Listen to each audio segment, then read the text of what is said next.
Good evening, everyone. Welcome back to another live watch along for some Eurovision content tonight. I know, like, some of you brave souls out there have been keeping up with Vidbir now for 2.5 hours, I think. And yeah, it's still not, of course, over, and not even all of the songs have performed yet, I've come to realize.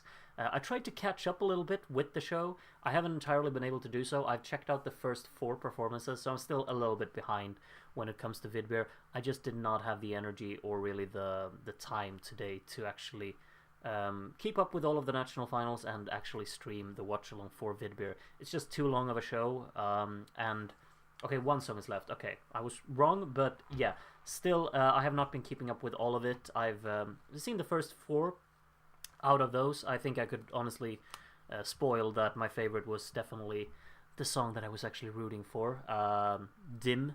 I thought was brilliant, really very well performed. Loved the staging of it as well. So I'm so excited about that for the first like real time, like my big favorite from a national final really delivered live.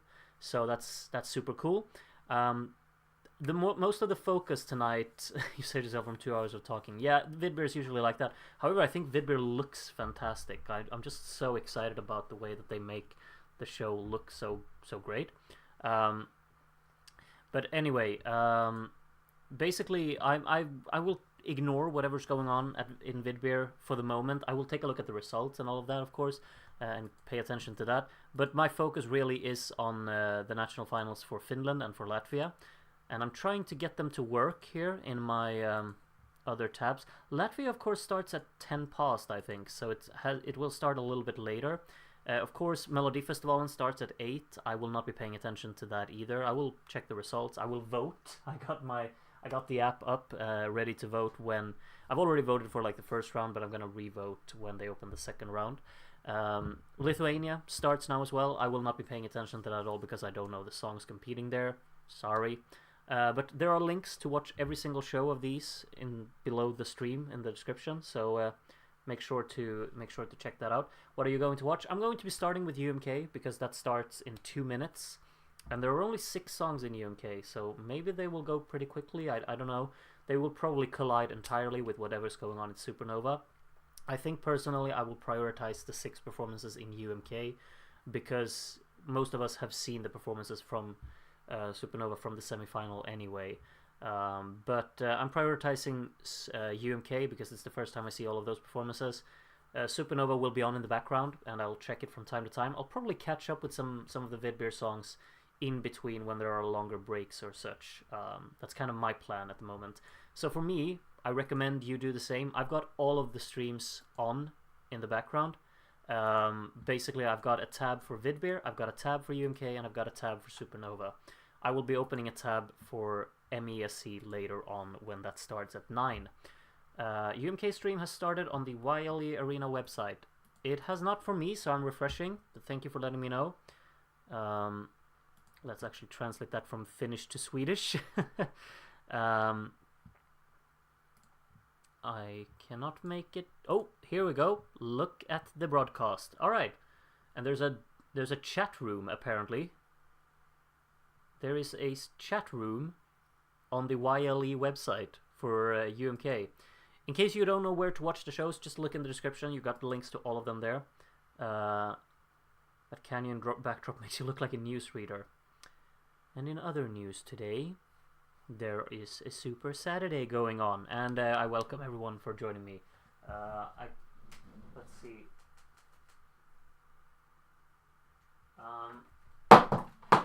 Yikes! Oh, I dropped my phone. Okay, so basically, what's going on is that I need to pronounce my. I need to charge my phone. It's not charged, so I have to do that. But yeah, I got the show is starting over in Finland, and we're greeted with Windows 95 man floating in the air. Exactly what I wanted to kick off my Saturday night with. Okay, let's give him his time in the limelight.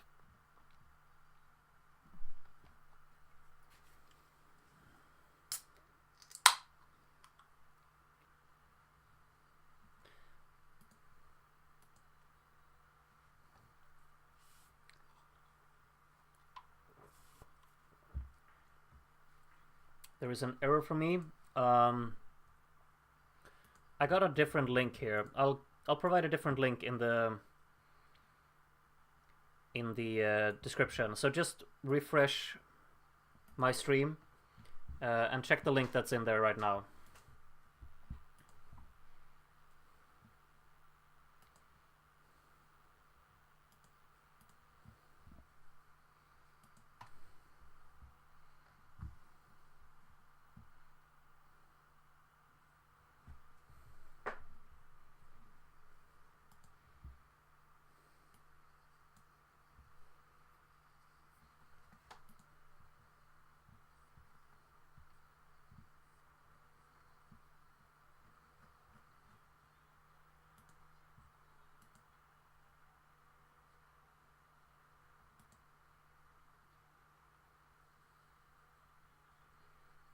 I'm kind of feeling like I will. Maybe I should catch up with Vidbir instead of watching this opening performance over in Finland.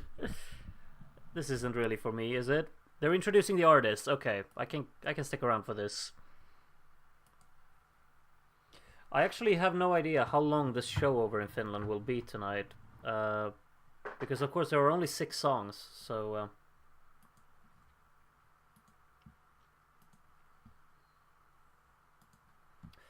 So it says on Eurovision World that it's going to be 2 hours and 10 minutes long. Let's see for Black Guys 30. Well, I mean, I'm almost 32. Yeah, you know, time flies. At least Supernova-wise, I'm excited for seeing how they've changed the Ligo performance. It seems he took the criticisms on it to heart. There's no more dancers. Okay, well, I guess that's kind of interesting to see if they improve it or anything, because it probably needs a little bit of improvement, I would say. 2 hours for 6 songs, yeah. Well, I mean, you've been watching Vidbir for how long?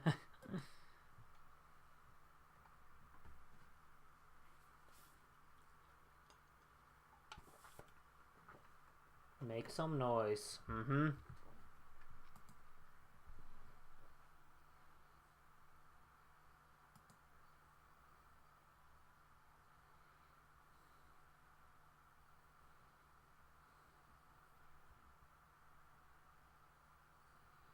Windows 95 man is impressively well dressed for the occasion today, isn't he?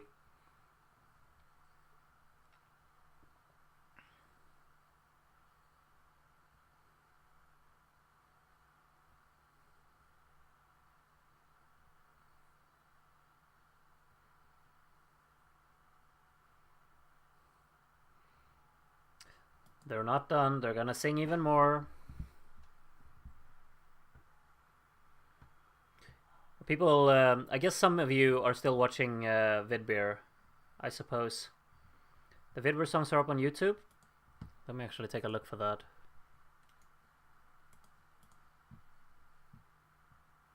Are they on the Eurovision Ukraine page? Oh yeah, they are. Oh, I've got Swedish commentary on for some reason. I don't know why, but that's what I got anyway. Which means, of course, that I can translate everything super interesting that they say to everyone, if you want to. I don't think there will be that many interesting things being said, but if there is, I'll let you know.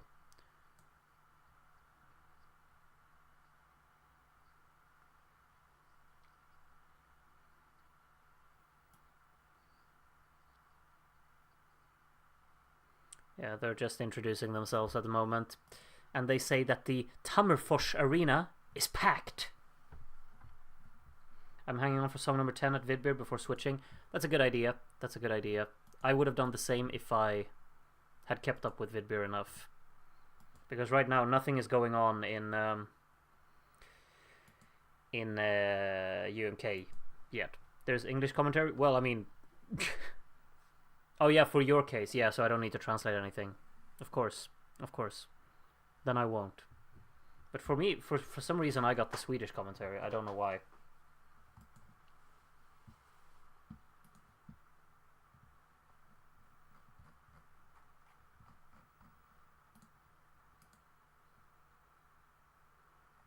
I always rewatch Eurovision with YLE's Swedish commentary after I've seen it with SVT. Why? You find it that charming? I usually prefer watching Eurovision without commentary, I think. I don't really need it. Well, sometimes, like when it's Edvard commenting, I can vibe with that, to be honest. Didn't expect Vidbir to be this long. Well, it was pretty long last year too, if I remember correctly. Let me actually take a look. I've of course saved the... you can find all of like the old watchalongs that we've done. You can find them on the website because I've uploaded everything to Google Drive. I've used a terabyte of the space on my Google Drive for just posting a bunch of old watchalongs. Let's see if I can find the Vidbir one. Maybe I can't. Where is it? National Finals, Vidbir. Have I not uploaded? Didn't we do a watchalong for Vidbir last year? Where is it? Maybe it's on YouTube actually. Wait, I should look at that. Vidbir 2024 watchalong. If I just search that on YouTube, do you think it'll come up? Yeah, it is. Okay, it was actually only 2 hours and 40 minutes long last year. Along with the voting. I guess we cut out some parts, maybe.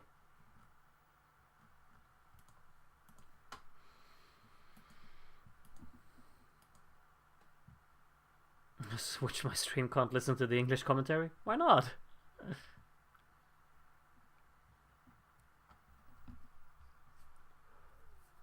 Vidbir last year had a voting issue, if I remember. Oh yeah, maybe... Didn't they split it up on several days?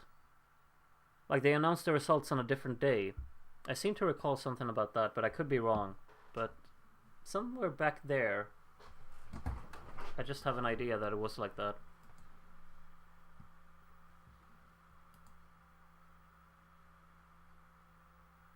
Last time I watched Vidbir was 2017. Wow, semifinal 1, 8 songs and 4 hours long. And I was just like, I'll wait until they announce the winner. 8 songs, 4 hours long in a semifinal. That's insane. Yeah, the results were the next day. Yeah, I thought so. It did ring a bell.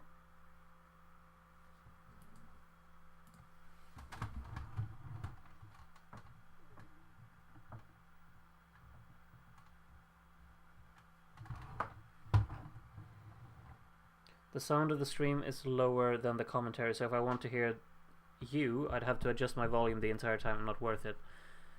Okay, well, my volume is maxed out the way it is, as always. I can sit here, but no, that would be very uncomfortable. Can't believe this last entry still hasn't performed in Vidbir. My god. Okay, so something new about this year's UMK is that the voting is already open. Congratulations, Finland. I don't like that whole concept, but I mean, we do it in Melodifestivalen as well, of course. I've already sent in my votes for tonight.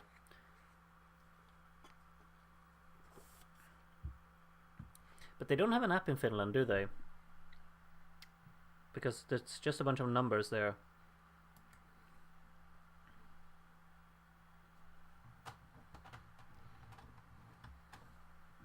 75% of the power is with the audience. I don't know what's going on with my light being auto-adjusted like that. I become very, very bright from time to time. You should put a compressor on your mic. It's not really possible. Like, this is it's a blue snowball. It's a very old mic. It doesn't have like a... You can't put something on it. It's very, what you say? Inconvenient. Are the Melfest Heat 2 any good? I think it's pretty decent. I preferred the first week song-wise, but I think there's a pretty decent amount of songs in the second one as well. And they're all quite varied from each other. There's a proper dansband schlager, which you just gotta love, you know? At least if you're me. Oh, you mean I should compress it in the audio software? Yeah, but can do it with OBS. I'm not using OBS. I'm using Streamlabs. Because that's what I know how to use. And it's already, you know, maxed out. Everything about it. Yeah, I'm not switching software, at least I'm not doing that. I've barely learned this one.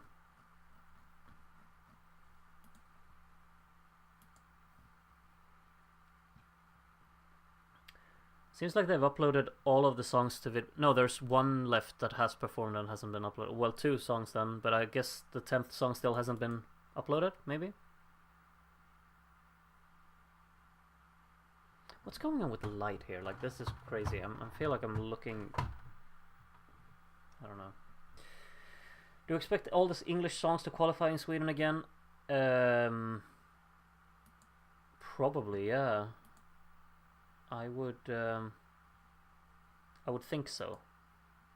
Because it's Clara Hammarström and it's Khalifa and yeah, Nomites and Erik Segerstedt. All of them are in English. Is the only song that's in Swedish is the Dansband, and that's probably coming last. So yeah, the light is very strong today. Yeah, I don't know what I really can do about it, but like sometimes when I'm sitting just solid, you know, it works, and then I move 1 inch and it just gets completely different. Like the white balance is immaculate. Okay, are we synced? Probably not. I'm looking at Kosti's postcard here. He's sitting in front of his computer with 3 mates and saying Appina, Appina, Appina. And now we get some clips of the music video. Hopefully this helps in your syncing mission. Kosti's about to start. It's not starting yet for me. We're still listening to the music video and him talking above it. For me anyway.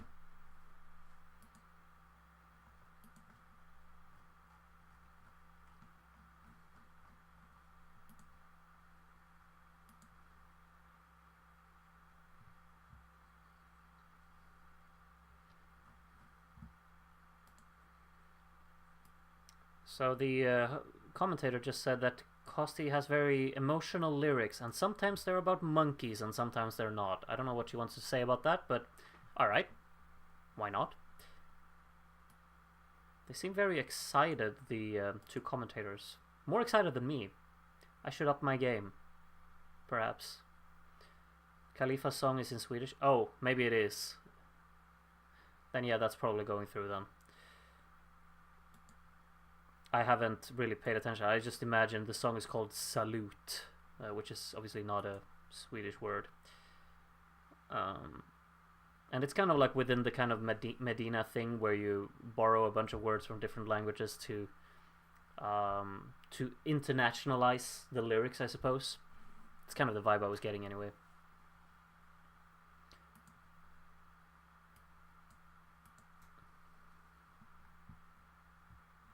Very long postcard of Kosti explaining his song. I mean, I guess they have to do that if they're going to extend the show for as long as they want. Supernova has of course started. I haven't actually paid attention to whatever's going on in Supernova. It doesn't really work for me. Did I watch Supernova in Firefox last time? I might have actually been doing that, now that I think about it. Anyway, song number 1 is starting in UK. So I'll be quiet about this. Quiet now. Well, they're still talking about him.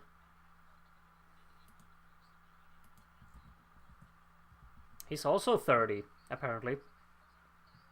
In case you didn't know.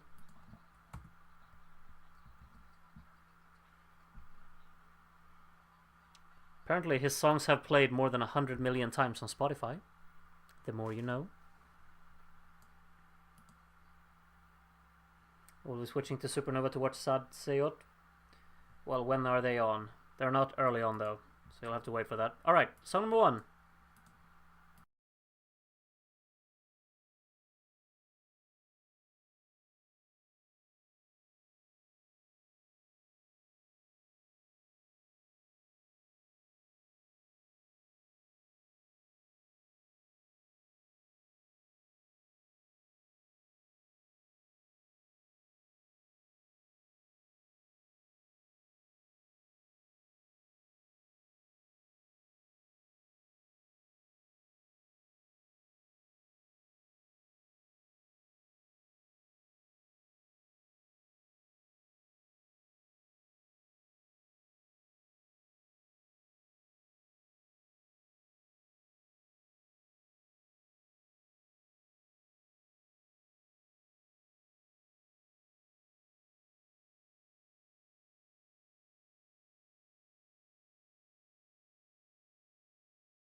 was very excited about his performance there. I really love that song.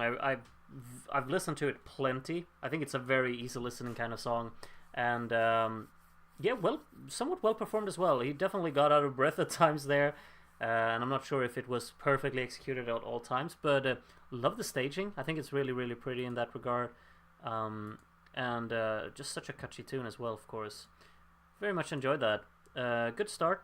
Not sure if it, like some of you are worried as well, is it right for Eurovision? Probably not. But I'd still, still think it definitely fits the purpose within a selection like this. Where can we watch MASC? Just check the links in the below the stream. I've linked every single national final where you can watch them. However, just be aware that it doesn't start for another 40 minutes. Right now, it's UMK, Supernova, and Vidbir. Those are the ones going on. Oh, well, and Sweden and Lithuania have their semi-final things. But MESC starts at 9, for me anyway. And there's a link to watch MESC in the description as well. So check there. He's the only male today, a surprise win. Oh yeah, of course, from what happened with the puppy song. We got some studio time with our next artist.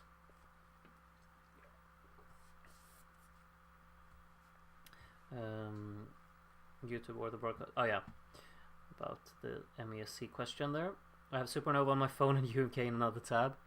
Great multitasking. I think I managed to get Supernova to work in Firefox, maybe? Yeah, I do. So now Supernova is working. I've got a sign language person on the right of my stream. I don't need that. Okay, so the other stream didn't have that. Okay. So I've got Supernova on in the background here. I mean, considering we're already on the song number 2 in Finland, or well, the postcard of it, maybe the songs will, be done pretty quickly over in Finland, and Supernova maybe can start catching up with that like halfway through, maybe around Sad Seyot or Ligo, maybe. Hopefully, anyway. How was Kosti? I thought he was fine. Decent enough. Nothing really wrong with it. Maybe not the most perfect performance, but I found it to be pretty decent. And I really love the song, of course. I see in Supernova, though, the postcard for Romance Isn't Dead has already started. So, yeah, this is going to be a night of clashing performances, which is going to be really, really annoying. Just have to catch up afterwards, I'd say.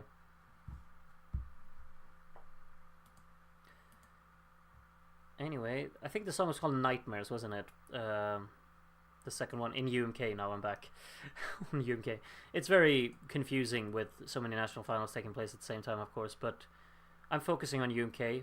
If you want to focus on Supernova more, just mute me or close my watch-along down, and you can keep up with Supernova.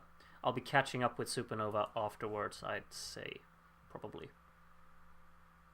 But the postcards in Finland are very, very long. But it seems like the postcard over in Latvia is equally long, to be honest. Still just postcard about Romance Isn't Dead right now. Least favorite of UMK, but it's not bad. Yeah, I'm not particularly excited about this one personally either. But I don't really mind it, I suppose. And it could have a really cool performance, of course. Like UMK usually have insanely good performances and stagings for their entries. Supernova has a YouTube stream. Oh, I was not aware of that. Maybe that would work better for me, considering.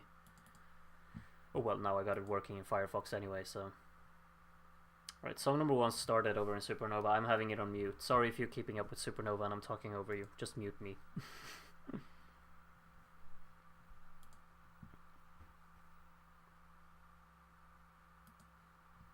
Postcards over in Finland are excessively long. Like, what is... Did the Swedish commentators just say that you need to sing in Finnish to do well? I was not paying attention. Sorry.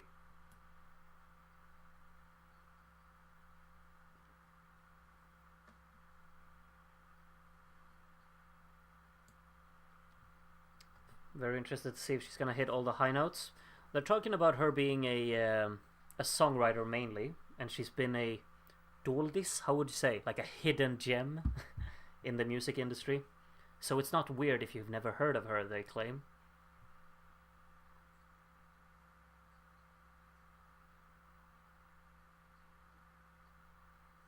The commentator just said, with a voice like she's got, and then something that I didn't really catch. So maybe it'll be good. Song number 2.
I think it'll be a tough night for Nia here. Not a particularly strong performance in my book. Vocally quite underwhelming. A bit all over the place. Very shouty at times as well. Quite incohesive with the track. I like the staging concept. I think the lighting's pretty cool. They're playing a lot with shadows and this kind of blue-black palette that I'm quite fond of. But it was not a very impressive performance in my opinion, vocally mainly. And convincing wise, like in terms of the performance, I don't find the presence to be that commanding, I'd say. So while we're waiting for song number 3 to start, I'm actually thinking, what if I catch up with Supernova in between the songs? Because of course Eurovision's official channel, they're streaming Supernova, and Chris Noah has just performed. So I'll go back and I'll actually watch his performance, I think. Now as we're waiting for Finland to move on to the next song. And if you want to do the same, you can. But maybe I'll just keep my own volume on. If I say something, I say something, but if I don't, then I don't. Does that make sense? I'll just keep Finland on in the background, and I will actually be catching up with Chris Noah's performance in...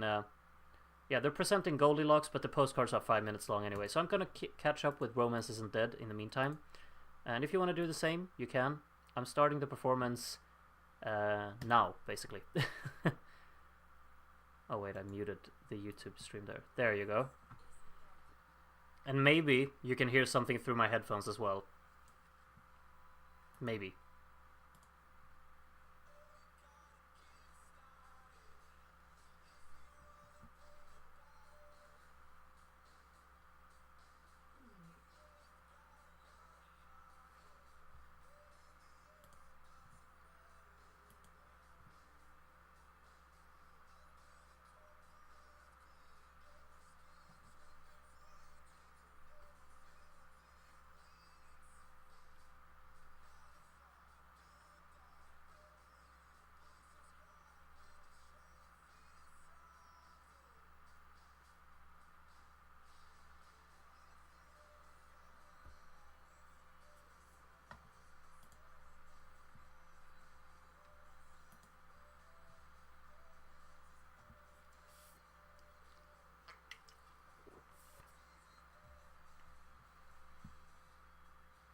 I'm. I'll be honest with you. I'm loving this performance of Romance Isn't Dead. Actually, does it have any chance? It's kind of reminiscent of 80s coming back, right? In terms of this band playing, vibing with each other. A lot of personality in that. A really fun listen.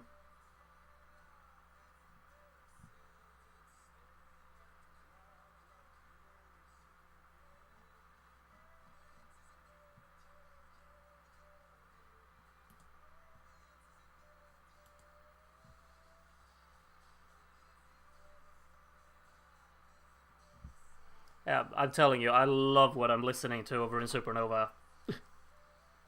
This is a wonderful performance, I'd say anyway. It's perfect in every area.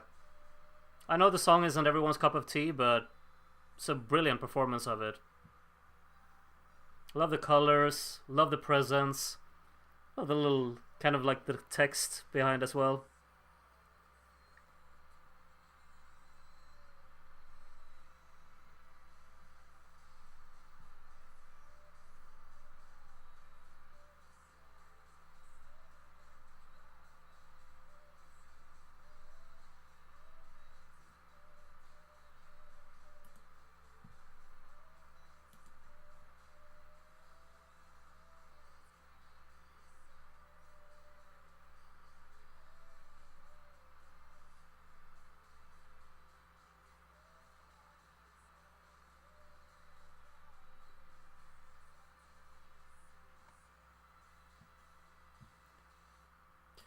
Yeah, okay.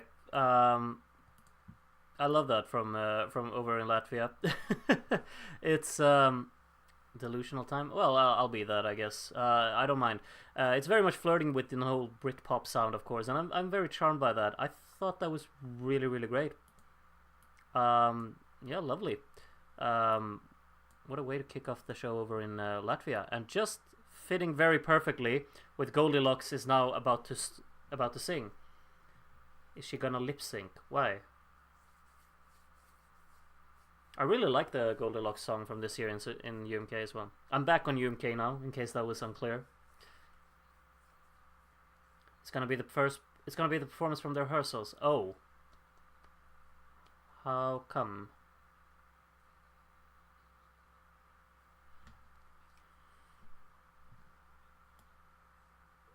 All right. Song number 3 over in Finland, starting now.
Yeah, that was so well staged. I love that. I thought it was really, really great. I love the song, of course. I think it's so catchy and just a really nice, snappy little tune with a lot of catchy elements to it.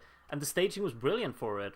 I'm not sure if it was like as energetic in terms of the actual delivery and the performance as it probably needs to be, but that could obviously be enhanced a little bit when you get closer to Eurovision if they go for this one, because I think it has a lot of the ideas already there, and it's a really cool song that would fit very nicely into a Eurovision selection, I'd say. Very fond of that. Lovely from Goldilocks there. Yeah, I really like that. Of course, as Aina's postcard is about to start, I have time to catch up with another Supernova song. If you're not doing the same, then that's completely fine. But I will, because I just need to catch up on them. So song number 2 I'm gonna listen to right now from Supernova, and it's Delusional. So I'll just be sharing my thoughts on that as we go along here while Aina's postcard is going on over in UK. Hopefully that's fine. I love I say what are you made of?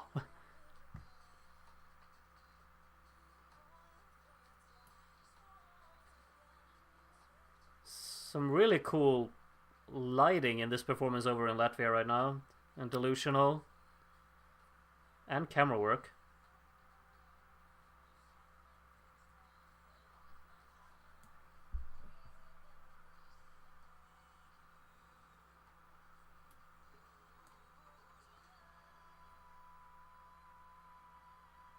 That's a very long note, ending with that wah.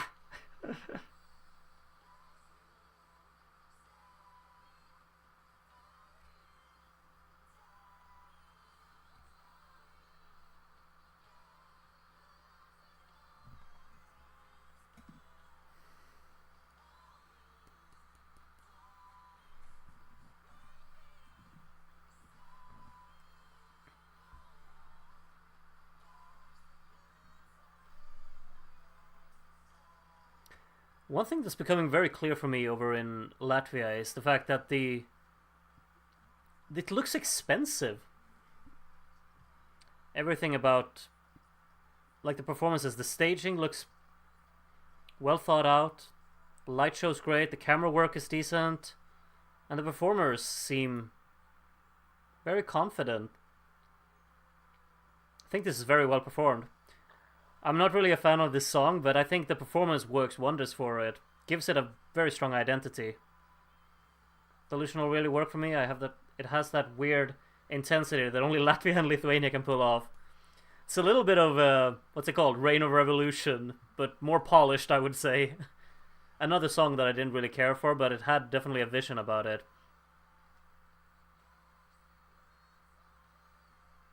Yeah, this is a really like it's an eye-catching performance. They're just selling the package that they have. Very impressive. With the little cheek dance or chin dance, that's what you call it.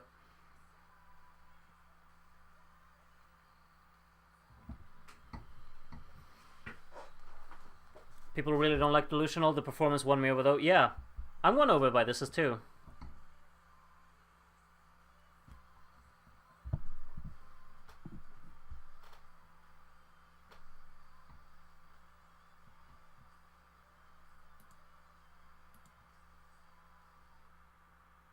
Alright.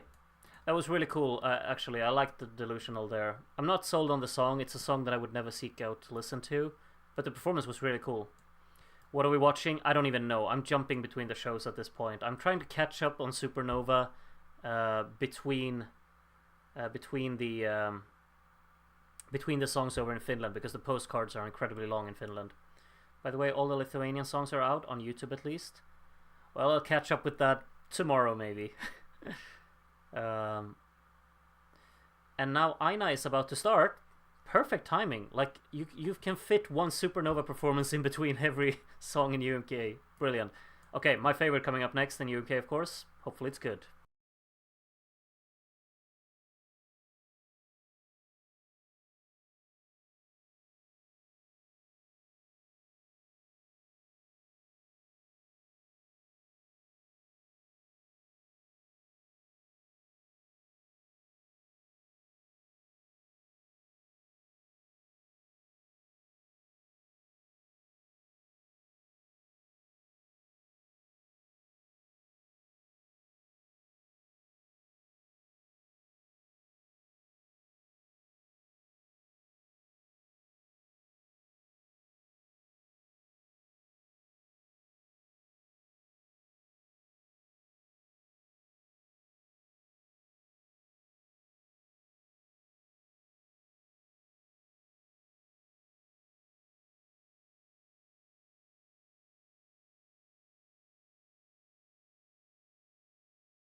I beg you, Finland. Oh, I'm a mess. I'm a mess right now. That's one of the most beautiful things I've seen. What a performance that is. She commands the presence of, like, she commands the attention of everyone. The way that she works the camera is immaculate. She has constant communication with us as an audience, singing a very beautiful song in my opinion, and the camera work is out there, like, stunning. The cinematography throughout the song, I mean, particularly this swaying shot that moves around her and then goes from the upwards angle and you see her behind and she's holding the mic stand. You know which shot I was talking about. The shot. It just hit that hard. And then leading into this whole thing where they close down all the lights and you just see the audience with their lights on back behind it. Finland basically already chose, unfortunately. Let's not get our hopes up. I'm not getting my hopes up. I'm just very, very much like that. If they go for that, it would be the happiest 8th of February of my life. No, I just want that now. That's one of the most beautiful performances I've seen. I'll be honest and just say that. That's a statement from me. I thought it was absolutely brilliant. And the way she was just, she was just pitch perfect throughout the whole thing. And she just really had that connection with us as audience, as the audience throughout the entire thing. She's a proper performer. Massive. Alright, I'm actually not going to have time to check a Supernova performance in the meantime, I think, because the 5th postcard has already started. Staging could be a bit more. Really? I thought it was brilliant. I thought it was the best staging it really could have made. They don't need more than that. I was I found it to be perfect, but I'm blinded by how much I loved it right now. But I wouldn't want to change a thing about it personally. But maybe I'm just blinded by it. They don't need to choose it. That performance exists. Yeah. I will return to it and watch it several times. But it would just be really cool if it won. That's the thing. So Careless Whisper up next. No, I'm just kidding. This song is kind of cool coming up next, but I said it in my tier list. This like instrumental hook melody that it has. It just, I can't wrap my head around how much it sounds like Careless Whisper to me. And it's easier to say, of course, than what's the song called? Oh, it doesn't say on the running order there. I will not be trying to replicate the name of it anyway. I can see a lot of people repelled by Erica and going for Vivi because it is the opposite.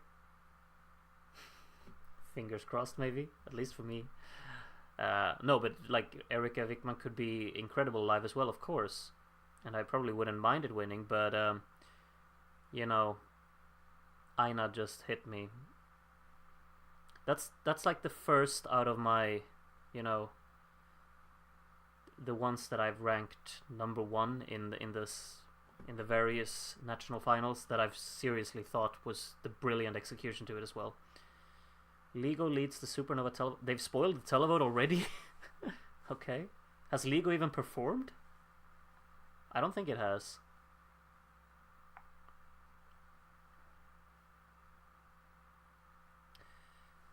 Groot is a fanboy? Oh, you know it. You know it.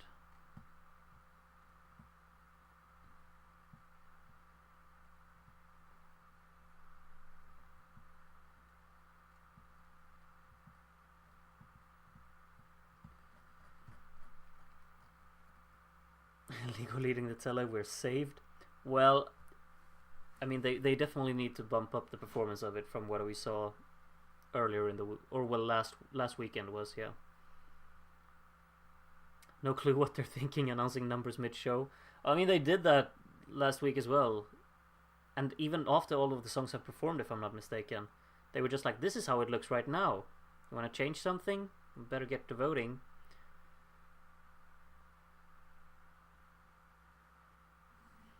Top 3 of the season so far: Artita de Llorar, Aina, and Dim. Alright. Yeah, Artita de Llorar is a divisive one for sure.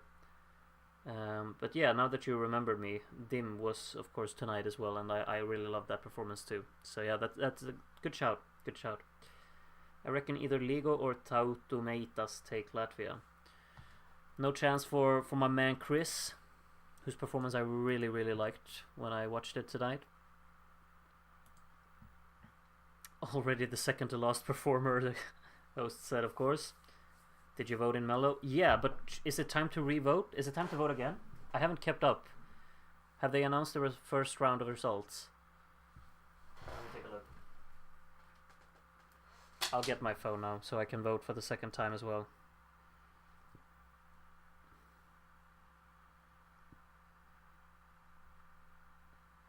Seems like the results are they still haven't announced the first round results. Everyone already knows who's gonna win the semi anyway, so my vote just has to go for the second round as well. All right, song number 5 in UMK, that is.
I found that to be great. Again, a properly very impressive performance. Love the staging idea. The first minute is just brilliant with her completely surrounded by all of the, a complete black backdrop really, and it seems like she's floating within it all. It's a lovely way to open the whole thing, and then you know just catchy song, of course, very upbeat. I think it was very well sung, well performed as well. She really commanded the stage, and she is sick, really? You couldn't really make that out. It has a little bit, like at the very back of it, doesn't it have a little bit of a Schlager vibe within there? It kind of feels like it. I'm very charmed by it. I thought that was really great. Strong performance. Well, I wouldn't know about the message of the song. I have no idea what it's about. Sorry. Last song coming up in Finland here now, of course, which is Ich komme. And well, that means of course that I will not be keeping up with the with whatever interval acts are going for in Finland, because I want to catch up with Supernova after this performance. So if you wanna what do you say? If you want to keep up with the intervals over in Finland, just go for it. Oh, look at Axel when he won. Ah, look at that. That's just very heartwarming to see, of course. Oh god, just Erica's name. Did you listen to the applause? Yeah, yeah. We weren't kidding about Careless Whisper. That was note for note the sax in that song. It is very similar, yeah, but it's still kind of fun, I guess.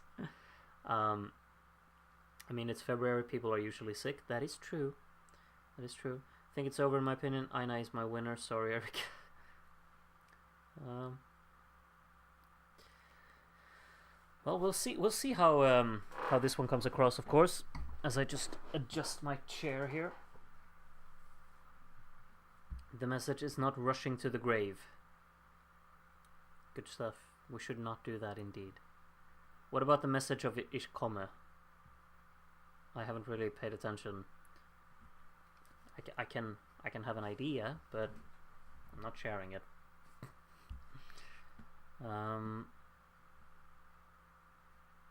Ruslana is as usual kicking ass over at Vidbir. So Ruslana's going on at Vidbir. I've kind of lost track of my Vidbir stream. Where is it? It's there. Yeah, I still have so many songs to catch up with on Vidbir. I've been, maybe, would you call it a little bit lazy tonight? Yeah.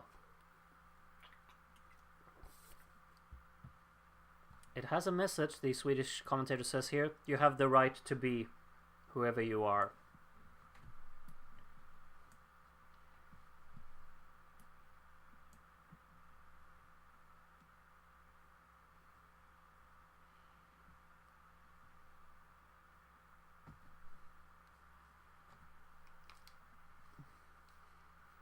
Does she have a whip with her? Is she gonna bring that out on stage? Or maybe the dog? I mean, the main thing that's going to be interesting here is, of course, what are they going to do on the stage? Because it feels like they definitely had a vision with the music video of what they wanted to do. Let's see what they can pull off with the stage performance. Ich komme does not have a deep message. The Swedish commentator I just listened to would like to disagree with you there, Mr. A. Ramtai looks different. Oh yeah, that's going to be interesting to see what Ramtai looks like tonight then. Instead of the paper costumes or whatever you call them. Alright, final song over in UK. Oh, not quite yet.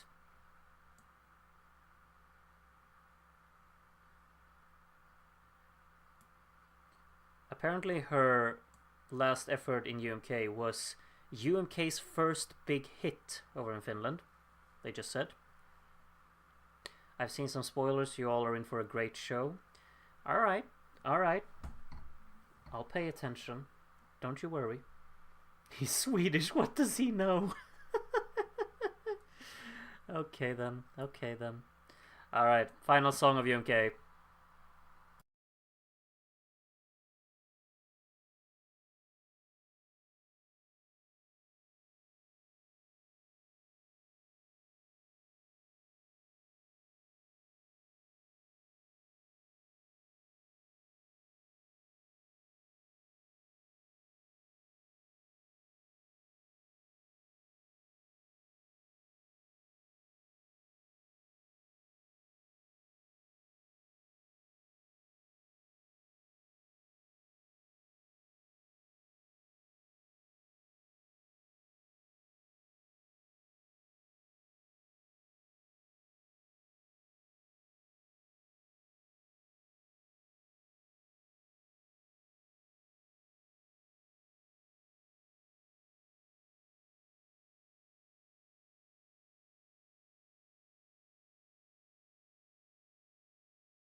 Well, someone's been going for it, that's for sure. They went all in with that performance. Especially like the final minute is just what, you know. The final minute is where it really just, I think, really won it for it. It feels like a winner type of performance. I'm not particularly excited about the song. I'm not particularly excited about what I just saw, but I understand the appeal for sure. If that's what Finland are going for, then all the more power to them. I obviously have a different favorite, but that's the way it'll be. The final minute where she's just, you know, with the tempo automation, how it's increasing in just energy and hype, and it's just it has that very rewarding feeling for a grand audience. Groot once being synchronized with the national final. I'm always synchronized. It's just, you know, I don't know where you are in the stream. I'm watching it live every single time. Less crazy staging than I expected. Perhaps. I mean, it wasn't the music video with all of the yellow puddle thing that they were going for. It's not like Eurovision would let her roll around in white liquid. Well, I mean, you've seen like there is obviously. Do you remember in 2013 Martin Rolinski in Melodifestivalen had these kind of cages where they were splashing paint on the walls? It's quite an eye-catching performance. That, you know, you could have, like, I don't think it was out of the question to splash paint or whatever, but yeah. Groot is in a trance. Am I? From what? She was better than I expected vocally. Yeah, she sounded good. She sounded good. Alright, recap. I'll be quiet throughout this part. Over in UMK then.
Alright, that was the recap from UMK. Now, how do we want to do this? Because I won't be closing down UMK, but I'll just put it on mute in the background. Do we want to catch up with Supernova, or do we want to follow Malta live? Because Malta has, of course, started. Let me know what you want to do, because I'm open to either suggestion. Maybe it's more fun to follow a show live, I don't know, but I feel like I'm completely disregarding Supernova, which I don't want to do, but it kind of has become that now. Just because they put their show on the same night as everyone else. It's frustrating. But let me know what you prefer me to do. And I will listen. I'll make sure that I have MESC on in the background though. I don't think the songs have started over in Malta. Supernova. Alright, Simon wants Supernova. I'm for following Supernova. Okay, everyone wants Supernova. Alright, good. Good. Then let's do that. So, I don't know about you, but I've caught up to song number 3. Or do you want to start from the beginning, or what do you want to do? Or everyone's kind of in live, because I want to catch up with the songs. I'm on song number 3, which is of course Sinergia. I'm kind of feeling like I want to watch that. So I will. I think. From what I've understood, Tepat just finished performing. Or should I just catch up with the songs afterwards? Like we continue watching Supernova from now and then just catch up on the songs on song 3, 4 and 5 afterwards. Should we do song 3? Melfest qualifiers are now? Qualifier. Or wait, are they doing both? Did I miss voting the second time? I will jump to live. Okay, let's jump live. Let's go live in Supernova and then just catch up later on. Okay, round 2 in Melodifestivalen has not started yet, so okay. I'll just have to make sure that yeah, I think we should watch live. Okay, let's do that. Let's watch Supernova live. We've missed the first 5 songs, but I've only missed 3, 4, and 5, but we'll catch up on those later. 3, 4, and 5 are of course pretty cool ones, all of them. Bound by the Light, Ramtai, and Sadseot, some of my favorites. Erik Segerstedt, of course. What do you mean? Wait. Oh my god!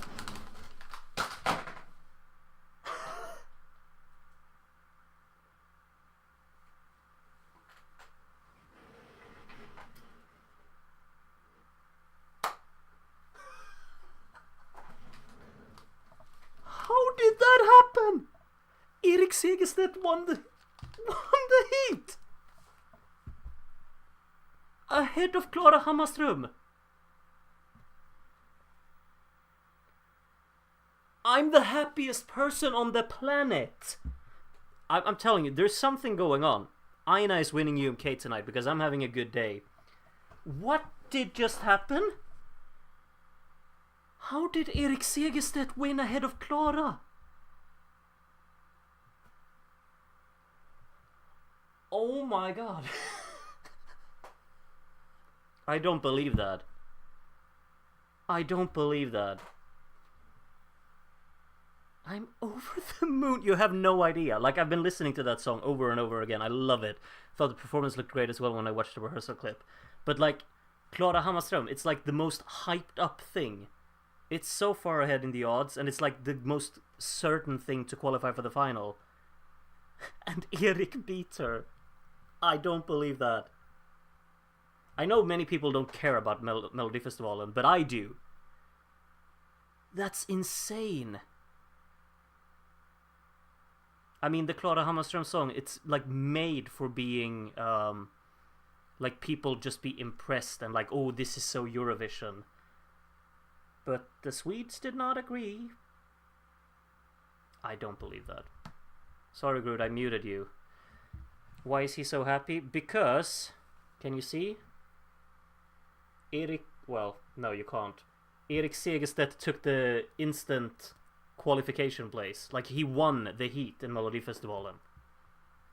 Ahead of Klara Hammarström. I don't know what to tell you. Should I even vote the second round? Yeah, let's vote for Don Juan.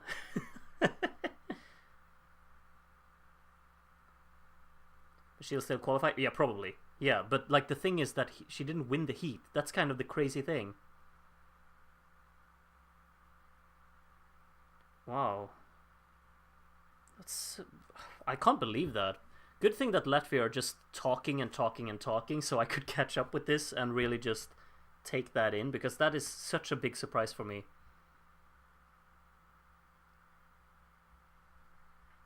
Clara's song flopping will only make more obvious Mons' victory. Well, we haven't heard Mons' song yet, though. And I mean, if Mons isn't, you know, as great as expected, could Jon Lundvik take it? Maybe. I think his song was fantastic last week as well. I'm just so in shock, I gotta say.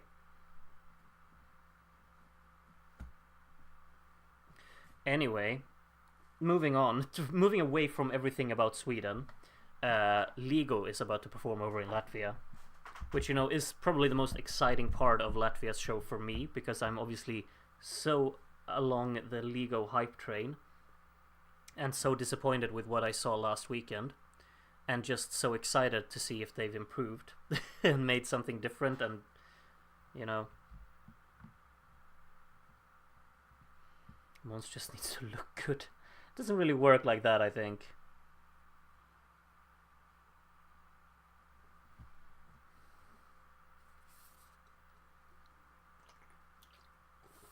A long postcards going on over in Supernova as well. Got an inspiration from UMK, I think.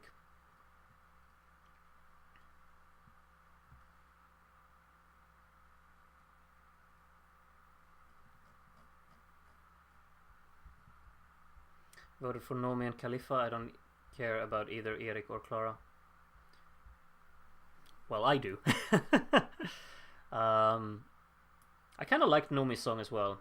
Khalifa is not my kind of music. I thought that one was kind of personally. Okay, Ligo. Song number 6 in Supernova. Fingers crossed.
You can't even compare it. You can't even compare to the semi-final performance.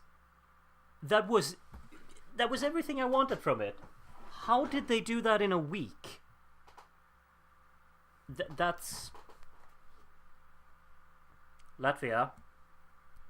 We got a thing going right now, don't we? that it still needs work, but was so much better.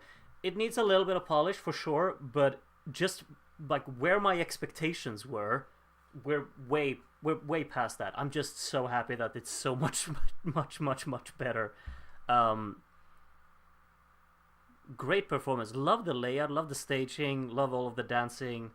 I think it's also nice that there are more dancers as well. It feels more intense on stage and energetic and engaging. It's a much more fun performance to watch, and it sounded way better as well. Chorus had live vocals. Yeah, they're obviously like layered with the pre-recorded ones, but they're more poignant in there, and that presence really elevates the track as well. Listen to us. I'm so happy. Really am. I find the song to be such a banger. I just want now. I just want it to win. That would be such a great addition to Eurovision, I think. Fingers crossed. He was, of course, already leading the televote, as they revealed earlier. This performance obviously should kind of help in getting more votes, right? Right? I hope so. Kant is performing. Well, I'm not watching. I'm prioritizing Supernova here.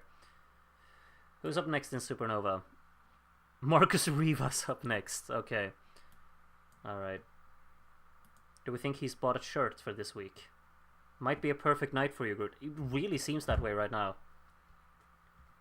But Aina, will Aina really make it? I don't know. Melodifestivalen hasn't updated. Like, we don't have a full final result in Melodifestivalen. You can't vote anymore, I think. If Ligo wins, it'll be my first. Yeah, mine too. I loved Sierm. I really loved Sierm, but Ligo is in another league for me. I'm loving it so much. Is Vidbir still on? Probably. I think it was gonna finish at 10, I think. No, 9:30. Oh, only 13 minutes left in Vidbir. Do we have a result over in Vidbir? Has anyone kept up with Vidbir? Let's see what's going on live in Vidbir. There are people on stage. I don't know who they are.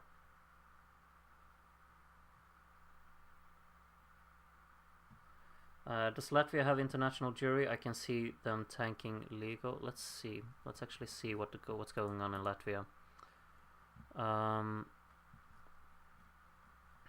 Let's see. How do I go to just...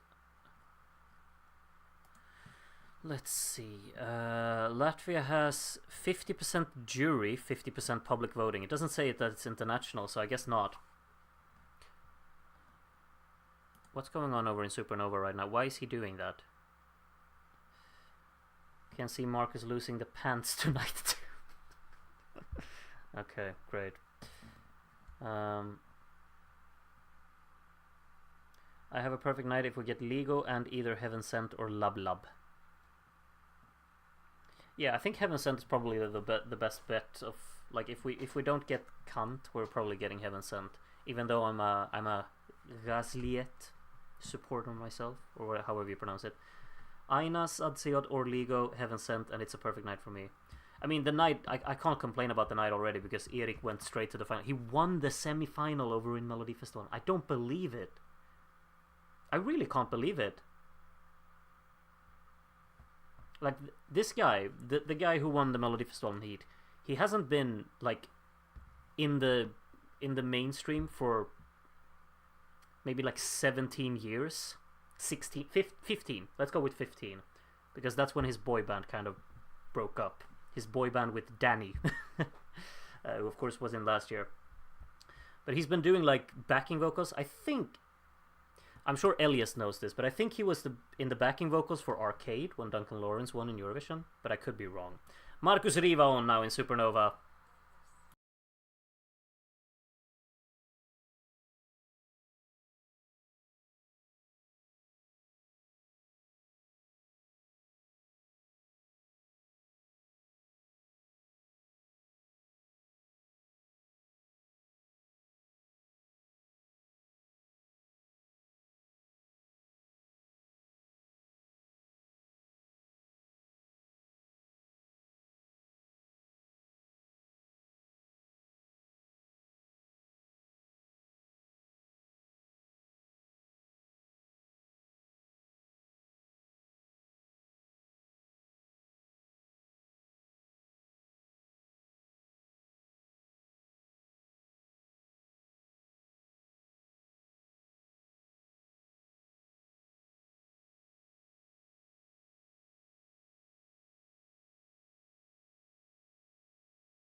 Yeah, I don't know, Marcus.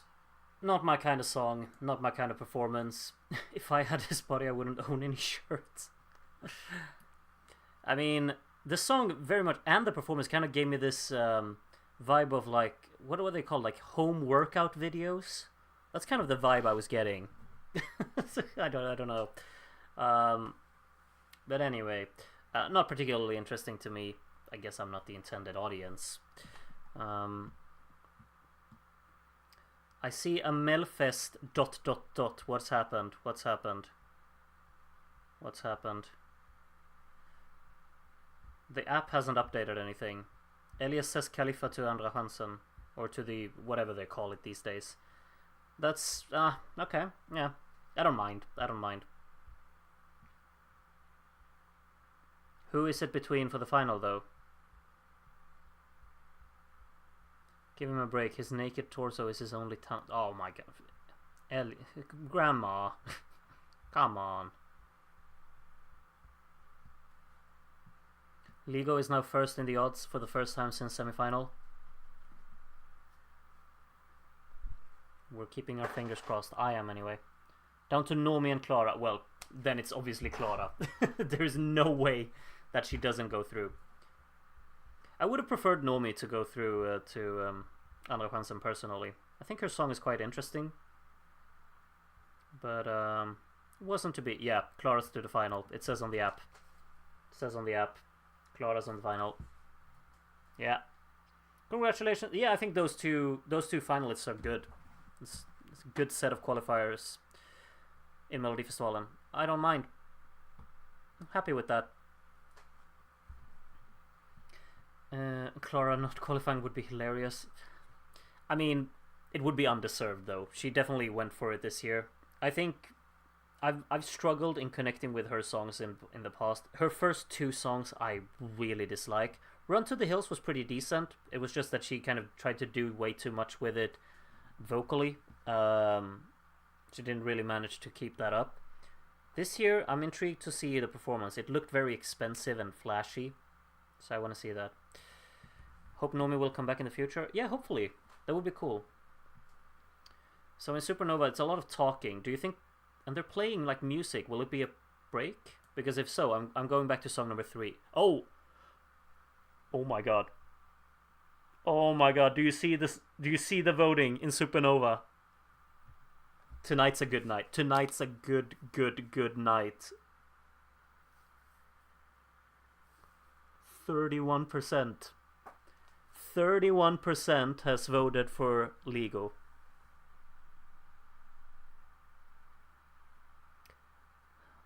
Can you see I'm happy? I'm so freaking happy right now.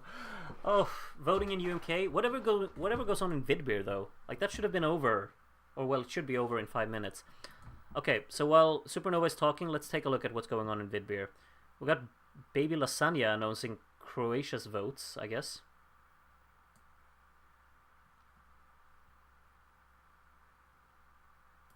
Okay, he's talking about, you know, context about his performance, that he wasn't picked by Dora.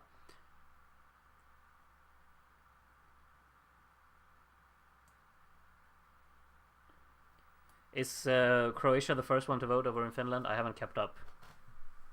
He's getting a lot of time to speak about his experience though, so...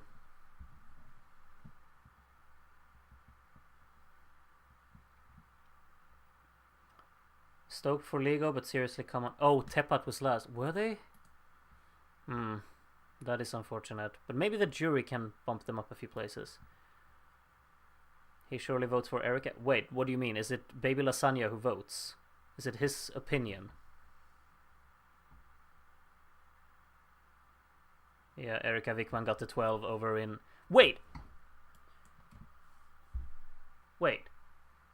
Did you see who they ranked last? I need to have a talk with Croatia, whoever does things over there. They put Aina in last place.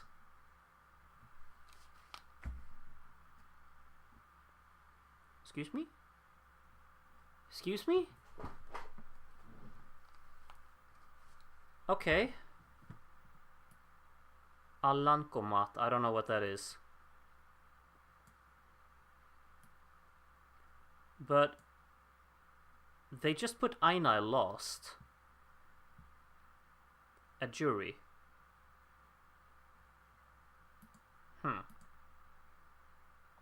I'm not impressed. Oh, it's Netherlands? Okay.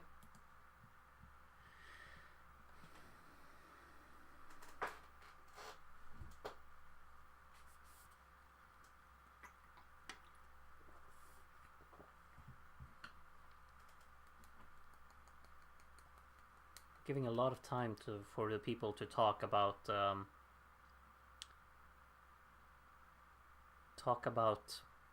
things, you know. Schlagers and Fredrik Lundman share the 5th-6th place. How? They just didn't want to announce it, or did they actually get the exact same amount of points? That would be weird, but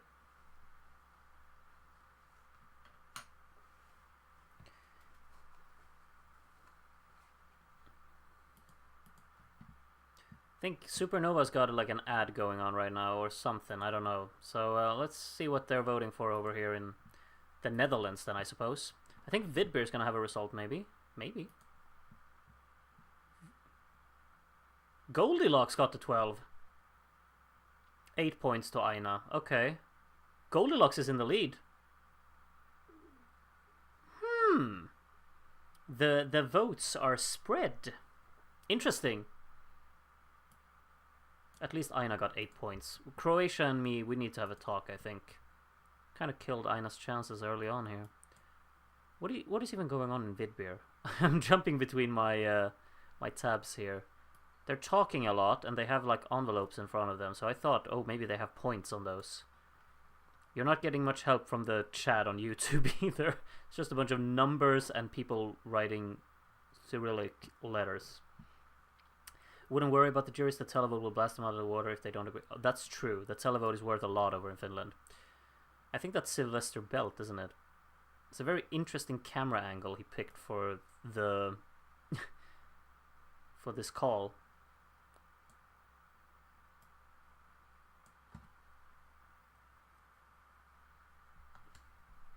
Yeah, televoting is 75%. It is. That's true.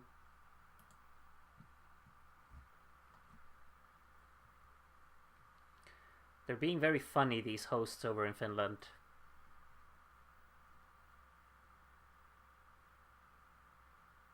It's not for kids. Okay.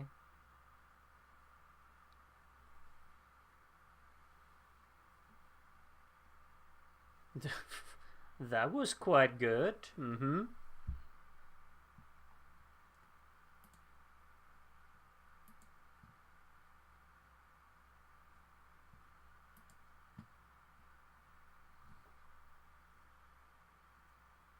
Envelopes are possibly Valentine cards. We're a bit early for that, Alipan. Oh, Vivi only got 4 points. Goldilocks got another 12. Interesting. Goldilocks is 8 points clear of Erika in the voting right now over in Finland. Aina is last, by the way. So, just so you know. I'm not bitter at all. A jury vote putting Aina last. Not bitter at all. Okay, who's giving the points from San Marino? Should I know this person? Maybe?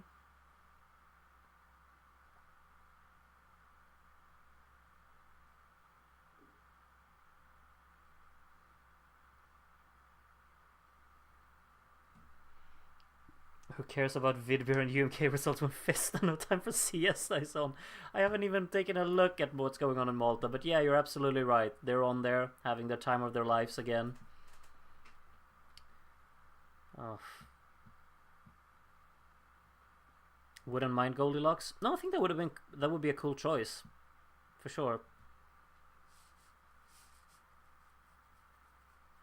Bia sounded good in Iceland. She had daughter's bulletproof dress on seemingly, but no lasers. Well, yeah, Iceland's going on right now as well. I haven't even bothered to actually open that. Shame on me, to be honest. In all honesty. Are you following Iceland only, Charlie, or are you like jumping between them? Because obviously no other selection is currently playing songs. Oh, well, no, Malta is, of course. Vivi got 6 points, okay. Nelly Matu. The votes are going all over the place. Goldilocks racking up points for big points from everyone though, and that's really what puts her ahead. But the juries are not in agreement, which makes it interesting, of course. But that also means that they won't really have anything to say about after the televote joins in. The internet will erupt if Ich komme doesn't win. Yeah, and then followed by... But maybe then Kant will win, so people will find solace in that. I don't know.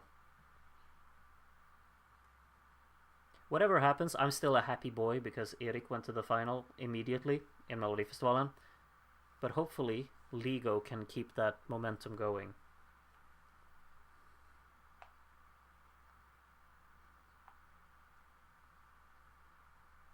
Okay, so this is interesting because the commentator just said that Windows 95 Man was of course in last place after the juries voted last year in UMK, and he obviously won, which is good to remember. It's important to remember that the juries knew what they were doing last year.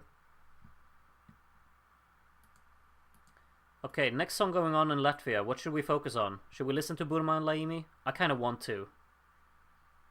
I'll prioritize that over the voting in Finland, sorry.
Okay, so I'm just letting everyone know who prioritized the UMK results that Burman Laimi looked fantastic, sounded fantastic, and was a wonderful, wonderful performance. That's very well executed. Really lovely.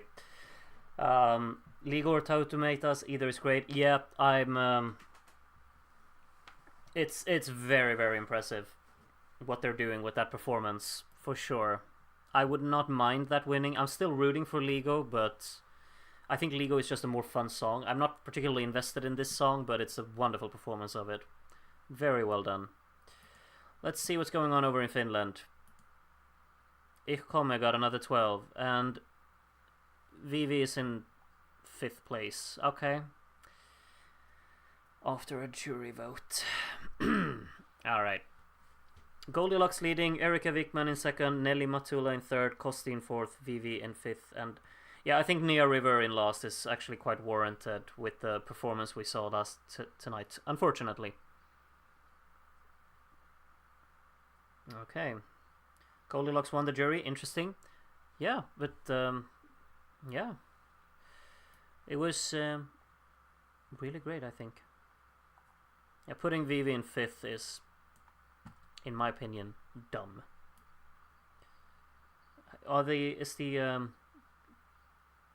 Is the televote still open in Finland, so they can see the current results and, you know, vote based on that? Does anyone know? I haven't kept up.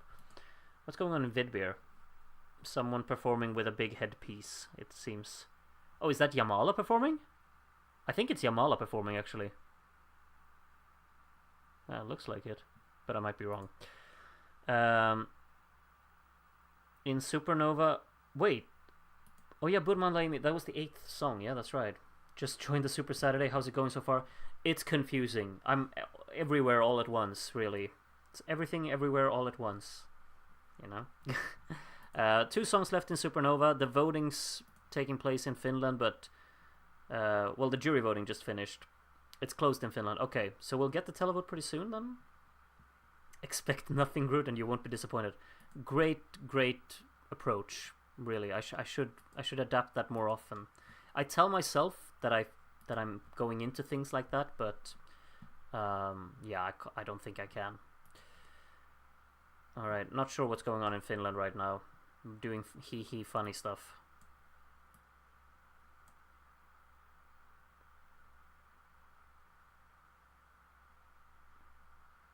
Does anyone want to explain whatever's going on in Finland right now? Can't believe we're about to finish Finland and Latvian Vidbir still hasn't announced the results. Yeah. Yeah, I don't need to watch this interval sampling No Rules or doing a cover of No Rules. I don't need that. I think Latvia is about to perform like the 9th performance. The Water is the next song up in Latvia. Yeah, I think I'll prioritize this. Vidbir doing Vidbir things in the meantime. Beer Go Live is up on RUV YouTube. I can't keep up with Sungva Kepnin right now, though.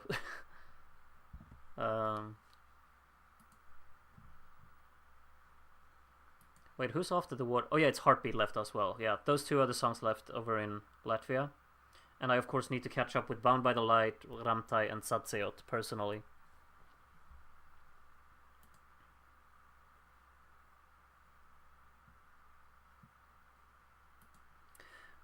I guess if anyone's keeping an eye on UMK, let me know when they're about to announce the televote results, because I'll prioritize Latvia now. I'm not going to watch the intervals over in Finland. Sorry. I'd rather listen to songs, like competing songs, you know. Not that interval acts aren't legitimate songs, but you get my point, I think. All right, The Water, hype indeed. Song number 9 over in Supernova. That's where I am anyway. Join me if you want to.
I'm very fond of the water there over in Latvia. It was such a vibey little tune, very relaxing, just a calm mood around it. Perhaps not the most interesting performance of it, but the song is just supposed to be vibey and chill, and yeah, it's a really nice listen. I like that. Well done. It seems like the Vidbir results are coming. From what I see, nothing's going on right now. They've just gathered all of the artists around and talk a little bit more. And in UMK, we got an interval act going on. I recognize her. Wait, that's... What's it called? No Business on the Dance Floor, right? I think, anyway. Looks like her. That was a banger, wasn't it? What year was that in? Was that the same year as Careless? I think it was. Of course, it's a bit difficult for me to kind of like get heavily invested into the results over in Vidbir because I haven't watched all of the performances live. I watched Dim, of course, which I thought was brilliant. So maybe I'm rooting for that. But maybe there. What was your favorite performance? Like all of you who stuck around for like all of you who watched Vidbir before, like before the other show started. Which ones were the best? Let me know. Which ones were your favorites? I'll be rooting for the ones that you want to win. We want Hayat to win. I don't like his song though. That's kind of the thing. But if his performance was the best, then I guess that'll be fine. It does indeed seem like they're doing voting over in... What's going on? Vlad Sheriff. What happened to Vlad Sheriff? We don't know. Or do we? Oh, there's the scoreboard. 1 point to Vlad Sheriff. From who? From someone. We're doing 1 point at a time. 2 points to Abie. Or are they just doing the running order? What are they doing? Yeah, Vidbir voting happening right now. This is the jury vote, okay. Dim just got 2 points. Okay. DK Energetic got 3 points. This is very slow. But Dim is already kind of out of it then, isn't it? It only got 2 points. Which is, you know, very, very harsh. Or very low. Whatever you want to say. Krilata. That's obviously one of my favorite songs as well. I haven't seen it, of course, live tonight, but she got 4 points. That also seems like it's kind of out of it. Like, last year I think there was only 1 jury vote and 1 televote. Dim got 2 points? Yeah, it did. Which, you know, is definitely putting it with a big uphill battle. Future Culture got 5 points. I saw that performance. I didn't find that to be particularly good. But okay. What do I know? I'm not a professional jury.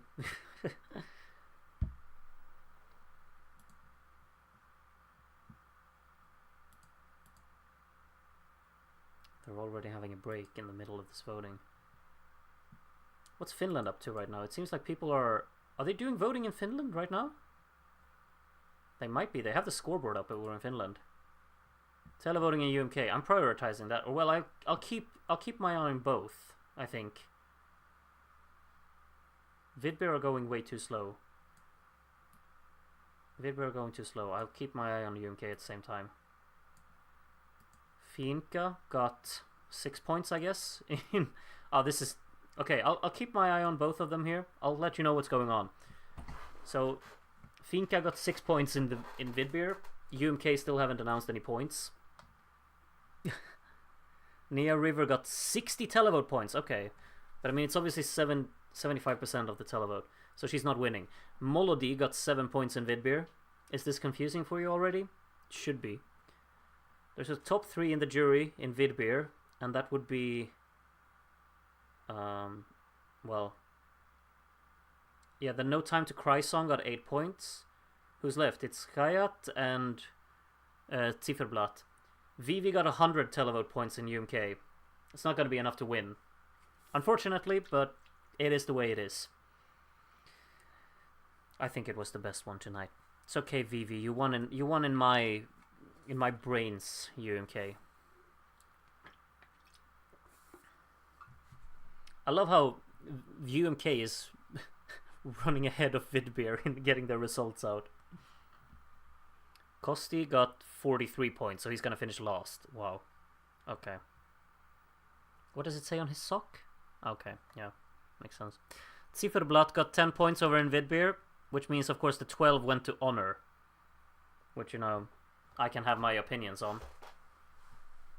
Hayat got the 12 in Vidbir from the juries. Alright. 3 songs left to get their points in UMK, of course. Nelly, the first of them. Oh, he didn't get a 12. They have 8, 9, 10 up at the top, apparently. Nelly Matula got 88 points, which puts her on the same amount of points as Vivi, which is going to put Aina in 3rd. Woot woot. Vidbir and Voting Chaos name a better duo. Well, guess you're right on that. Oh, they're doing a little like intermission over in Vidbir now. I'm shifting full focus to UMK because we're about to have a new song for Eurovision now. Either Goldilocks or Erika Wickman. Kayat won the jury? Yep, he did. Okay, how many televote points to Erika? She's getting like 300. Wouldn't surprise me at this point. They're chanting her name.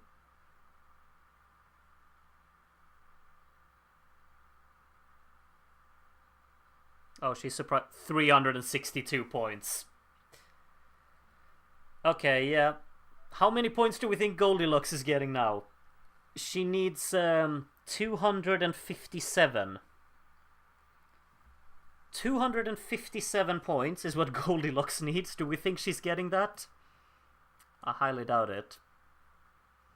This obviously kind of clears it that the televote does, or the jury vote doesn't do much when you have like these big fan favorites in the televote over in Finland. This has happened every year in Finland, in UMK. Or well, every year that I've followed. I didn't follow before 2023, so hehe. I think Erika just destroyed it. Yeah, it's surely over. Goldilocks needs 257 points. She needs 357. No, does she? Really? Wait, how many points did Erika get? Oh my. Okay, 357. Yeah, that's... Oh, Heartbeat's performing in Supernova. I'm so sorry, I'm missing that. Oh, everything's going on at the same time. It's annoying. She'll get like 70 points. I think she'll get more than that. She'll get more than that. She'll get over 100, I think. If she doesn't, Vivi is getting 2nd. Which would be cool, of course, but...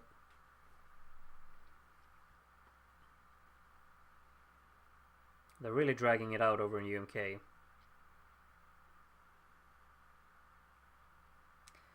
Okay. Come on, UMK.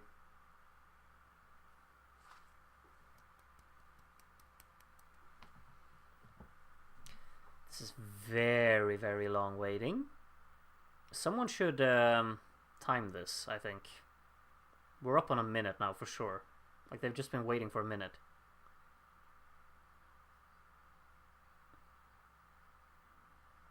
Still not pronouncing the points.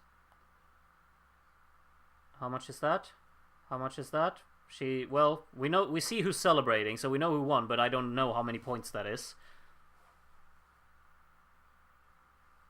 Okay, Goldilocks got 2nd place. I heard that, but I don't know how many points she got. Someone can fill that in for me as I move on to Vidbir, of course. So we got our 9th Eurovision song selected then, which is Ich komme, which isn't really that big of a surprise. Do we think that the 10th announced song will come from Ukraine or from Latvia? Like, will Latvia catch up to Ukraine? Because Ukraine is definitely dragging it out here. We'll see. She got 303 points? Really? Then it wasn't far off. She was close then. Wow. I didn't expect it to be that close. There were that many points left to give out. It says something. It says quite a lot, really. All right, I'm assuming that they're gonna perform Ich komme again over in Finland. So, but I've already closed the stream. Sorry. I'm keeping an eye on Vidbir here. It's not particularly interesting to sit here and listen to talk. I mean, well, Ukraine is 4.5 hours at this point. Yeah, you're right. You're right. That's where we're at. Supernova. Unfortunately, I missed the entire Heartbeat performance. It was synchronized perfectly to just clash with the results of Finland. So yeah, I've missed a few songs in Supernova. I'll catch up with that later. Whatever's going on in Malta, it looks like ads. So yeah, VV third. Yeah, that's good enough, I suppose. Good enough. I was really hoping for it to win, but it wasn't to be. Third place is still decent.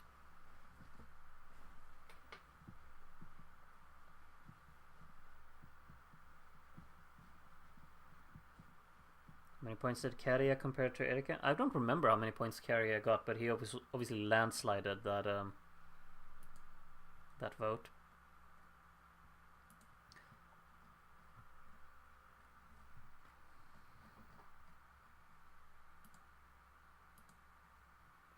Kind of feels like Latvia is about to catch up with with Vidbir here.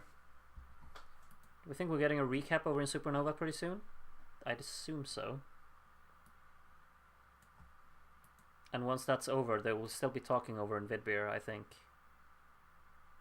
It's Tina Karol now, I think, talking a lot. I think they mentioned her name, so I'm guessing that's her.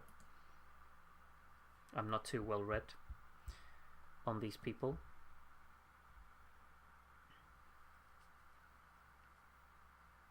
I think we got a recap in Supernova. Yep, I'll pay attention to the recap in Supernova instead now. Obviously love the Romance Isn't Dead performance. I'll be quiet throughout this recap if you want to pay attention to it.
Alright, just caught up with the Supernova recap. Sadsayod, of course, sounded pretty damn great. I think Bound by the Light sounded great as well. Ramtai, a bit of a strange clip there. It was a bit shaky on the vocals, I'd say. Heartbeat, didn't really hear much of the vocals in that one. Which ones were the... Did I miss any of the other ones? No, the other ones I've seen. So I'm up to date in that regard. I'll be honest, the one that's obviously I'm rooting for in Latvia is obviously Ligo at this point, which I thought was brilliant tonight. Vidbir is still, just talking. Should we just move on to MESC then? Or what do we want to do? Should we keep an eye on the voting in Vidbir? Should we move on to MESC? Should we... What do you want to do? I think something's going on in Vidbir. Kayat is clapping. I don't think Latvia is sending Heartbeat Takasa because obviously we got the little sneak peek that Ligo was kind of landsliding the televote at the moment. Vidbir televote. Okay, let's entertain ourselves by listening to this then. It's ridiculous how much they are talking. Yeah, they're better at rambling than I am.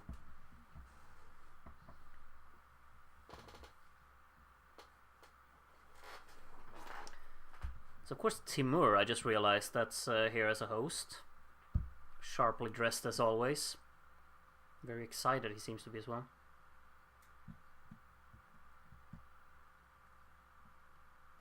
I can't believe Dim got 2 points from the jury. It's already out of the running, of course. Vlad Sheriff got 1 point again. He really finished last with 2 points. That's the minimum he could get. Poor Vlad. Oh well. Future Culture got 2 points from the televote. Yep. Still, they got 5 from the jury, so of course that kind of put them. They could still finish ahead of Dim. Wow, Dim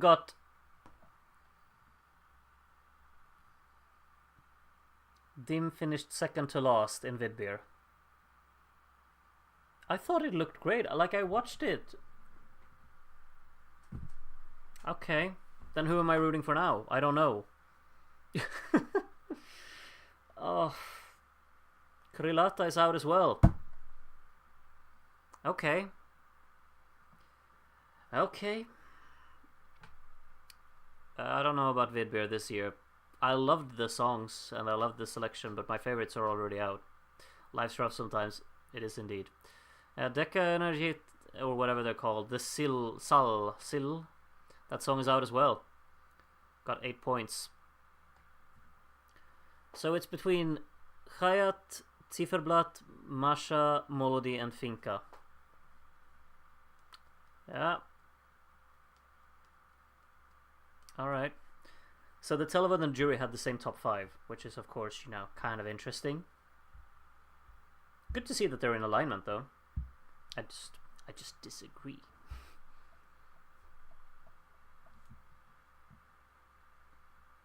Oh, come on, Timur. Just let us know who won. I see Hayat only got... Ooh, I don't think he's winning now. He's definitely not winning. He's definitely not winning. He only got 6 points. He's out of it. I'm telling you, he's out of it. Unless they completely put everyone on 16 points. Yeah, I just saw Aminata is apparently performing over in Supernova. But we're focusing on the Vidbir results. Hayat is out. I'm telling you, it's done.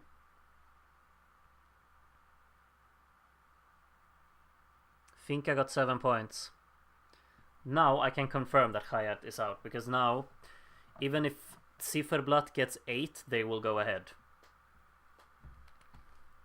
So it's either Zifferblatt, Masha, or Molody. Who are you rooting for out of those 3? Mehmet is Masha.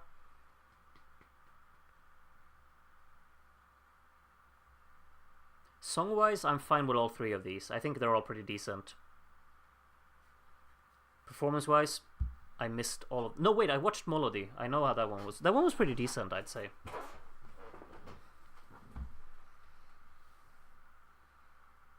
But I don't think it was better than Dim. I can't believe Dim finished second to last. I'm mad. I can say these things because Timur is taking a lot of time here. Where does the 8 go? Where does the 8 go? Masha! She's out of it as well! It's Molody... No, wait, it's Zifferblatt. It's done! Yeah, if Zifferblatt gets 9, Molody gets 10. Zifferblatt has won! I don't even need to look at the results anymore for Vidbir. It's done.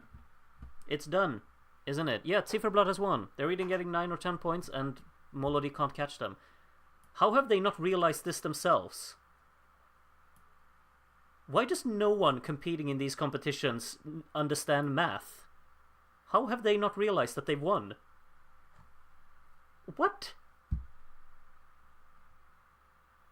Do they think that they're gonna get 0 points or what? I don't get it. Zifferblatt has won. It's done. Let's just see the reaction, I suppose. But how have they not realized? I think the guy in the middle just realized. He's looking very smug all of a sudden.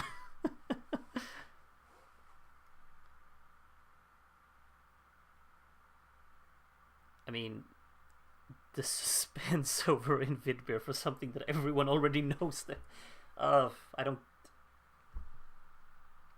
Tension building. Oh yeah, this is so tense. Seems like it's tense for the people in there. I don't know. I don't get it. How have people not realized it? Yeah, Melody already realized it. They're laughing, yeah.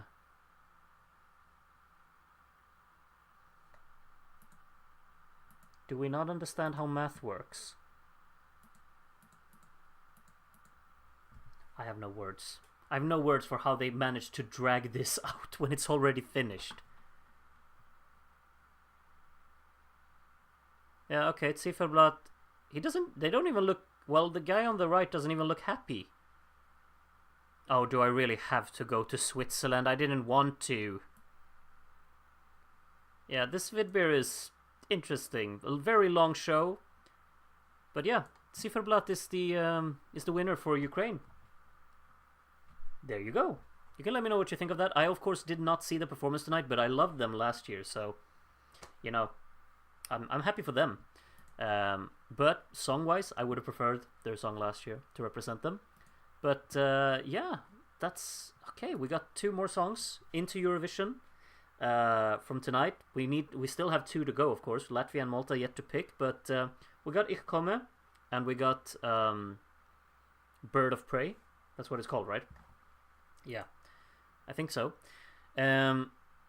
What should we keep an eye on now? I mean, they're interviewing Aminata in Latvia. In Malta, seems like there's ads, because what else? I think, anyway. Zifferblatt were my last in the studio cuts. Well, it was definitely not my last in the studio cuts. I just enjoyed their song last year more. Okay, I'm not paying attention to the ads over in Malta. I'll pay attention to the Aminata interview in Latvia instead, I guess. We're prioritizing Latvia? Alright. We can do that. We can do that. I'm hearing some Dua Lipa in the background. Did they pay the royalties for this? Why not just use some stock non-copyrighted music like Vidbir just had for their entire eternal voting announcement? Half of the MESC entries have performed. Yeah, I can imagine. To be honest, I could obviously do this, right? So you can see the songs from Malta because that's kind of relevant, I guess. So you just know which songs. So how many have performed, Astron? Are we on song 8, 9? Where are we? Stick with Latvia for now. Malta will go on forever. It's gonna finish at midnight, it says on Eurovision World. So sure, we can stick with Latvia. I gotta say, like, the flow of tonight's Super Saturday has been so much worse than last week. Last week there was like you could actually jump between the shows quite conveniently. Tonight it's just been everything on at the same time, and then just long sessions of talking. Concrete up next. The thing is, I actually kind of want to see that in Malta. I want to see if it's better today than it was 2 nights ago. So if they're not talking results over in Latvia, by the time Concrete starts, I'm switching, personally. We got another recap going on in Latvia, so they're far away from finishing up over there. Let's take a look at what Eurovision World says about... Go on Eurovision World and take a look at the top 2 posts. Basically, there are, of course, ratings for both of the winners that we just got announced. Erika Wickman, 5 stars. Zifferblatt, 2.5 stars. Of course. Alright, anyway, Supernova is said to finish in 10 minutes. I doubt that will actually be the case. That's very, very soon, and they're showing a recap right now. Just listen to Bird of Prey for the first time. Well, I don't see a lot of potential there. Alright, interesting. I think it's a very intriguing song. It's very complex as well. Whether that will be, you know, appreciated or not, that's up for debate.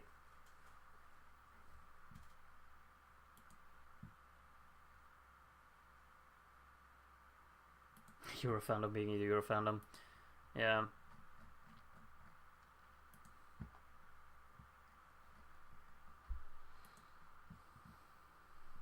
They appear to be playing darts in Iceland. I haven't even paid attention to Iceland. Should I... Let's take a look at what's even going on over in Iceland. I'll put that on in another tab here. I can do that. We're just waiting in all of the other shows anyway. Oh, I need to log in to watch their show? No, I don't. They are indeed... Wait, what are they doing? Yeah, they are indeed playing darts in Iceland. As you do, you know. Oh, the kid who just threw the darts got... I think he landed in the middle. Didn't he? This is proper Saturday night entertainment over in Iceland, apparently. Is it mad to say that I can see Bird of Prey not qualifying under very unfortunate circumstances? I'd say they're still qualifying. I don't know. Can we open voting on Discord? Darren's opening all of the votings. Like, whenever this final song has performed, he opens the voting. I've gotten spammed with the with tags in the Grudy notification channel tonight as he's opened the votings every time a national final has finished in terms of the songs performing. So they're all open. You can just go on Discord and get your votes in for them. I've voted in... Yeah, I've only voted in UMK. That's the only one I've kept up with entirely. Still need to catch up on all of the other ones, of course. I'll have to do that tomorrow. Groot, I've missed everything. What's new? I've missed everything as well. Like, it's been impossible to keep up with the shows, Ellen. So, I don't know what to tell you. I can't... These kinds of Super Saturday watch-alongs, they kind of freak me out because it's too much to keep track of at the same time. I'm getting confused and just tired in my head. They're having a countdown in Supernova though. Malta's back from the ads, and Supernova just closed the voting. Okay. Yeah, I'm closing down Söngvakeppnin. I don't know why I even opened that.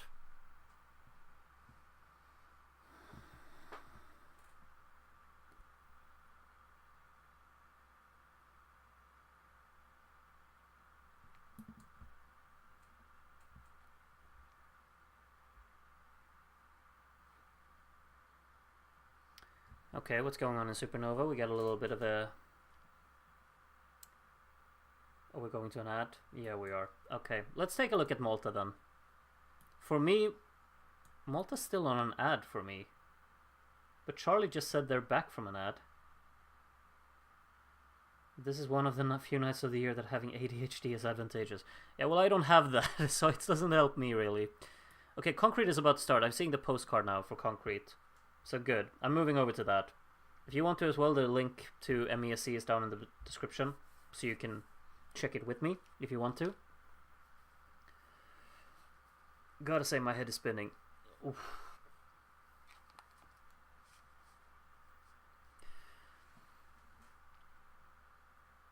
Also, this could be a good time to just announce that, of course, we have another Super Saturday next weekend. I won't be able to host a watch-along for that. I'll be away, just so you know. Early heads up about that. I'll announce it later on as well. But right now, I'm kind of feeling like that's probably a blessing because I'm getting a bit seasick almost. I'm just getting dizzy from keeping up with everything. Sorry. All right, let's hopefully Concrete's better tonight. Fingers crossed.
Okay, Concrete just finished on my end. I think I'm very much behind on my stream, but if I press the live button, it just jumps to where I am. So I'm just in behind everyone anyway. I thought that was a very weak performance by Concrete, unfortunately. Vocally all over the place for me. Not convincing in the slightest. Very unfortunate. I'm rooting for it so much. Like, I think the song is so catchy and so much fun to listen to, and I keep listening to it, but that's not a convincing performance, unfortunately. Just my 2 cents on it. Seems like Latvia is about to have a result, maybe. They've lined up all of the artists, so I'm moving on back over to Supernova again. See what they're doing over there. I like how the Ludwig still has his... Do you call it a wreath? What do you call it? Wreath? Wreath? A laurel? I don't know. He's still wearing it. They announced Tepat. Tepat? Something happened to Tepat? What happened to them? Something's going on in Supernova? Yeah, exactly. Tepat got something. The YouTube livestream of MESC's... Oh, there's a YouTube livestream of it. I just realized. Synergia, they were also announced.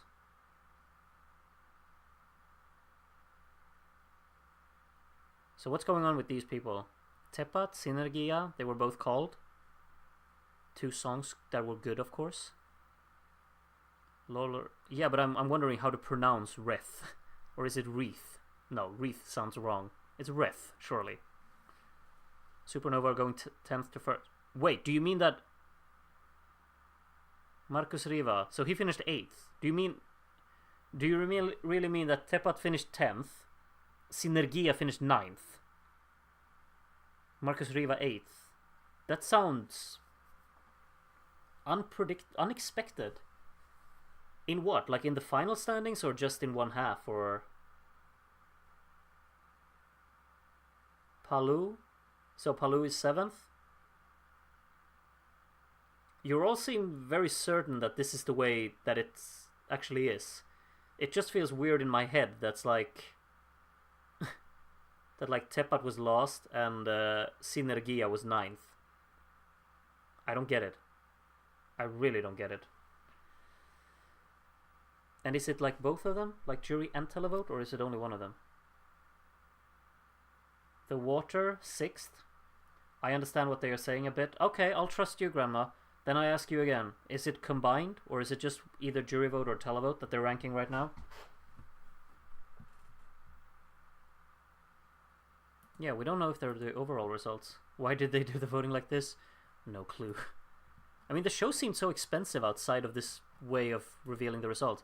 Chris Noah 5th then. Wait, so who's left? Heartbeat's left, Ligo is left, Ramtai is left, and Burman Laimi. Those are the 4. So Tautomeitas, Emilia, Sititseni, and the Ludwig. Those are the 4 we have left. That I did not understand. I assume it's the overall results. Okay. Okay, just gotta hope that I don't hear the Ludwig for the next 3 names then. They're announcing 10th to 1st. Yes, this is combined, I believe. I speak Latvian. Okay. Alright, kind of an anticlimactic end to the show, but alright, let's go with it. Who's 4th then? 4th place. They're dragging it out. Oh, just say it, come on.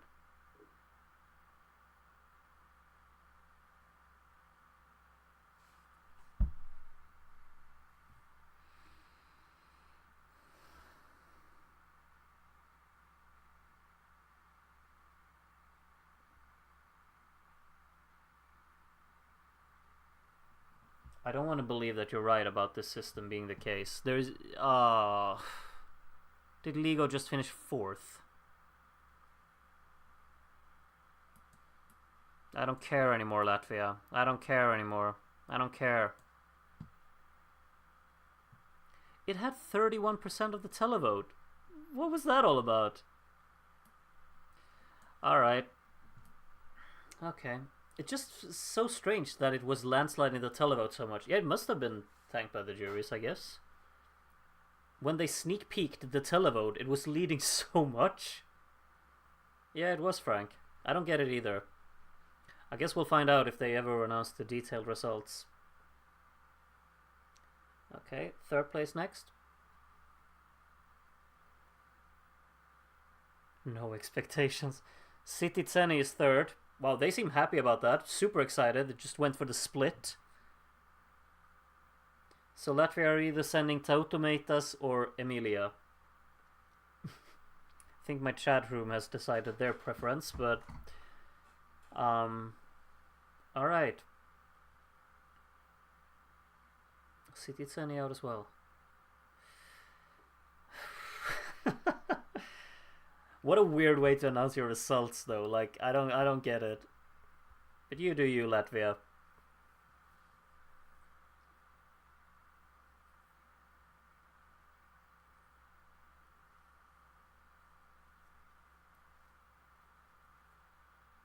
So, do we know if they're gonna say who finishes second, or if they're gonna say who's winning? I think they're gonna say who's winning because she's talking a bunch about Eurovision now, and Basel. Tautomatas. Okay, so they won. Okay, all right. I'm okay with that result. With that choice. I obviously wanted Ligo, but it's okay. So, cool entry for Eurovision though. It will stand out. Do we think that it has a chance of qualifying? I'm not sure really. It might be a bit too out there. But it's a cool entry for Eurovision. I do not mind it being a part of the selection. Absolutely not. I think it's a cool one. And it's very beautifully staged, very well sung. So a lot of good things about it. So yeah. Alright, that's the end of Latvia as well. I have to catch up with that at a later point with all of the songs, of course. But yeah, Tautomatas, the Latvian entry. And now, moving on to MESC. Who's performing in MESC right now? It's the Twins, which means we're on song number 11. So we'll watch the final 5 ones together. So yeah, stick around if you want to. I'll keep watching MESC, and I'll mute myself now.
Okay, so I just of course realized that YouTube streams the the MEC final incorrect timing. So I just finished listening to Kalb Makalb, which I thought was pretty well performed. I think that was good. I really don't want to watch the live chat of the MEC final. I'll close that down. World War C is on the screen again. Do we have Cool Brad in the chat watching his own movie? Haven't seen him today. Juries must have destroyed Ligo. Yeah, we can only speculate for now. Oh, what's going on in Iceland? I haven't actually kept track. They, of course, have their results now as well. Martina Borg about to perform in Malta. Yep. Okay, it's time to yo listen. Song number 12 over in Malta.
So I've been just vibing to Yo Listen for the past 3 minutes. Meanwhile, people are very upset about whatever's going on in Iceland.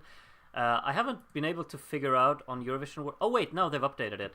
So to the final, Iceland just sent all of the male acts, I think, and all of the female acts are out, which is interesting. If you look at the Eurovision World Score, I don't think the Eurovision fandom is particularly excited about this because their least two favorites went through to the final. I'm of course really only excited about semifinal 2 in Iceland because that's where Eldur is. But yeah, okay. Interesting what's going on in Iceland. I guess people are upset. So Iceland just needs to send Rua. It's the only good option anyway. No! No! Eldur. We got more ads going on in Malta now, I think. I'm turning that off. This is, I'll be honest, this is a pretty rough evening. Like, I don't know. It's been so intense for me to keep up with. And then you just got moments of, like, nothing happening and just talking. At least I got to vibe with Yo Listen now for 3 minutes. You know what I'm going to do during this ad? I'm actually going to go back and watch Gasliet, because that was my favorite song from the semifinals, of course. So I'm going to be watching that instead of watching an ad. And I'll be reading some things in the chat in the meantime if you have something you want to talk about. But I will be vibing with this for sure in the meantime.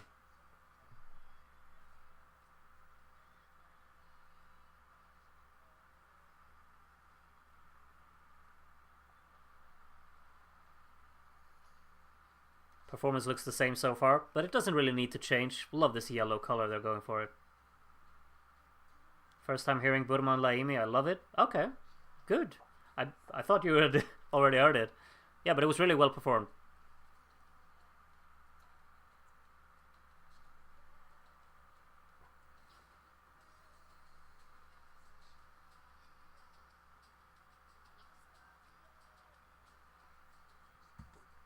So anyone who knows anything about the Maltese selection, is there any chance at all that Gasliet could win? Any chance? I'm vibing with this. I love this song, I really do. It's so good to me.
I'm just giving you my 2 cents. I thought the performance for Gasliet was perfect tonight. I loved every single second of it. I want them to send it, but they're probably not going to. But oh my, how I would be so happy if they did.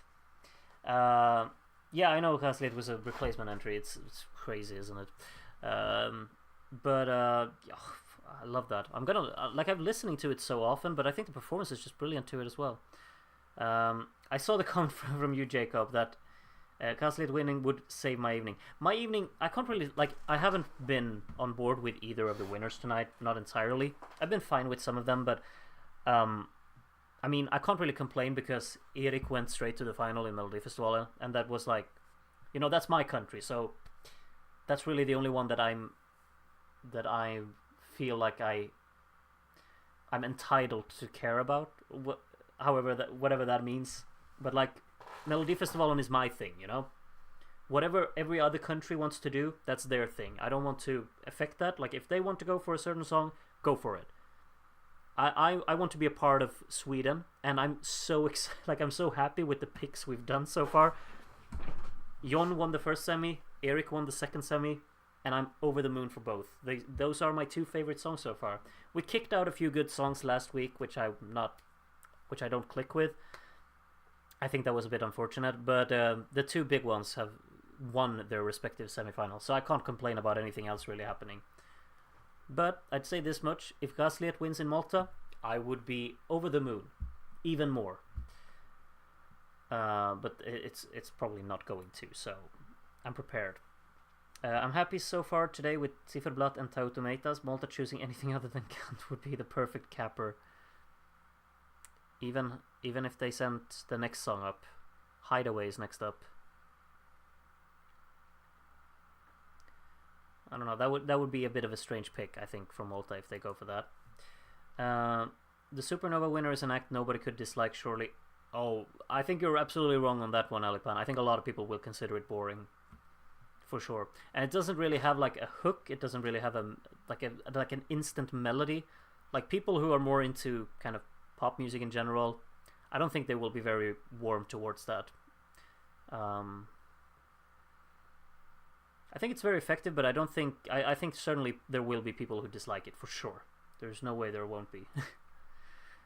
Swedes love their male acts, don't they? Maybe we do. You might actually be right on that.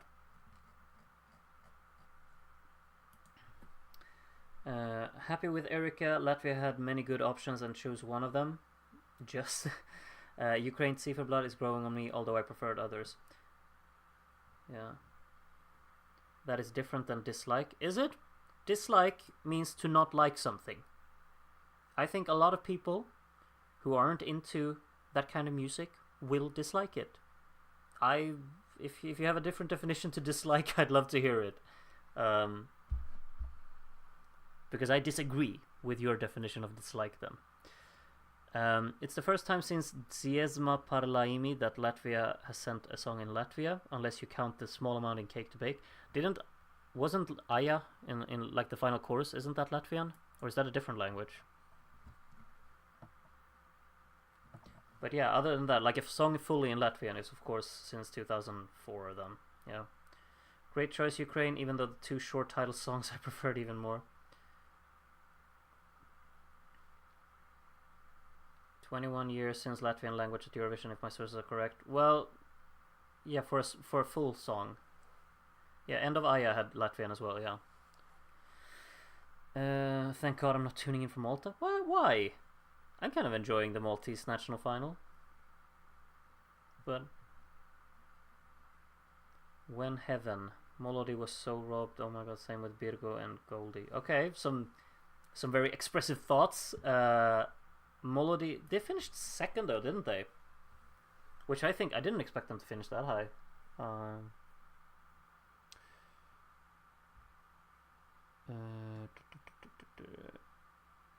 We don't talk about that because the cake is a lie. What? I don't get it. Is Kant the favorite in Malta? I'm not really sure what their favorite is, but it's of course the favorite for for the Eurovision international fans. They're going crazy for it. I think if you go on the view count for all of the songs that have been in MESC so far, it's definitely going very hard ahead there.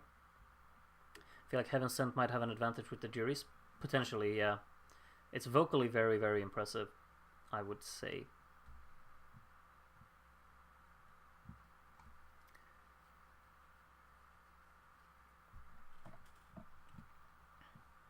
I want Lala Ratatakeke to win in Malta.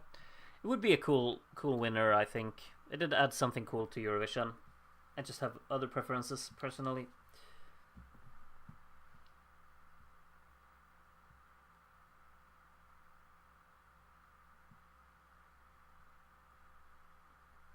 Sadly, I don't really care about Melodifestivalen, and none of the 3 winners today have even ranked in my top half of either finals. Well, oh well. It is what it is.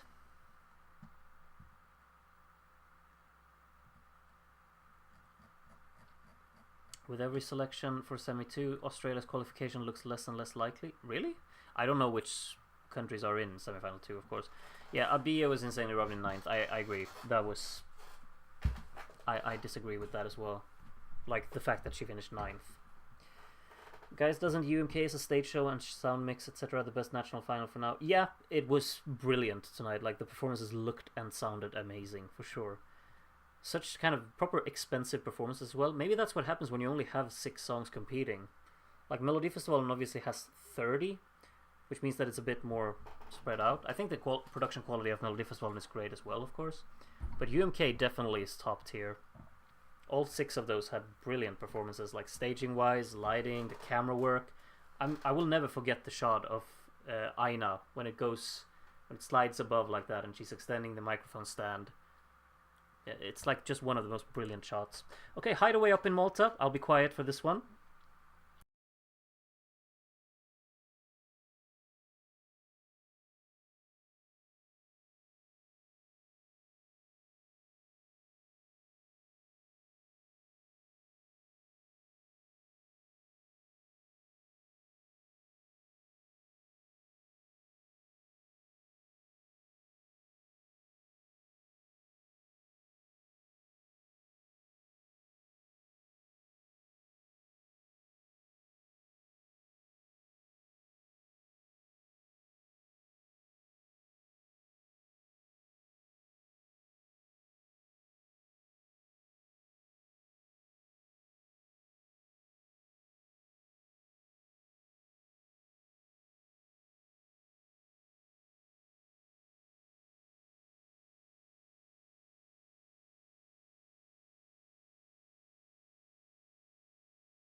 You know, I very much agree with what you said, Charlie. I think Mark here, he's pushing his own vocal capacity, really. I mean, I think that at times the song is really pleasant and very, very nice, but he's not comfortable throughout the entire thing, and then it kind of holds back. Like, the falsetto sections, they don't really come across as convincing as they should, and as well also happens kind of with the bigger notes. The verses are really sweet, I think. And that little melody, like the opening 2 lines of the track, it's kind of catchy. I've been having that in my head a little bit, like the I want to be relatable, but sometimes I'm unable. There's just something with the kind of rhythm of that. It's kind of nice. But yeah, don't think that's the winner, of course. But we'll see how far Mark gets up the ranking this year. Who's up next? That would be Aziza. This one's fun. This one's dancey. I think this is his best song in MESE. Well, I've only heard 2 of them. And the one from last year I just completely kind of disregarded quite quickly. I didn't find it particularly interesting. Aina had a perfect live performance? Yes, agreed. I was rooting for it so much, but 3rd place is still 3rd place, so woot woot. Alright, Aziza next up. Time to get my dancing shoes on.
Probably doesn't stand a chance of winning, but I think that song is tons of fun. It's so catchy, so harmless, just cheerful and very, very rhythmically cool. I like rhythmically really fun. I really enjoy listening to that. It's a proper vibe and a good performance as well. And I love the little key change. It's so cheeky there towards the end. Yeah, I'm really fond of that song. Why didn't he sing 100% in Maltese? I don't know. I mean, it's a bit catchy that it's in English because that means I can sing along to it. Anyway, yeah, I really like that. Probably won't win, but I'm happy to just listen to it and watch it again. It's good stuff. Next up is, of course, Heaven Sent. Hype, hype. And then it's Lub Lub. And then we got another hour of a show, I think, before the final is actually done over here in Malta. We're watching Das Boot again in the little postcard clip here. Raincoat Guy, Sweden, 1968. That's a throwback. That's a proper throwback. What's the lyric now? I förrgår gick jag med dig på en snyftare, fast jag ville gå på pang pang. Alright, anyway, Heaven Sent coming up next. Song number 15.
Yeah, it's I want that to go to Eurovision just to see how it will go. Like, do we think it's a brilliant performance? She's absolutely brilliant. That's kind of the main thing.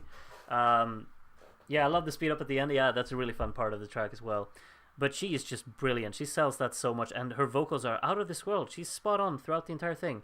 The thing is, if it wins, and if Malta send it, will they, get completely overlooked again? Like, if they end up sending it, and they end up not qualifying again, I will just be so sad. If you're into cheesy songs, then that's up your alley. Really? Really? I mean, lyrically, whatever, but like, just the whole structure of the track, the entire focus on drama that it has, the expressive nature of both, like, vocal characteristic, the track building like it does, I don't get anything cheesy out of that. Yeah, I'm not agreeing with that statement.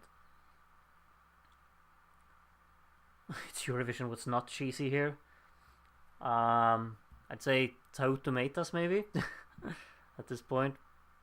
All right, it's Lub Lub time. Final song of MESC.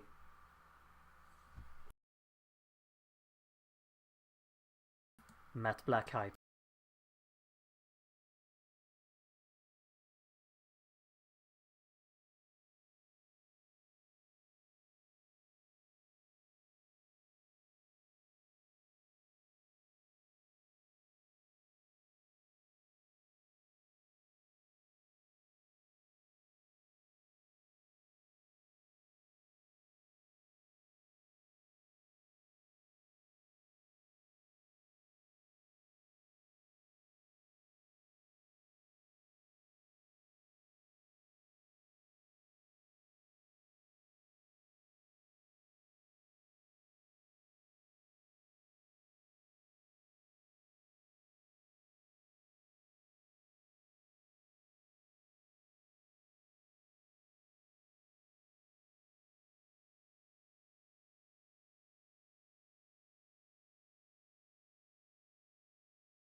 Obviously, a really fun song to end it on. I like that as well. Good finale to the Maltese national final. I think they really like. I know there are 16 songs in the Maltese national final, which I think is too many. Like in the actual final, but just looking at the list, I think a lot of the songs here, they're kind of like they make up a good final. I think Malta did pretty well in picking the songs that stood out the most, perhaps. Even if I would have picked just slightly different here and there, I think they got a pretty good lineup here. Of course, missed majority of the early parts of the show, but yeah. I love the Boy Scout camp illuminating face with a flashlight. Yeah. Um, all right. Anyway, I'm just gonna take a quick look here. How does the Maltese kind of results work? I mean, we still have an hour of Malta's show to go. My head hasn't really been able to reset. Are we getting a recap maybe? Or we're getting ads perhaps? Probably getting ads, to be honest. Let's be real. Yep, we are. Okay.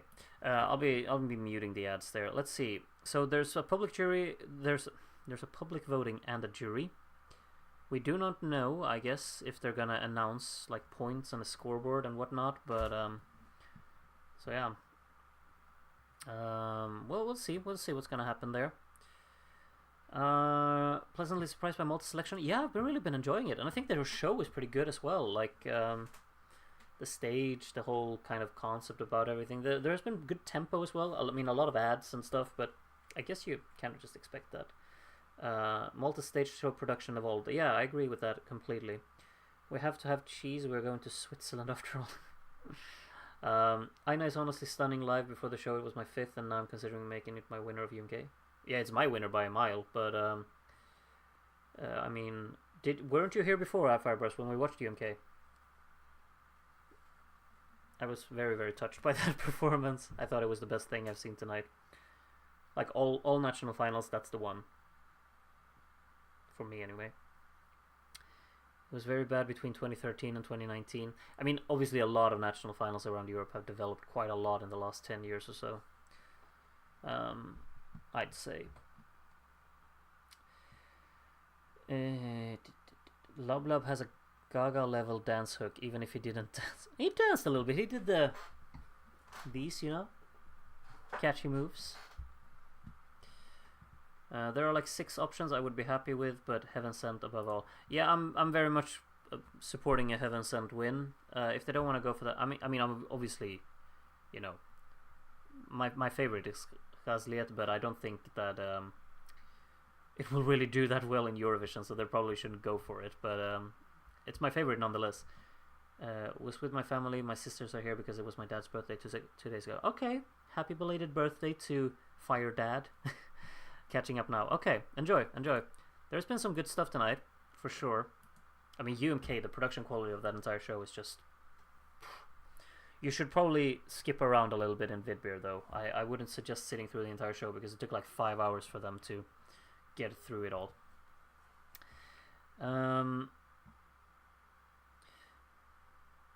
Yeah, other than that, like other than Heaven Sent and Gaslight, of course, over in Malta, I'd be fine with several picks here. I'd say probably like they put a lot of the good stuff towards the end. I would say, like Aziza shouldn't go to Eurovision, but it's a lot of fun. Love is kind of fun too. I mean, La La Ratatakeke would definitely leave an impression on a lot of people. I'm not sure if people would go crazy for it. Some would, and some would probably roll their eyes at it, if I just kind of assume. I've checked out of Concrete completely now because his performance of it live is not what it should be. Yo Listen's kind of cool though, like that could be something. Unheard I'm very fond of course. I think that's a beautiful track. Juno was good. I haven't seen it tonight, of course, but that was a pretty cool performance back on Tuesday. Took them like 5 hours to just get to the point. Well, I mean, they didn't even finish the 10th song before 8 p.m. and they started at 5:30. So it took them almost 3 hours to get through 10 songs, which you know is quite saying something, isn't it? I won't believe anyone who tells me they aren't bopping along to Lub Lub. It is catchy. It is catchy. Watching Sangwa Kepnin right now. I don't think I will catch up with that. I will watch the performances at my own time later, but that's probably at the bottom of my priority list at the moment. I'll take these off for a while. I haven't caught up with Lithuania at all, of course. I have to listen to those songs. I saw we have a running order for Lithuania now for the final, so I can finally listen to whatever's going on over there. Wow, good for Ciferblatt. They're up on 3.1 stars on Eurovision World now. Congratulations. Okay, let's take a look actually what Lithuania has got going for them. Their final... Wait. Their final consists of... Running Out of Time, Tired, Isal Duma, Just Take Me on a Date, Hole, After Storm, Tavu Akis, Freedom, Drobe, The Bluest Bell, Visaip Man Reik, and Armuletum. And I don't know a single one of those songs. It will be interesting to get through those and just really delve into that selection now that I've been postponing it for 5 weeks. Preferred hit, I mean, Houghton music video. It does nothing wrong live, but the staging is just generic. I really like the live performance of that one, actually. I thought the opening in particular, when, you know, it kind of looked like she was floating. That's a pretty cool moment, I'd say.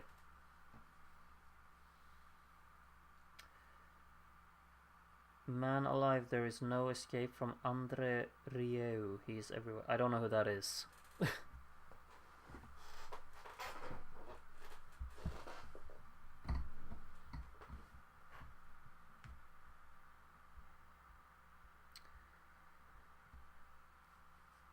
A lot of people seem to be excited about the Tavu Akis.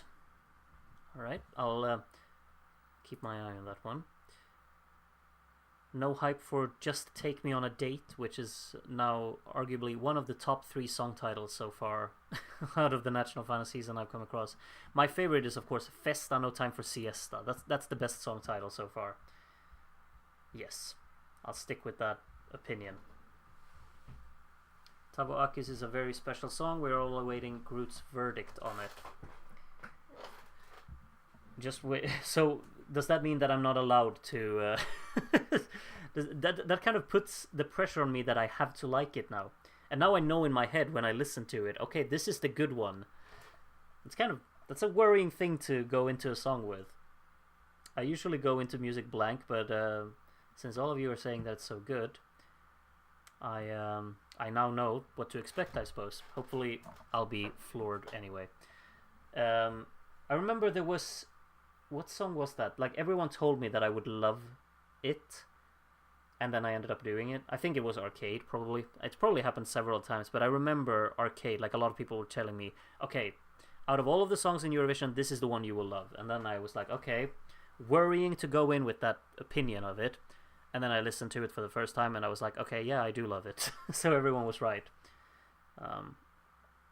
Just Take Me on a Date is the worst one and shouldn't have qualified. Oh well. Oh well.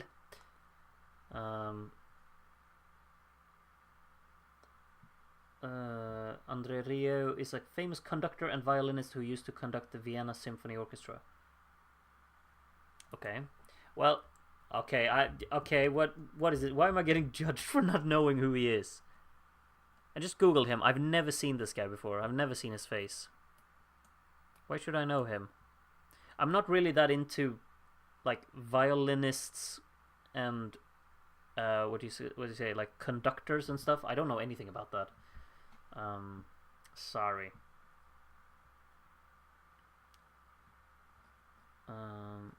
Why should I know him though? Has he appeared? Where does he appear all the time? Since you said he appeared everywhere. I haven't paid attention. Okay, MESC is coming back on. He's really famous and he's everywhere. Not in my timeline. I'm not into classical music, but even I know him. Well, how classical can his music be when he's still alive, you know? He's made Amazing Grace, or like, I guess he's covered it or something. Oh, he's coming to Avicii Arena in Stockholm on the 14th of June. Okay, then. Vidbir spends 50% of the time with the judges ripping the acts apart, and most of that is the Jamala show. Well... Where are we at with MESC? Well, all of the songs have performed. The judges, or not the judges, the host just came back on, looking very serious. We haven't had a recap yet, so I'm guessing we're gonna get that. And we're still 55 minutes left of the show, I suppose. I'll be completely honest, I'm kind of... Yeah, they're opening the voting now in 7 seconds. He also conducted a cover of Voila. Okay, alright. Haven't seen that. I'll be honest, I'm a little bit like my head has been spinning so much from the entire Super Saturday shows from all of them that I'm not super excited to sit here for 50 minutes and just watch Maltese shenanigans, but I'll do it. I'll do it if you all stick around with me, of course. I shouldn't even be complaining because you all have been watching Vidbir before me as well. Alright, recap. Let's take a look at it.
Alright, so looking at that recap from Malta, it's a pretty long recap because there's so many songs, of course. Very big final, but I think it's a pretty good selection. I think this final is pretty strong. Maltese final overall, really easy listening, good quality, it's a rare thing. Yeah, but it's like overall, it's just kind of an enjoyable final, I would say. Of course, I've been kind of missing going through the final tonight, but just listening to the recap, I think they got the good stuff in here. I really like now that when I listened to the recap, I thought that clip of Unheard, just that hit. I would not be mad with that pick, but I don't think they're going for that. But that's so up my alley in terms of the style of the music. I think the execution of it as well. It just works for me. I noticed Groot didn't disagree with my Vidbir assessment. Which one was that? I think I missed that. Or did I say something about it and I've forgotten? Ads, recap, more ads. Yeah, that's the... Yeah. That's the formula. Interval acts will be Alexander Rybak, Maxine Pace, Ramirez Skiberas, and Sarah Bonici. Or Bonici, I don't know. Okay, cool little selection. I don't know who this is. Or should I? She was in MESC 2023 with the song Alone. Okay, I think I've seen her name before. She finished 4th. Okay. Maybe that's the song I've heard then. Perhaps. Compared to the last couple of years, Malta have certainly sharpened up. I agree definitely. I think the show's been pretty good this year. Hello, David. Have you had a good night? Have you been keeping up with MESC? We've had it's been a long night of just watching a lot of different selections. You might be mixing her up with Michaela Passe from 2019. Is that the Kama Chameleon girl? But she was only known as Michaela, right? So I don't think so. I've never associated the name Passe or Pace with her. Oh, it actually says Michaela Passe. Okay. Okay, maybe then. I don't know.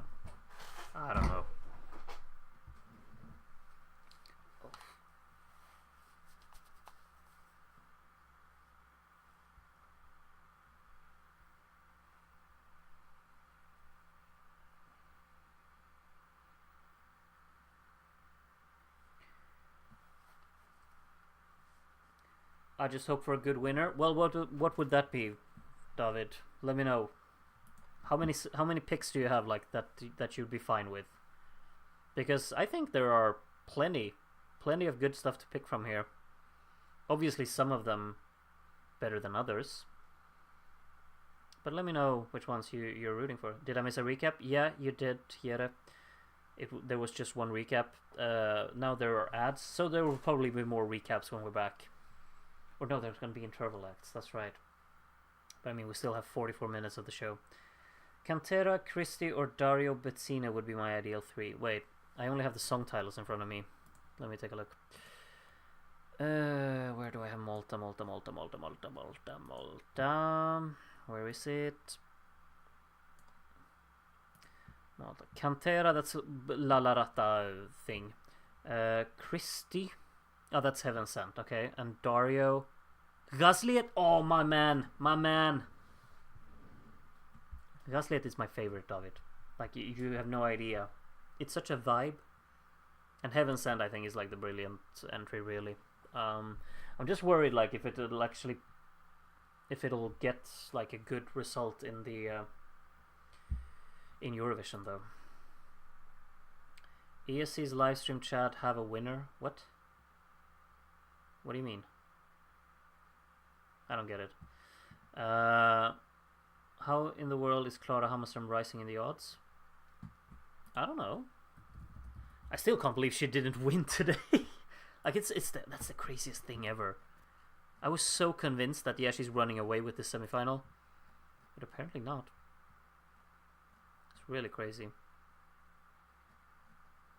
So according to Eurovision World, Fredrik Lundman finished ahead of Schlagers. I'm just saying, because there was someone before who said they tied for 5th place. According to Eurovision World, they didn't. Yeah, Clara Hammarström is 2nd in the... Wow, John Lundvik has fallen back a lot. Okay. Why? And Erik Segerstedt is going down in the odds after he just won the heat. Make it make sense. Okay. La Rata thing. Heaven Sent for me. Gaslight and Heaven Sent are my top 2 by a lot. I hope one of them makes it. This is so cool. Nomi should have advanced over Clara. I was personally not super big fan of Salute by Khalifa. I would have probably preferred it over there. I like how Salute is actually ahead of Erik in the odds. After finishing 3rd. He's not even in the final yet. Like Khalifa, that is. And Erik just won the heat. Your mic? What's wrong with it? What's wrong with my mic? I don't know. Booked my tickets to Rome yesterday. Turns out I will be flying Malta Air. When are you going to Rome, Alipan? I didn't know about this. Share the details. Not like your flight information, but share when and why you're going. I want to know. I want to know. I was referring to you hesitating and not actually saying anything concrete about my assessment of Vidbir judges. I've already forgotten that, but yeah, I don't know anything about them talking, very negatively about the performers because I don't understand Ukrainian anyway. So, but if that's the case, it's kind of sad, isn't it? Malta Air is just reskinned Ryanair, isn't it? I've flown with them too. So you've flown to Malta? Like, I've never heard of Malta Air personally.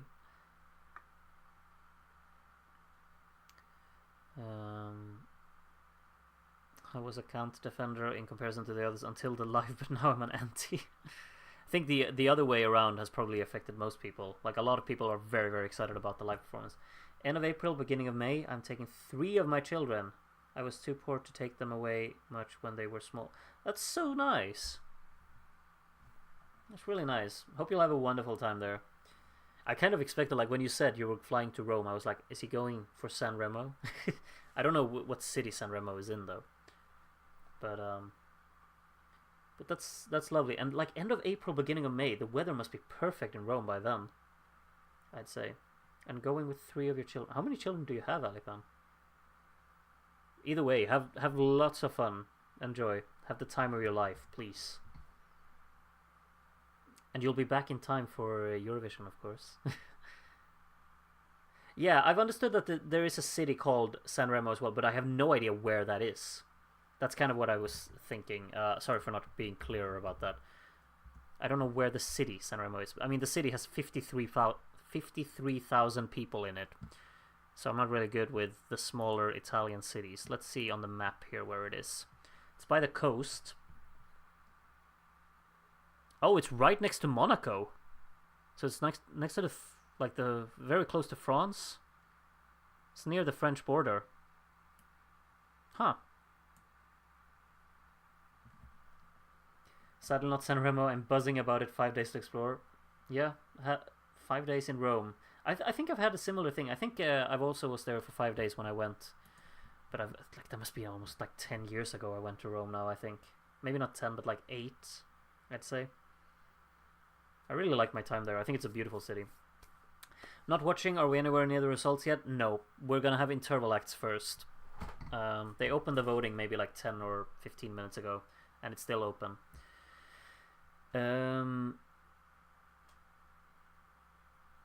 Very north, as Fibra said, not too far from Monaco, yeah. Wait, we got another recap already? Alright, let's go through the recap again.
Okay, again, very enjoyable recap. I'm really enjoying that. Okay, I saw some very interesting comments from you, David. Don't want to get you too hyped. Well, it's too late. You already did. Gazlet got a very warm reception from Maltese viewers, and the audience went pretty well for it. You've put my expectations very high now. I just know what the like if in some very very strange way it will end up it ends up winning. I can just see the reception from majority of people, though. They will be like, they will be hating on it so much, so much. But I would be happy, and you would, David. That's something. I'm having a nap until the results. Nah. Miguel, interesting question from you. Do you think Eric can win the televote in the Melfest final, similarly to what happened in 2022 with a bigger than the universe guy? He has a name, Miguel. It's Anders Bagge. But no, I don't think that. I think that's a bit extreme. I'm just stoked that he won tonight. I did not expect that. But no, I'm not expecting a televote win in the final. I'd be very surprised if that's happening. It's very cool though, but I doubt it that it will be the case. Let's see. I'm not sure how big the jury televote split is. Maybe David has. I'm not sure. He's the Maltese expert in here. Heaven Sent, Yo Listen, Talk, and Unheard are the big four for me at the moment. Good list. I like all four of those. Unheard is hitting me hard whenever I like that recap clip. Just hits for me. I want to watch that performance in full again after the show, of course. I'll go back to that one. We're getting some interval acts, maybe. Just caught up with Erica's performance from UMK. That was amazing. It was a very expressive performance, very expensive and everything as well. And she sounded great live. Yeah, absolutely. Have you watched the other performances from UMK, Ellen? Because I think, like, for me, Aina was like so beautiful. That's probably my favorite live performance out of every song from every national final so far this season. It has to be. I found it to be perfect in every single area.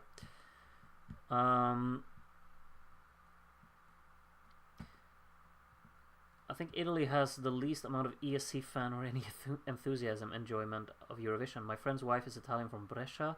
She said she hasn't heard of Eurovision until Måneskin won. It's kind of crazy, isn't it? Considering how great Italy are at Eurovision. But yeah, I mean, they're prioritizing, of course, Sanremo. But I guess maybe it's getting more and more popular with Eurovision after Måneskin won.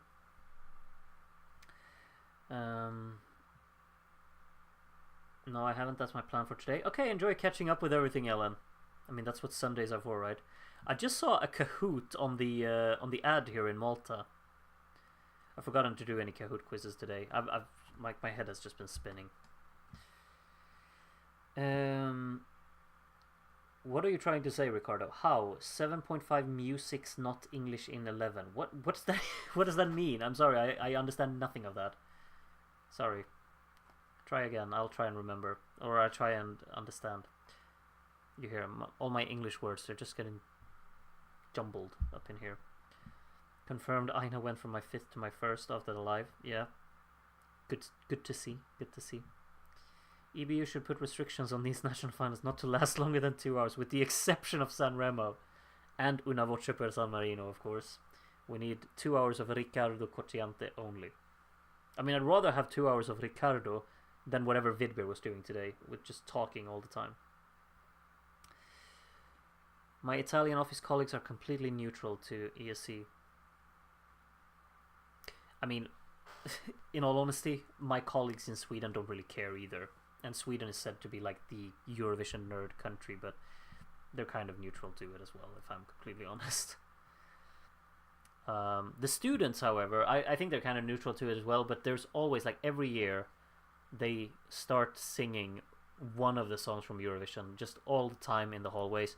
And in 2023, you would think that it was going to be Cha Cha Cha, but no. Everywhere you walked around the school, all you heard was Mama Cupe la Tractora. That was all the time. All the time. People were just walking around singing that. All the kids in the hallways. Yeah, I know. I'm kind of trying to think like what it was in 2024. It was Europapa, wasn't it? Yeah. I still heard it. Like, there was someone singing it last week, I think. I had a student started singing it in class, like Europapa, like out of nowhere. Yeah, that was a popular one, of course. Like, yeah. Must have been torture for you. No, I think it's kind of funny, but yeah. As long as I don't have to listen to the instrumental of Mama's Show, maybe then it's fine. It's a bit funny.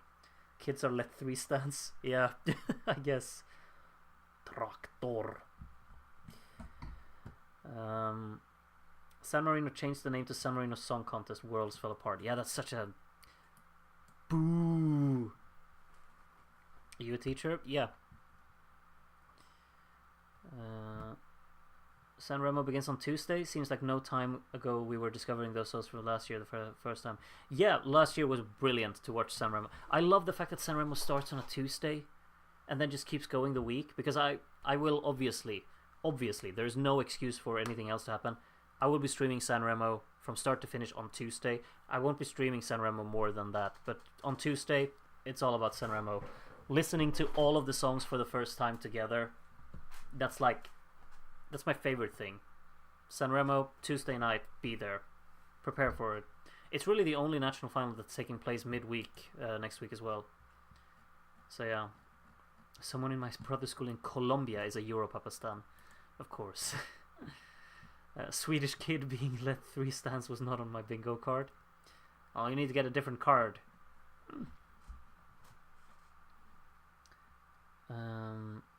So we have 11 songs for ESC now. 7 are not in English, plus around half the Ukrainian one. That is not common, but I guess internal selections will ruin that. Sweden will help in not giving you a song in Swedish, that's for sure. But yeah, that's actually really cool that we have so many songs in native languages this year. Hopefully none of them will revamp to English. Do we think any of them are in the... Like, do we think any of them could? Out of what we have so far. Let me take a look at what songs we have so far. Eurovision 2025 songs. Which songs do we have so far? Tsierm, that's not translating. No way. Strobe Light's already in English. Ich komme. Yeah. Do we think that's going to be translated? Probably not, right? Asteromata is not getting translated. I can't believe that. Like a Party already in English. Burman Laimi, that would be disappointing if they translated that. La Poupe Monde Son, that's definitely staying in French. Dobrodošli, you never know, like honestly, with...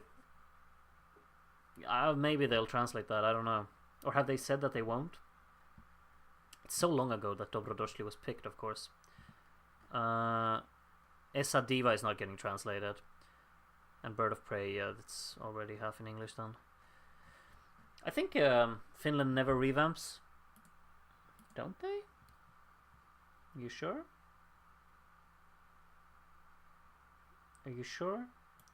I can't think of one now, so you might be right, but surely at some point they must have revamped. Getting our 13th with Malta. One can hope. We've got 12, not 11. I don't count Czechia, if that's what you're doing, Elias. I mean, we heard a version of the song. So I don't count it. That's the same as counting the song from Netherlands. No, maybe not the Netherlands, because we don't know the song title. But we do know Austria's song title, and that it's in English as well. San Remo is 5 hours long. Well, I mean, tonight, most of you have been watching for over 7 hours. You know. San Remo gonna have more than 20 quality songs. Yep. As always. Sweden did send a song in half in French. Yeah, in 2009. Still can't believe we did that. It's kind of a bit strange for Sweden to do, of course. Don Juan, Den Känslan, and Vår första gång So Rob. I wouldn't have mind all 3 of those qualifying, to be completely honest. I like all of them. Albania said they won't revamp it to English. Good. Good. Hey Groot, how's it going? Pretty good. I'm tired in here because keeping up with all of the national finals has been hell, honestly. The night is not the best for me, as you can guess. 0 out of 3 right now. None of my favorites have won either, but I'm kind of fine with all of the picks that we've got so far. I'm fine with Ukraine, I'm fine with Finland, and I'm fine with Latvia. So I had other favorites, but it's not the worst. And I'm super happy about Sweden. The fact that we put Eric through to the final as winner of the semifinal. That's the big thing. Like, if he would have finished second, I wouldn't get super excited. I would be happy. But the fact that he beat Clara is just, like, so foreign to my mind. I never expected that to be able to happen. So that part I'm happy about. A lot of people are, of course, upset about what happened in Iceland as well. I haven't kept up with that personally. But, yeah, the big fan favorite kind of got knocked out there. Nina said her song is staying in Montenegrin. Good, good. Esa Diva is getting a revamp, right? Don't know. Yeah, Phil seems to think so. Ich komme will be the first song with a chorus in German, like in Forever. Yeah, maybe. I can't sit here and think back now.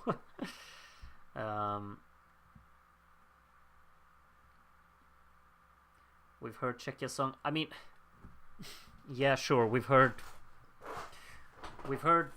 the lyrics and the melody, but we haven't really heard how the music is gonna sound like, which obviously can change a lot of the opinion. But yeah, we know that it's in English, but I would assume there's no way that Austria's song is not in English, right? It's called Wasted Love. One thing MESC, or rather TVM, hasn't improved is the ads. Yeah, Austria 2012 was a German chorus. German in altogether, right? It's not that I really sit and listen to Voki Mitang Pupu very often, but, you know. Sweden should have given you Behöver inte dig idag in 2021. Would be a good pick. I'm a Dundee Dansa guy, but I would have loved if Behöver inte dig idag would have won. But it didn't. It didn't. Do we think tonight's winner will qualify? Depends on what it's going to be. But of course Malta are facing an uphill battle, whatever they send, really. Really looking forward to Sanremo next week. Me too. Me too.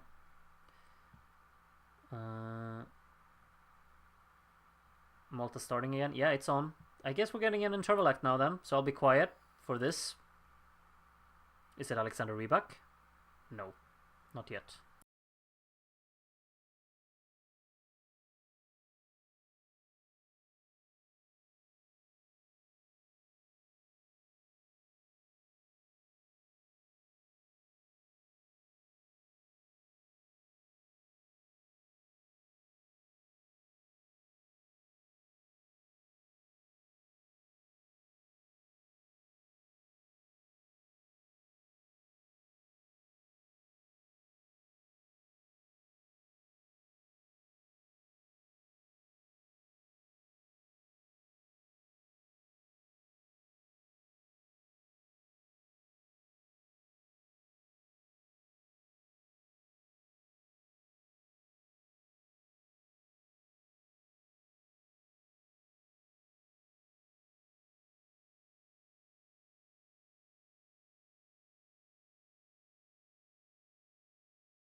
All right. From what I've understand in the chat, this was a junior Eurovision entry.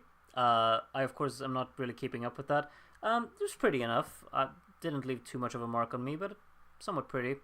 I'm not really sure. Like, was it? Didn't really sound like live vocals, but I mean that's fine, I suppose.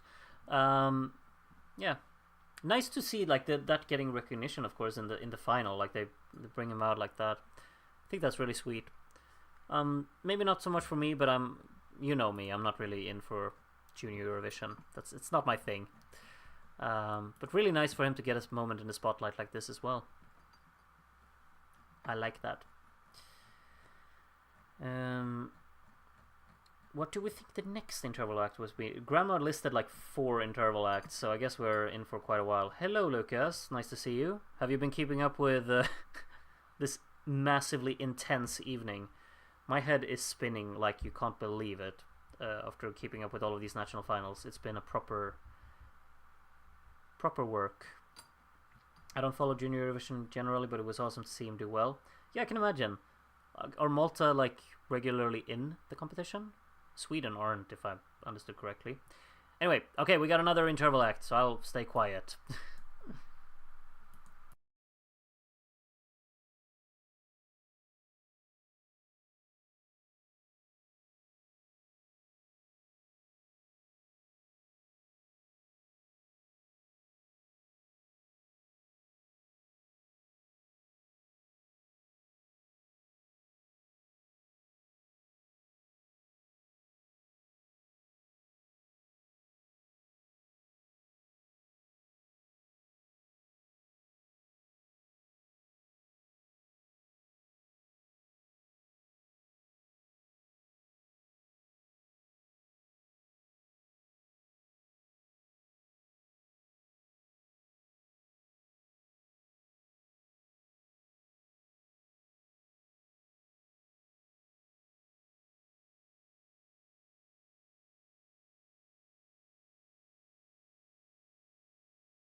To me, that's a really pretty performance. It definitely kind of developed there towards the end for me. Just really kind of clicked for me. I really like the fact that you're here now, David, so you can provide us with some context, because you just said, wait, let me see. This song won what is popularly called the Maltese San Remo last year. It's a song about losing your mom. Okay, that's a sad part about it, but it did give a little bit of San Remo vibes, really, which was really really pleasant. I like that. It was very pretty. Nicely written song. It didn't really maintain my interest throughout the entire thing, but maybe it's just because I'm a little bit tired as well. I mean, we're almost up on 4 hours now, which is of course taking its toll on my brain.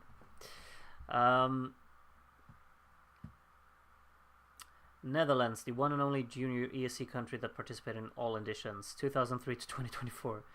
That's dedication. Yeah, as I've said many times before, I've watched Junior Eurovision 2003 and 2004. Those are the years when little me was keeping up. And actually, I have... Wait. Look at this. A CD for Junior Eurovision 2003. It's right in front of me here. I don't think I have 2004. But yeah, I have this.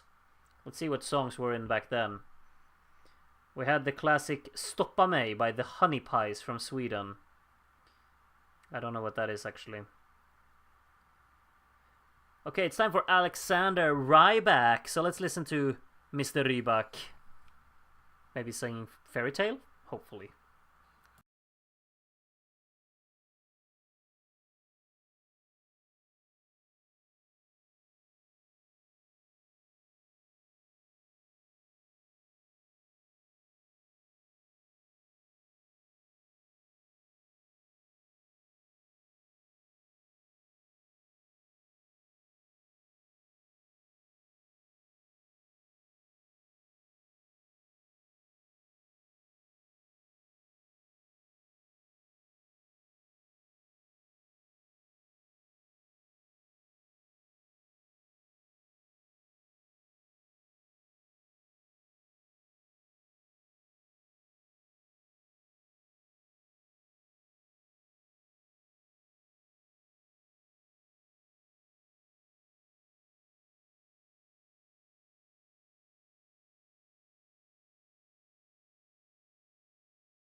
Do you realize how much I still love Fairy Tale? It's still one of my all-time favorite winners of Eurovision for sure. It's just a song that for me it never gets old. I know a lot of people are really off put by it now, but for me, still, there is nobody in Europe that has a big heart like you in Malta. Okay, does Malta have the biggest heart for Eurovision?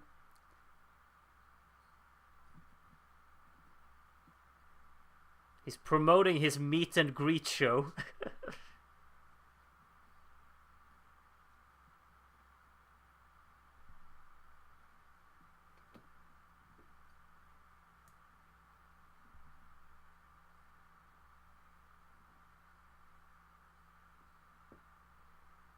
Isn't this a sweet moment?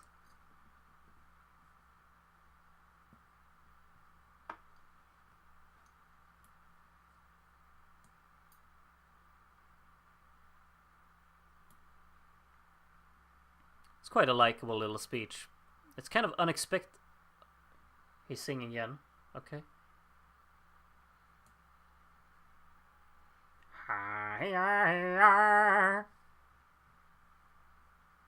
Oh, he's gonna sing another one. Okay.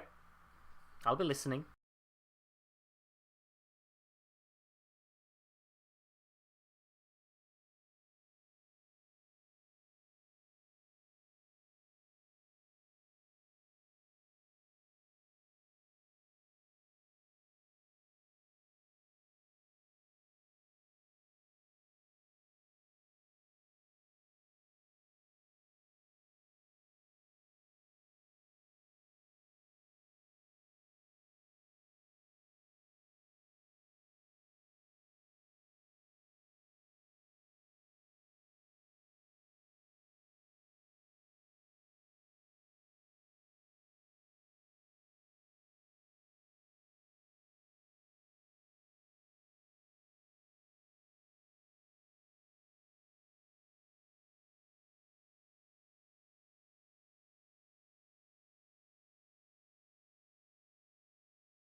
I really like that song. I thought that was a lot of fun.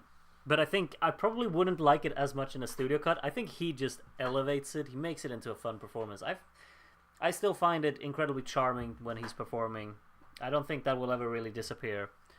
I've seen him perform 500 times for sure, but it's still good. What's he up to in April? He said he's doing a meet and greet in Malta, so he's expecting to see everyone there. Okay, can we drop it now? So basically, in 2 minutes, this show is supposed to be over. I think we still have an interval act if Grandma listed the ones. Or do we? Wasn't there one more you listed, Grandma? I think there was one more. So we're probably not we're not sticking to the time here, I'd say. None of my friends like Eurovision, which makes me sad. I mean, that's kind of where we got this place, isn't it? I don't have any friends who watch it either. But I got all of you. You're my friends. So, kind of evens itself out. Oh yeah, Sarah Bonici is going to perform as well. That's true. Yep. Sarah Bonici left. Now, they're talking about her now. Oh, Sarah. Where are you? Oh, she's riding a motorcycle. Okay. What is this? No. What what am I watching? This looks very cool. Great job.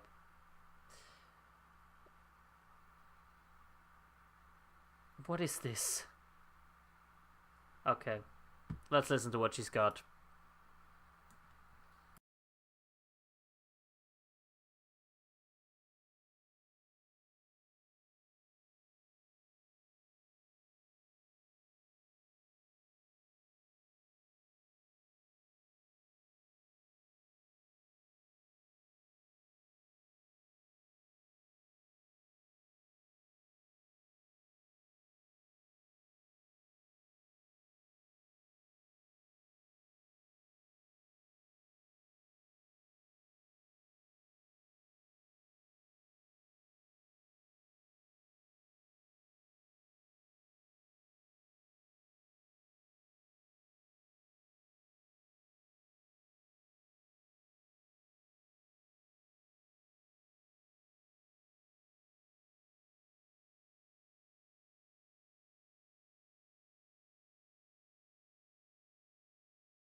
Is Sarah isn't gonna sing loop, or is she?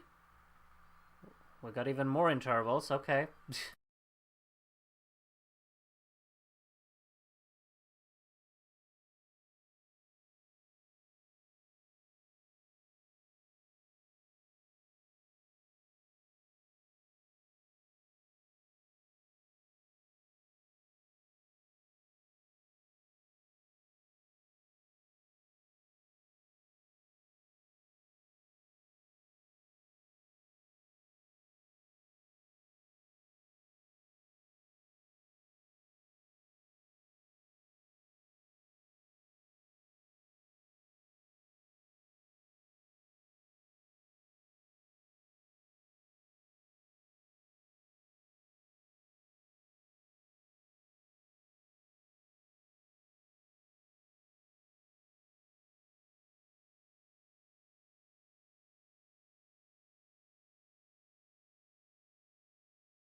You know, I still think that song is a banger, top tier banger. But don't tell me she's gonna sing even more. Can we please put her on time this time though? She's actually gonna have another song. Hopefully she can hear herself in the correct time this time. Fingers crossed. This is giving me Ricardo Cocciante vibes, for sure.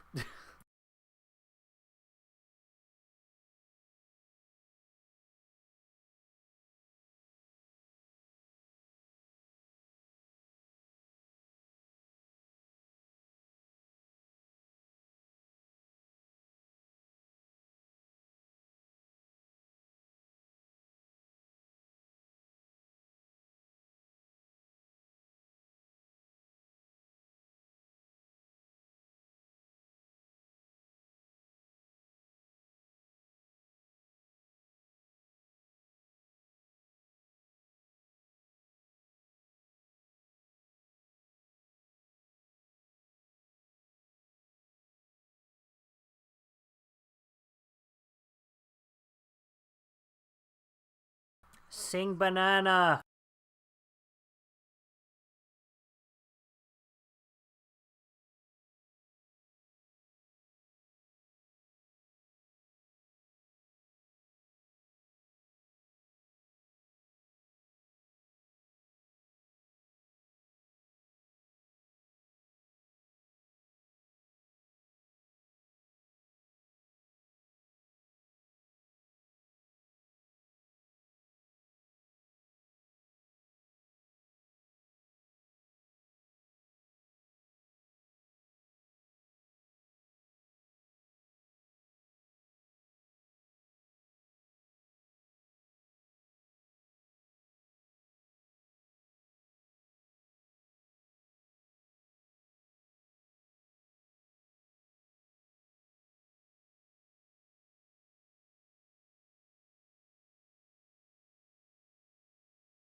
It's quite a pretty performance, but it's not the right time for it. I feel like most people have kind of checked out by this moment.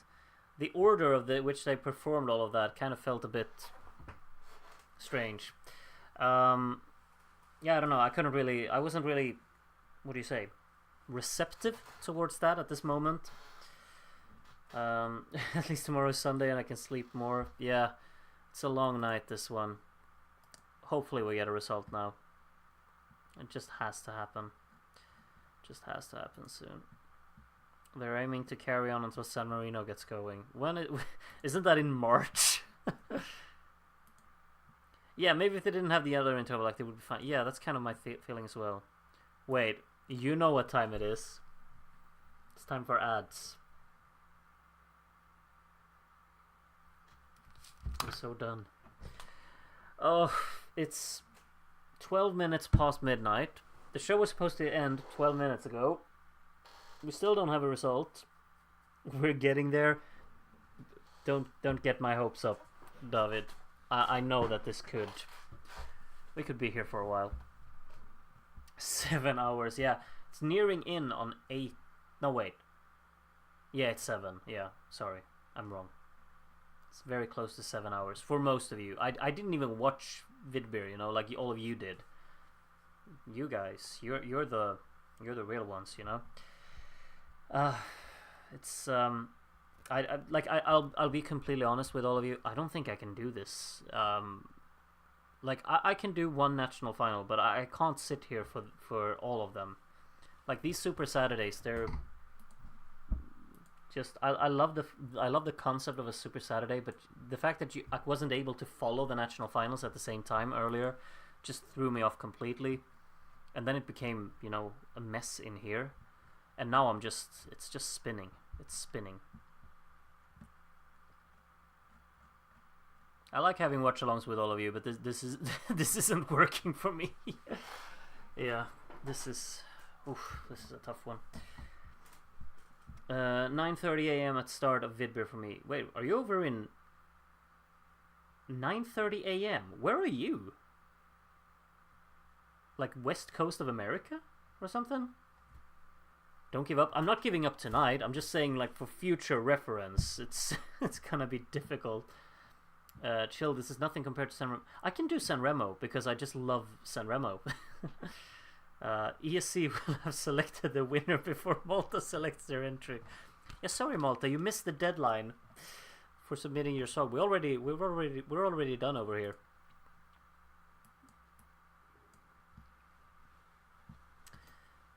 Vote on your favorite Maltese pass pack ad.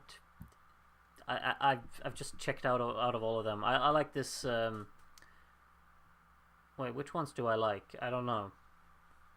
This hybrid car thing. It's not really my kind of ad. It's a bit too soft.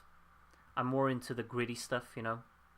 Like this one, which is about Xitfisser Ittax.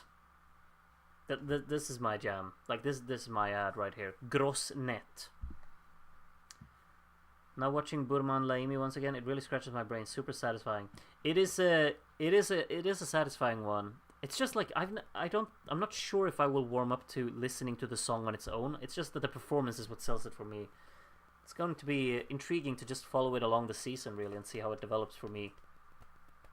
How is the new car? You know the right questions, Alipan. I got it today. I drove it. Like I bought it in Gothenburg. I don't live near Gothenburg really, so I had to drive a long time to get it and drive a long way to take it home. And I loved every second of driving it back home. I'm telling you, it's a beautiful car. Very expensive one, of course, as well. So yeah, hopefully it'll be worth every single cent. But it's a brilliant one. I can't recommend it yet because I've driven it for one day, but it feels like it could be one to recommend. It's a Kia Optima plug-in hybrid. I think that's all it's called. It's Kia Optima plug-in hybrid. Yeah, the 2020 model. Yeah, it's a very, very large car as well. Like it's pretty difficult to like park it in small spaces. However, it has the best trick ever. It has a 360 camera, so when you try and park, the camera on your display shows your car and everything that's surrounding it in 360, kind of like a drone image. It's the easiest thing to use ever. Like it's the best thing for parking ever invented. I don't know why more cars don't have them. I've never had a car with a 360 camera before. This is brilliant. Let's see what else we got here in the chat. I'm trying to catch up a little bit. So Sanremo is so good you don't even remember how much time has passed. Yeah, that's kind of what I agree with, for sure. Super Saturdays have an element of Squid Game in them. Yeah. So will MESC, Vidbir, San Marino, and Sanremo be the longest? I mean, MESC isn't really as long as Vidbir for sure. MESC started at 9, so it's only been going on for a little over 3 hours. But what do you say? It's just the fact that we've been here from before MESC started. That's kind of the thing, you know. All this wait just to announce Kant as the winner. Maybe. Abracadabra video reference host in a wild outfit with crazy huge hat. The category is watch or die. Is that an ad? It kind of sounds like an ad idea.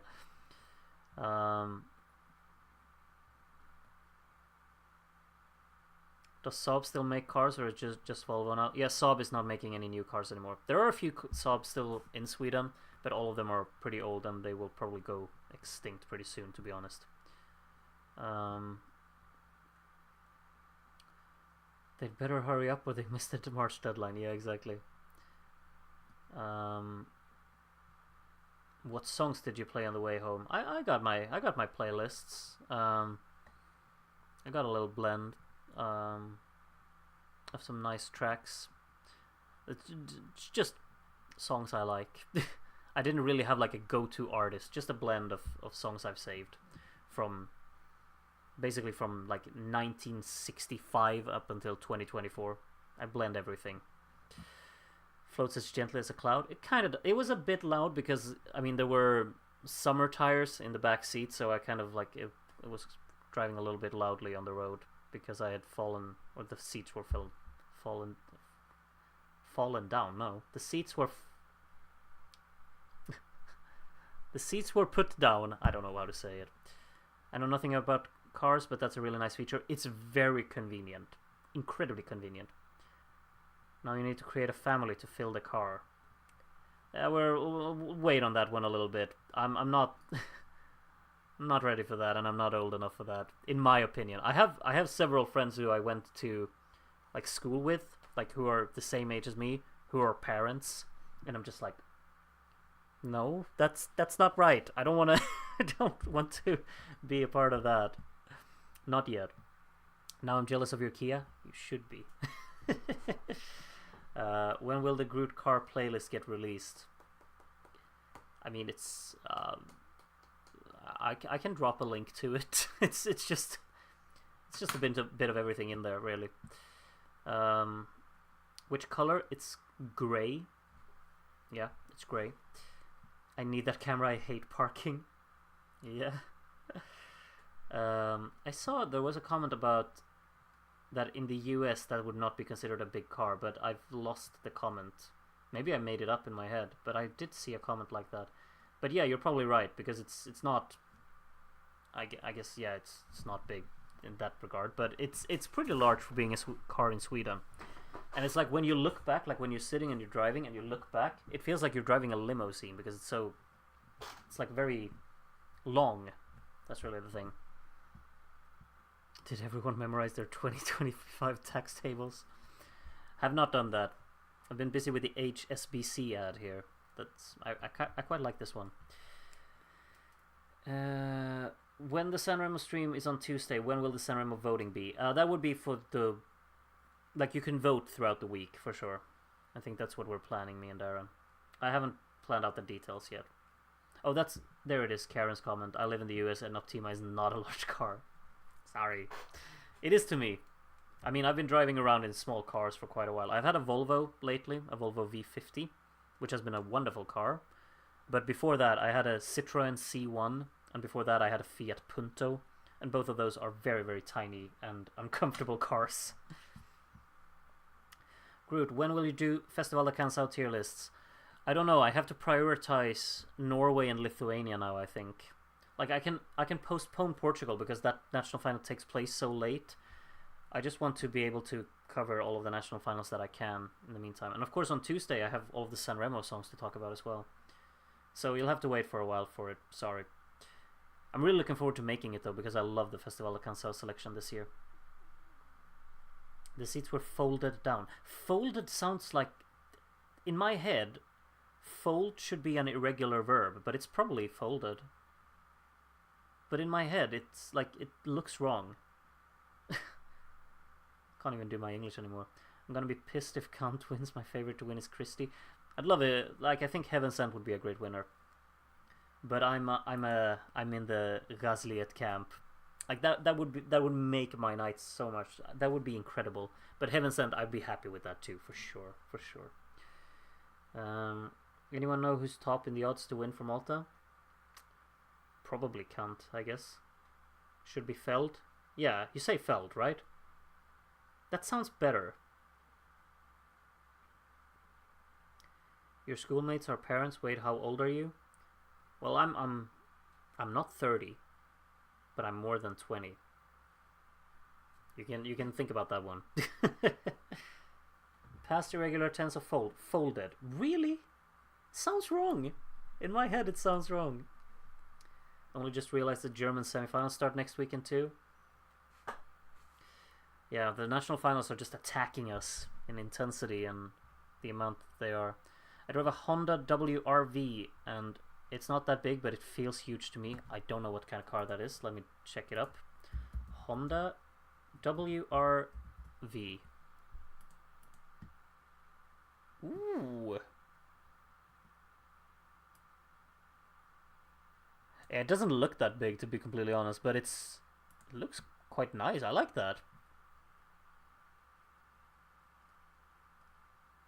It looks like you're sitting very high as well, which I'm very... I like that. I want my car to be like that as well. I don't think the Optima is really that high, but I like to feel like you're the king when you're driving the roads. You know, you own this road because you're sitting so high. I like that whole feeling. There are no odds listed for MESC. Alright. Interesting. You think jury will like Heaven Sent? I hope so. But I mean, the juries are all over the place. Like, the juries in Finland put Aina in 5th place out of 6.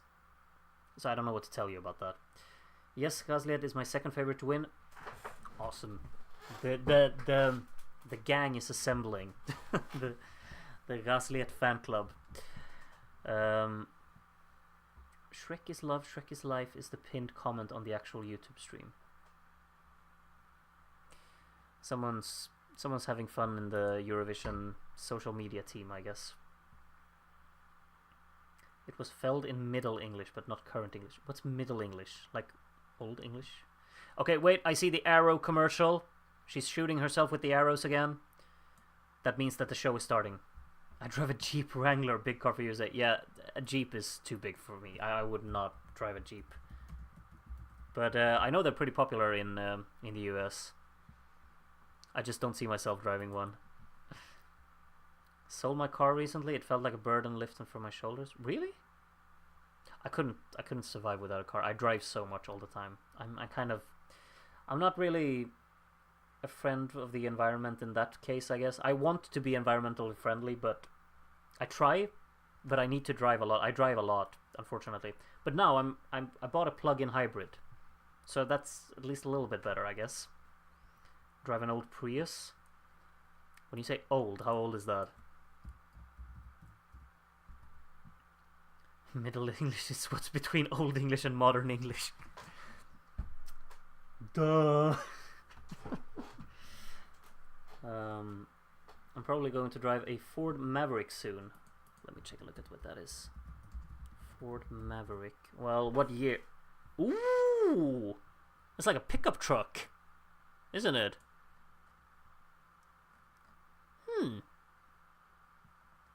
This metallic green color that came up on it when you googled it, it's really nice.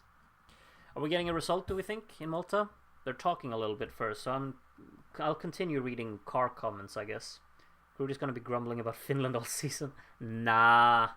But I will admit, I'm gonna watch the Aina performance over and over, probably.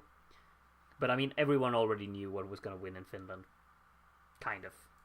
I'm just mainly surprised that Goldilocks got that amount of televote points, that it was pretty close.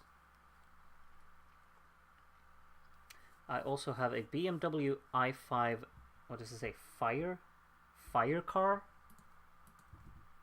A fire car.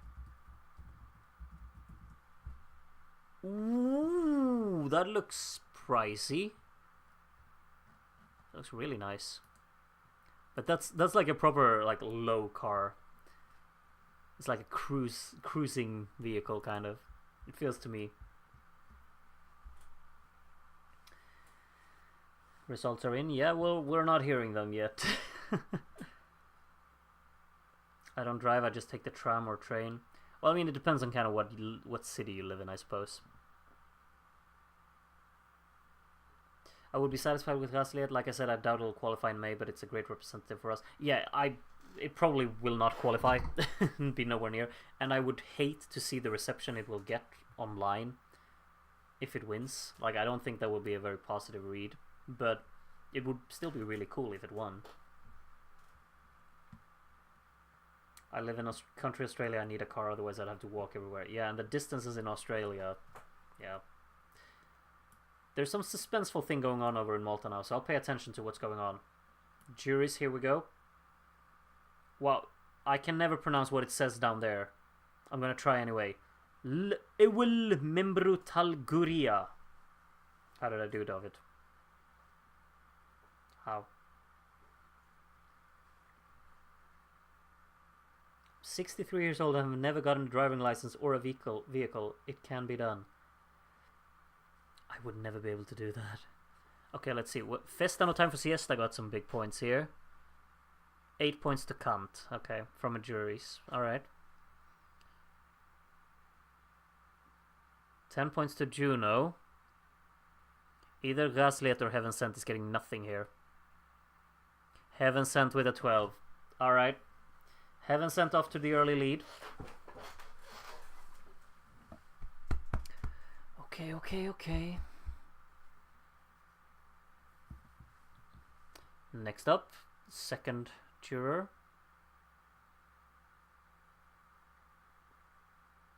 Grazie Malta.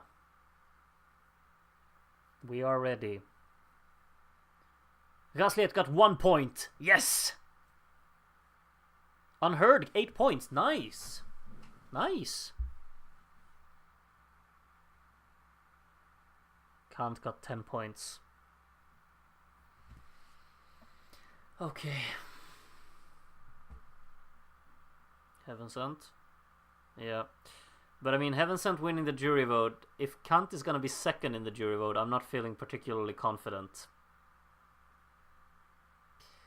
We kind of, like, if we wanted something that's not Kant to win, we kind of needed the juries to not vote for it, but they're doing it.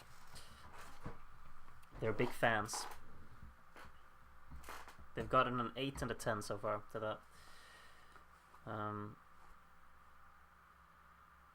Gasliet got 1 more point. Juno with 8 points. Juno up into second there then.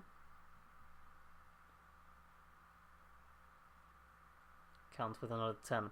She's saying my points. Is she the only one deciding these points? Or are they actually a group, collective? 12 to Heaven Sent, I'd assume. Yeah. Why is Yo Listen still on 0? I don't. Christy 1, I'm calling it. Do you think so? I mean, Kant is definitely very much in second in the jury vote. It's very close. It's got an 8, 10, and 10 from juries. And I'm feeling like it's gonna win the televote, you know? I love how you dropped Concrete completely. Yeah, well, I mean, the performance wasn't good. There's no way I can defend it, you know? No way. Yo Listen on 0 is weird. Yeah, like you can vote for 10 songs and you don't include Yo Listen. Oh, it got 1 point. Gasliet got 5. Hype. La La Ratatakeke got 8 points. Still in 4th though. Can't with a 10. Can't cope with these results. 9 members of jury each announcing their points. Okay, so wow, they're having a big effect on the results then. Like if one of the jurors just decide like, you know, I didn't like Heaven Sent, then you know everything can change immediately there. Heaven Sent gotten all of the 12 so far though. But will that be enough? I've kind of come to the realization that it's a 2-horse race now. I don't think anyone else will be involved in it.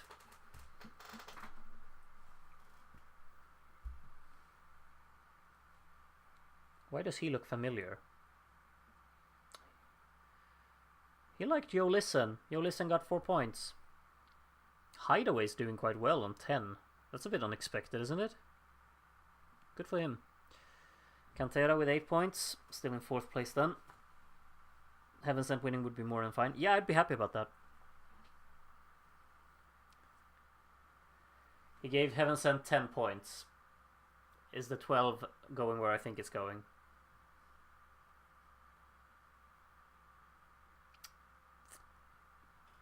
Alright. David, who are these jurors? I want names. That is certainly an interesting pick for a juror. But okay.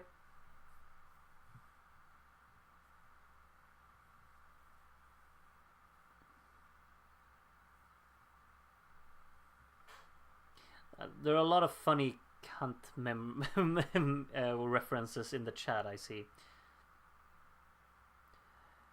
I'm Belgian, goodbye. Yeah, David should be one of the jurors. He would sort things out here. We'll just put David as all of the jurors.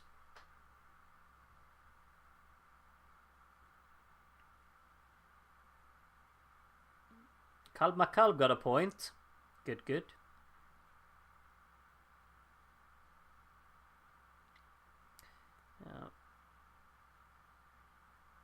I'm not... Count with another 10. I'm not overly excited about these juries voting, you know. I think it's really nice, like Heaven Sent getting all of the support. I'm all behind that. I'm very, very happy that Unheard is getting a lot of love. It's in 5th place. Other than that, I'm not so sure. Juno is reasonable to be up there. I think that's fine. La La La at the Keke. I mean, it's a fun song. I don't really think it's like a jury kind of song. Lub Lub got 4 points. The only one still on 0 is Concrete. Yeah.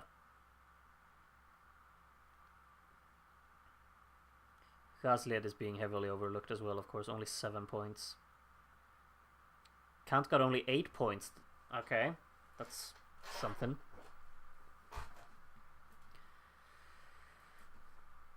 Juno with 10. Alright. Justice for La La La Keke. No, but like, you can't expect the jurors to... Oh, well, I mean, you can't really expect the jurors to go for Kant either, I'd say. But I think La La La Keke, in my head, that would have gotten a bigger televote score than the jury score. But it's still doing very well in the jurors.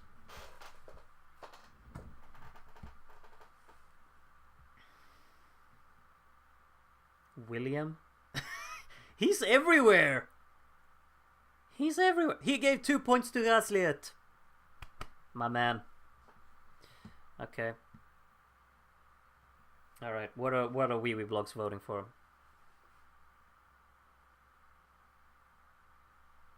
Juno got 8 points. Heaven Sent got 10. Of course. To Concrete, right?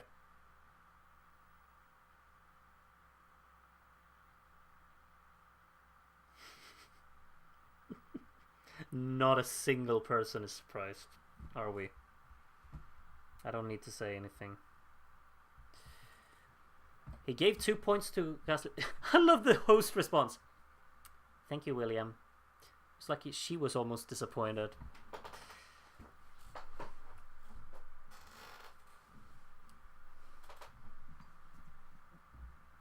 Is this the final juror?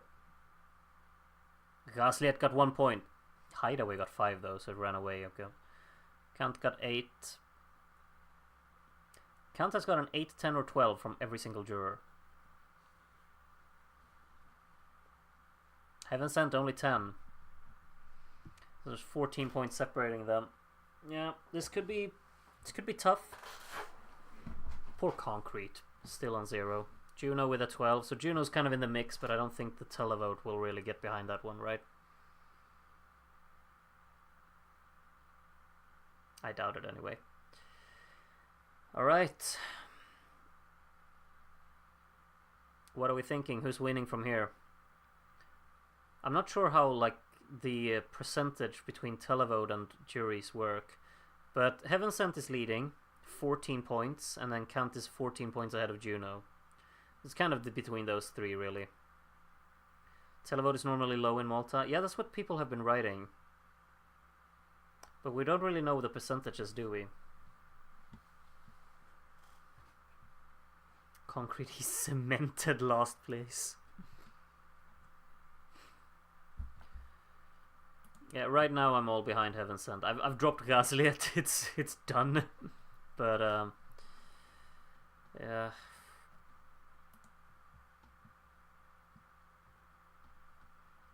I'm in the Heaven Sent gang. Do we have anyone in the... Please, like, if you're just watching and you're being... Like, everyone in the chat is definitely not supporting Kant, but let me know if there's someone is here. Because the people are, of course, out there. It's a huge fan favorite, so do we have anyone who's supporting it? Let me know. I think a lot of people are being quite, like, very downplaying on Kant. Concrete Nathan. Okay, they're going one by one. How many points? Oh, 10 points! He got some points! He got some points. All's well. Everyone's off the mark.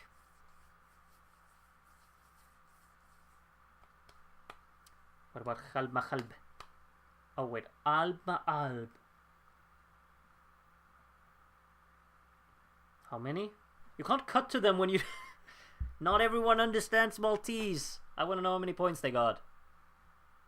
They got 26. Okay. Moved quite up. Lub Lub then. Lub Lub only got 4. Tessa. 9 points for Lub Lub. I really thought Lub Lub would do better than that. I will admit my shame. You don't need to feel shame about it, Braddington. Thank you for telling me, though. I haven't seen you before in the chat. I have no idea how many points Yo Listen got. Yo Listen got 9 points. Okay, so it's up on 15. Concrete's finished last then. Gazliet, let's go. 900 points. 900 points. 900 points. How many is that? They seem happy about that. How much was that? How much was that? Oh, it's up in 72 points in total. It's up in 4th place. You said it, David. It's a big fan favorite in Malta. Just a shame the juries didn't like it. Still I Rise does not seem very happy about that. I like that song though. No clue how many points they got. 10. Okay. It's up on 24. Hideaway. Been a bit of a lurker, new to chatting. Nice. Welcome, welcome. Hope maybe you stick around to chatting. We'd like that. Anyway. Not sure how many points Hideaway got. It's up on 27. So like 12 or something. I kind of forgot Silence was in here. I'm sorry, that's maybe a bit harsh. How many? 5. Wow. Oof. Oof. Rough. But I kind of personally forgot that it was in here as well, so I guess that makes sense. I think that's the lowest someone's gotten so far, isn't it? Rubble and Stone next. The Alchemists. 11 points. Okay. They also end up in the middle somewhere. Like, Gazliet has been landsliding the televote out of the songs to have received points so far, which makes me really happy. Really, really happy. It's a shame the juries didn't like it. Yeah, Gazliet will finish left side of the board. Yeah, that's true. How many points was it? 46 for Festa, No Time for Siesta. And it just beat out Gazliet by 4 points because of the juries. Can you imagine? Aziza next. 5,362 points. Or 16. Okay. He's probably gonna finish second half then, right? Top... No, he's gonna finish top half. Okay. Aziza hype. Top half. Unheard next. I don't think this one's gonna get a big score, unfortunately.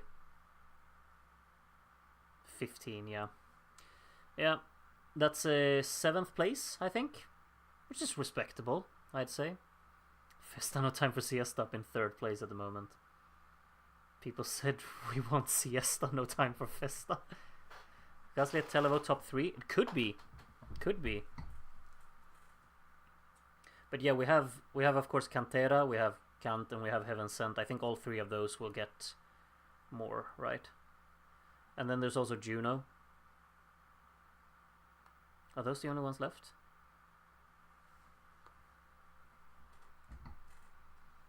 Are there only 4 songs left, or how many are there? Maybe I missed one. No, but I think Unheard finished 5th in the jury vote, didn't it? Yeah, it's Cantera, Juno, Kant, Heaven Sent. Those are the ones left. Okay.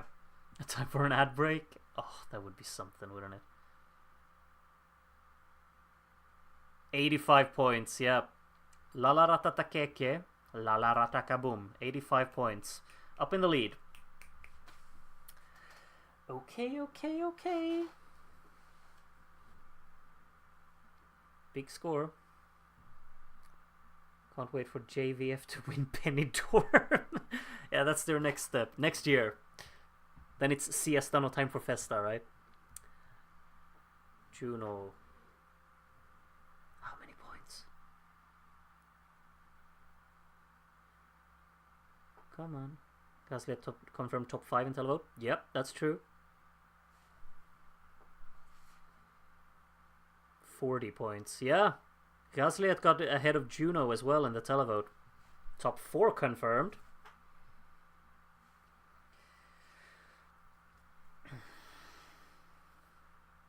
All right, now we're getting to the nitty gritty.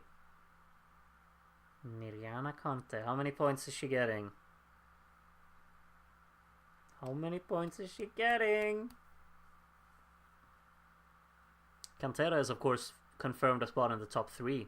Congratulations. Could even win still, of course. How many points? Erba something. 94 points.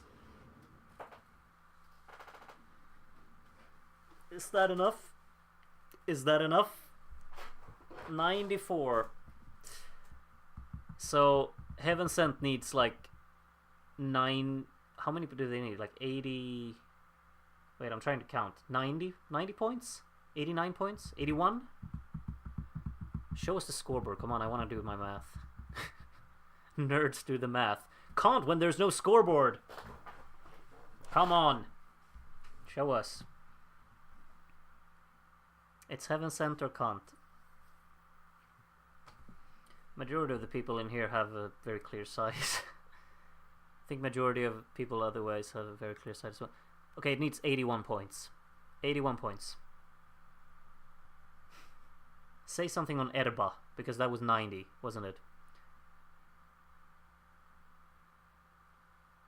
How many points? 81. 81 or above.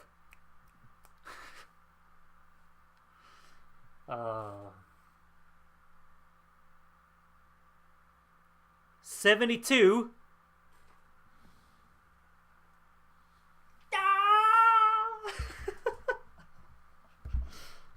I don't believe it.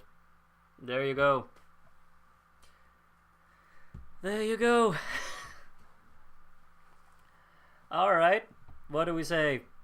What are we saying about that? This is my fault, all. Sorry for hypnotizing the population of Malta. What? Alright. Alright, that's the results done. Can't you say Eurovision song? David, are you okay? David is Belgian now. Haven't you heard, Ellen? He's not Maltese. He's from Belgium. Solely. Oh. Oh my. Oh my. A lot of upset people. A lot of upset people. And I'm sure if I go to any other community on the website, a lot of excited people. Let's open the chat on YouTube. I'm opening the chat on YouTube. Let's see what it says. I stayed up late for this. Yeah, oh, the excitement in the chat on YouTube. You have no idea. Yeah, everyone's happy about that. There are 2 types of people, I guess. Interesting, interesting. Okay. Some people are really pissed off. I seriously hope we get 0 points. Okay. Alright. Alright. Yeah, it's gonna be interesting to follow this up, of course. Did we expect that this was gonna happen when the songs were released? Maybe, I don't know. It's definitely like the attention-grabbing song in the selection, I guess.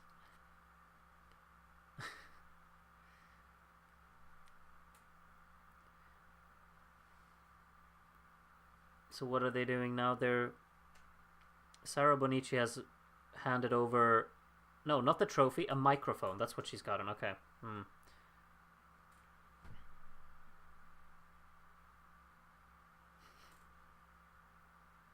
Aziza was better than this. I loved Aziza, so... Oh, we're gonna listen to the song again. Don't mind if I if I skip that one. Sorry. No, but I don't personally need to listen to it again. But happy for everyone who loved that song. Congratulations.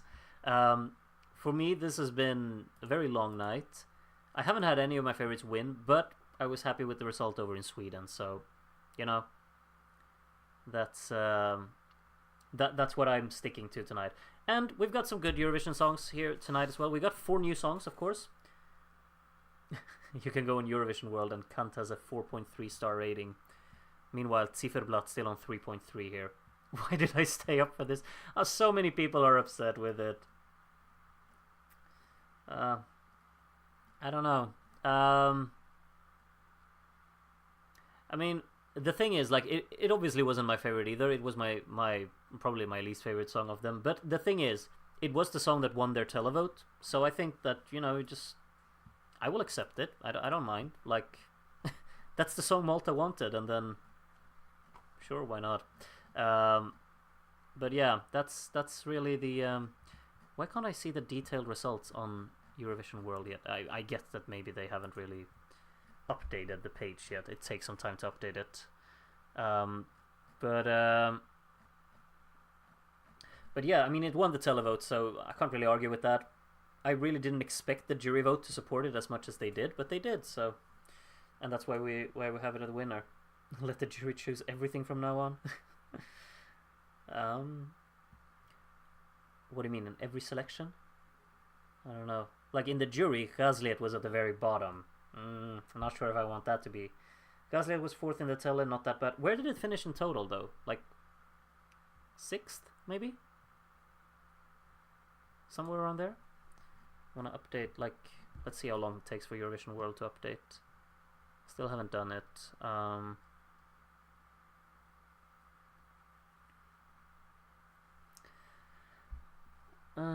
Do we have any page that actually... Wait, I can just go back and I can look at the scoreboard, can't I?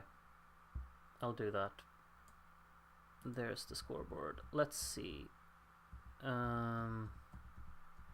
So I'll recap the results for you. Kant obviously won, ahead of Heaven Sent in 2nd. Lala Ratatakeke, Lala Ratakaboom was 3rd. Juno in 4th. Festa No Time for Siesta in 5th. Gazliet in 6th. Amazing. Unheard in 7th. Super happy about that as well. Aziza, top half in 8th. I'm happy about that.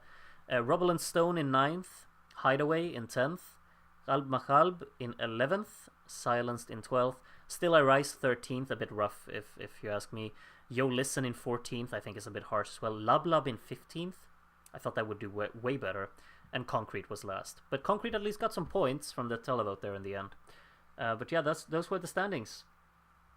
The big takeaways for me, Gazliet in 6th. That's like the big one. The televote just coming through and loving it.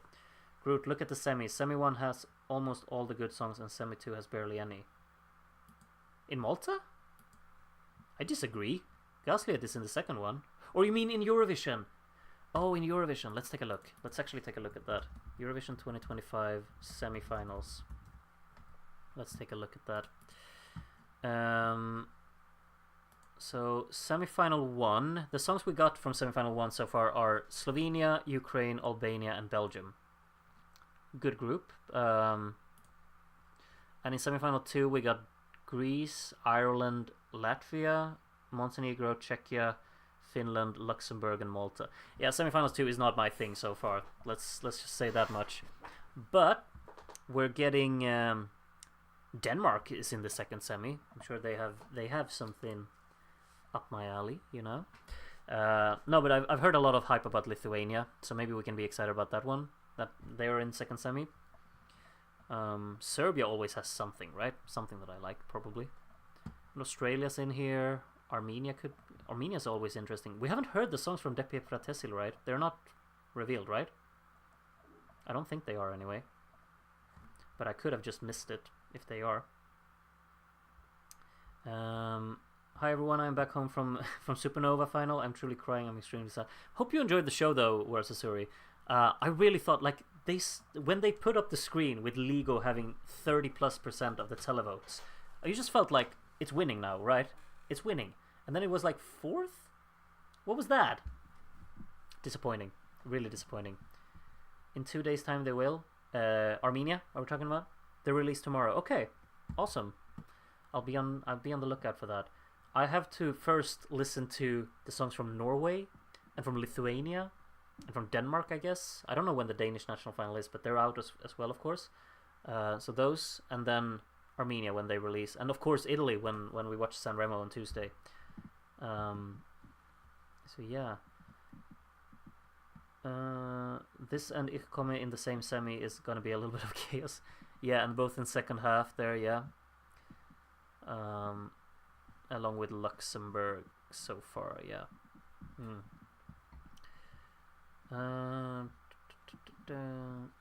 This night never happened. It's been a bit of both, I guess. I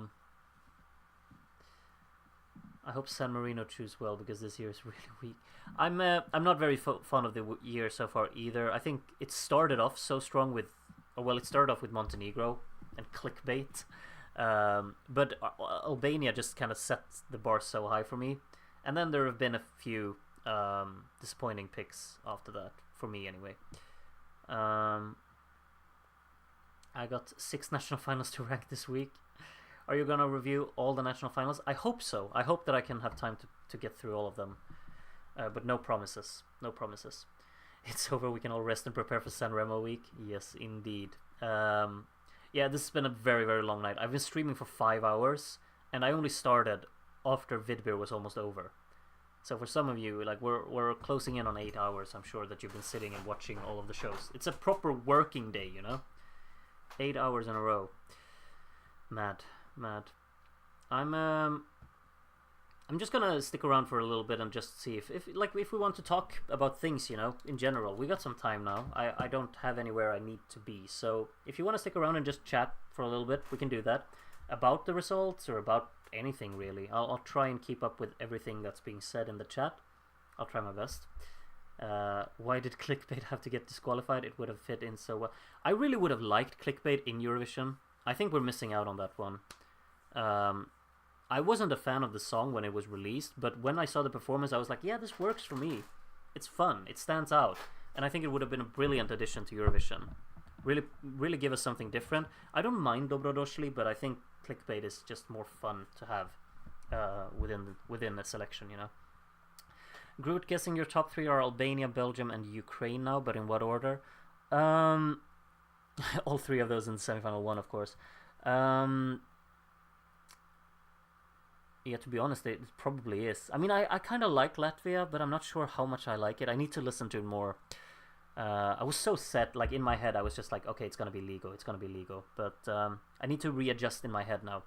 But yeah, those are probably my favorites. At the moment, I'd probably say Serum is probably still my favorite.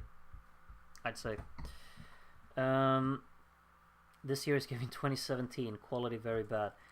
Was 2017 really that bad?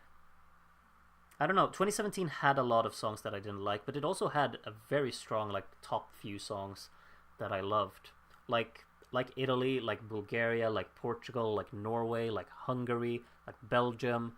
There are more. I know there are more. UK were really great in 2017. I'm sure there are more. But yeah, there were plenty of songs that I didn't really enjoy as well, of course. But that's kind of the same thing as every year, except 2018. 2018 is just there. 2018, 1995, 1967. What other years? A lot of the years in the 90s, to be honest. But if I was just like picking my very favorites, 2003, very good year as well. 2005, fantastic year. People have such varied opinions on 2017. Mattia, 2017 was awesome. Luis, 2017 was bad. John, 2017 was awesome. Yafil, 2017 was weak in general. No one agrees with anyone. Thank you for the stream. Thank you for tuning in. It's lovely. I'm so happy to have so many people actually tune in. It's so like heartwarming for me. Tonight has been very, very rough for me anyway. Like I'm incredibly confused in here, and it's taken a toll on me keeping up with all of the national finals. But it's at the end of the day, it is a lot of fun, and I love having the community with all of you. Like that's what makes it, you know. Germany will come to rescue 2025. We'll see. We don't know the songs there yet, do we? But I saw that Cosby were in the selection, and if you don't know Cosby, I recommend the song Get Up, which is a banger. You should listen to that. Why don't you rank Eurovision years overall, like based on stage, songs, winners, hosting? I think it's difficult to compare comparing 1967 with 2018 is very, very difficult, especially if you want to consider stage and the hosting and whatnot, because it's such different times of how to arrange a show. Based on songs, I think the year with the overall highest quality, this is gonna sound like you're gonna be like, oh, such a hipster choice, but 1959 has 0 songs that I dislike. 1959 has 11 songs in total, and all 11 of them I think are pretty good, or even more. So that's my favorite Eurovision year if we just go like song-wise, quality. Yeah. Let's see. I think I'm going to make a calming tea and put some classical on. You do that, David. You can rest assured with strobe lights is still, in here. For you.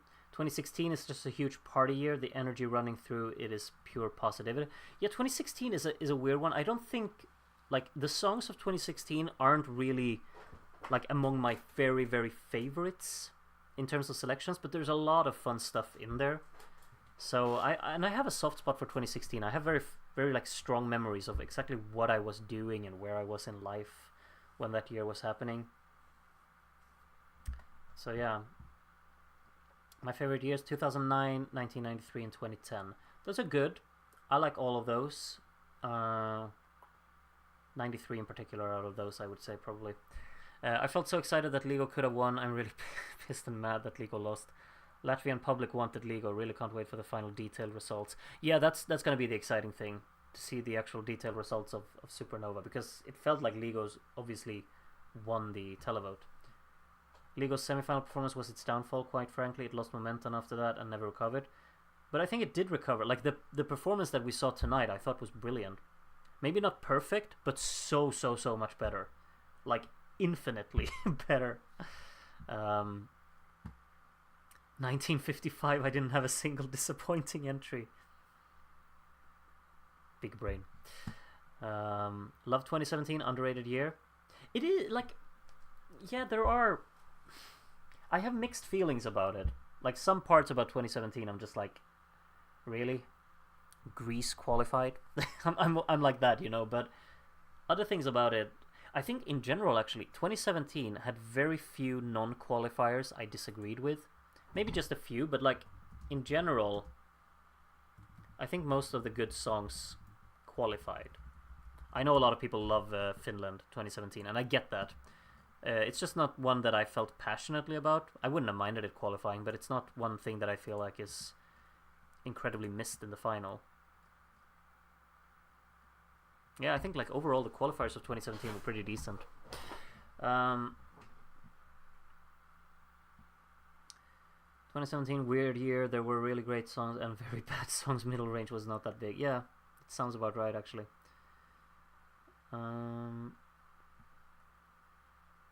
Everyone ranking Montenegro in last place, and it's in my top 5.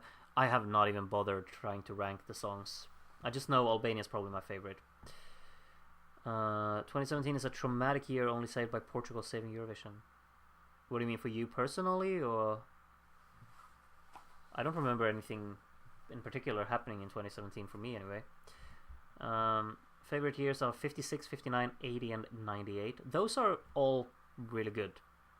More because they're the most consistent than because they have loads of standouts. Yeah, I think you're actually spot on. Like, 1980, there's really nothing. I mean, Sweden's pretty bad, in my opinion.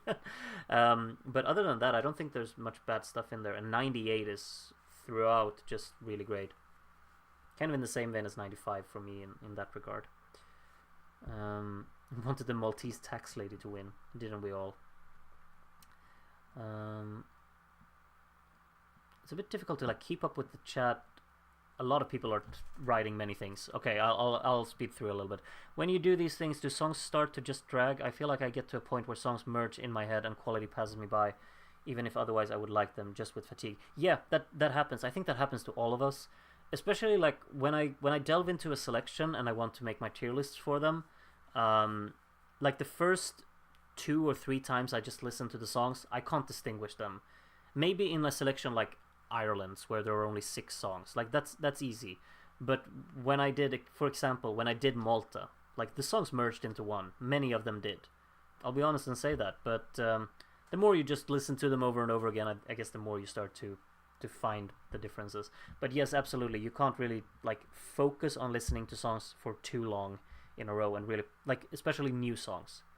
Like, you need a bit of familiarity to kind of break the mood. I don't know. TMG said there might be an issue with streaming the German national final. It might not be available.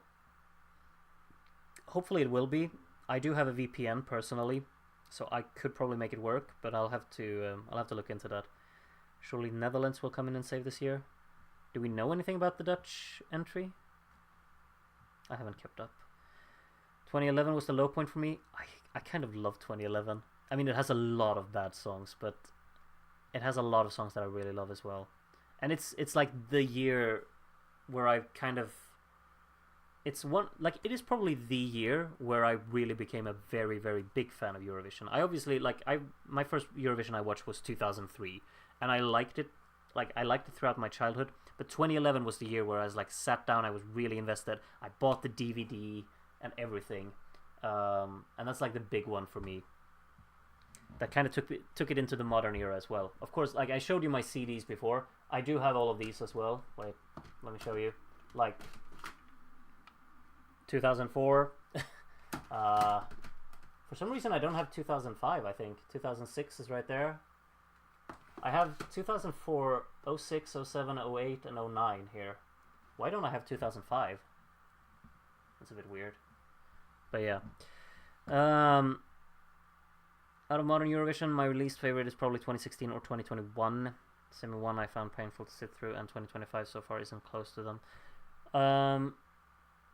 2021 I wasn't overly fond of either, to be completely honest. Yeah. I mean, I don't like 2024, but that's for different reasons, you know. I just could not connect to the joy I usually feel from Eurovision. So 2024 is obviously the lowest point for Eurovision in my book, but maybe it doesn't have much to do with the songs, but I never really got a close connection with the songs either because I was so put off by everything else. Do I like Malta's entry for 2025? It wasn't my pick, let's just say that much. I'm happy that they went for it if that's what the televote wanted, because it won the televote, and when a song wins the televote, I think that's what it should be sent, really. But it wouldn't have been my choice. But Malta wanted it, so Malta got it.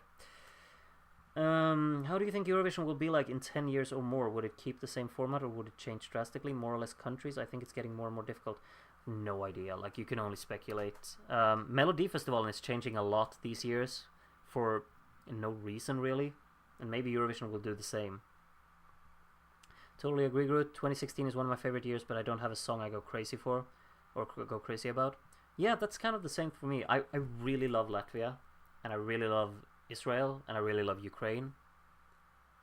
But I don't think I go crazy for either of them, really. Any Udo Jürgens year is my favorite year, but in all honesty, there have been so many good years. 2014, and I can't see what it says there. Were great. 1993 also, 95, 66. I don't have a very strong memory of 66 in general, to be honest. Favorite is 2003. Great shout. 2015 had about 10 songs that were winner material. Yeah, 2015 had a lot of good stuff. It was just that it had too many ballads in the final, I think. That kind of left a bit of a sour taste in my mouth. 2012 and 2013 are really good. Yeah, I like them as well. Take care, everyone. Have a good one, Lucas. You probably left long ago. I just haven't been able to keep up with the chat. Sorry. Latvia is my winner so far, but they could have chosen a better song. Sadsayot would have made into my ESC 250 top 3. Mad. Mad. From the old years, I love 69 and 70. Yeah, those... Good shouts.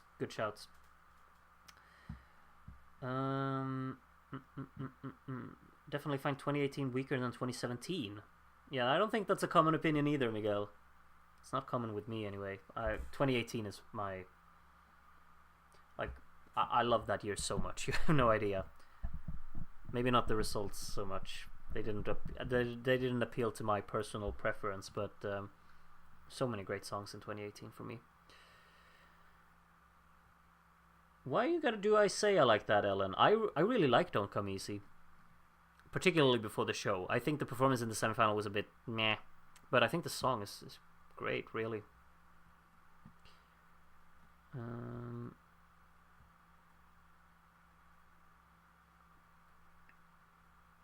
How many times do you listen to the songs before doing the tier list? Minimum 5. That's like the rule I set on myself. But if there are still songs that I'm not able to distinguish, I need to listen to those again. Like I think the Polish national final I actually listened to more than 5 times. Because I spread that out. I listened to them for the first time very long ago, and then I had kind of forgotten them, except for my favorites, when I was about to make the tier list. So I've listened to that one quite a bit now.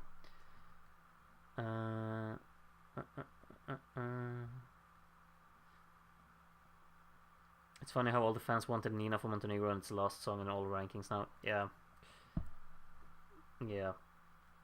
that is kind of unfortunate. I really would have loved Tolubavie for Montenegro. It would have probably gotten a bit of like an Aya treatment with like very passionate fans and a small group. But I think that would be nicer. I think 2017 has the most polarizing winner for the Euro fandom. I personally love it. Think that the negative aspect colors some personal opinions, which translates as the whole year being bad. I think 2018 is probably an even more polarizing winner. But maybe that's just because I'm on the polarizing side of that one. Are you often right or wrong about your qualifying predictions? I'd say I'm mostly wrong with predictions in general. But when it comes to Melodifestivalen, just look at the odds and you're probably right. 1989 is a great year. Spain, my winner with Nasida para Amar. That song is beautiful. I really love that. However, nothing beats Denmark for me that year. But 89 is a good year. Very good year. I can't have a 20 plus songs in a national final. Give me max 15 and I'll listen to all of them. Yeah, I'm kind of feeling that as well. But it's really nice that countries want to have so many songs in their national final, of course. But it gets difficult to keep up with all of them, of course. Like I'm just dreading when I have to when I will sit down to listen to the Serbian songs, because I think there are 30 of them, which is a lot.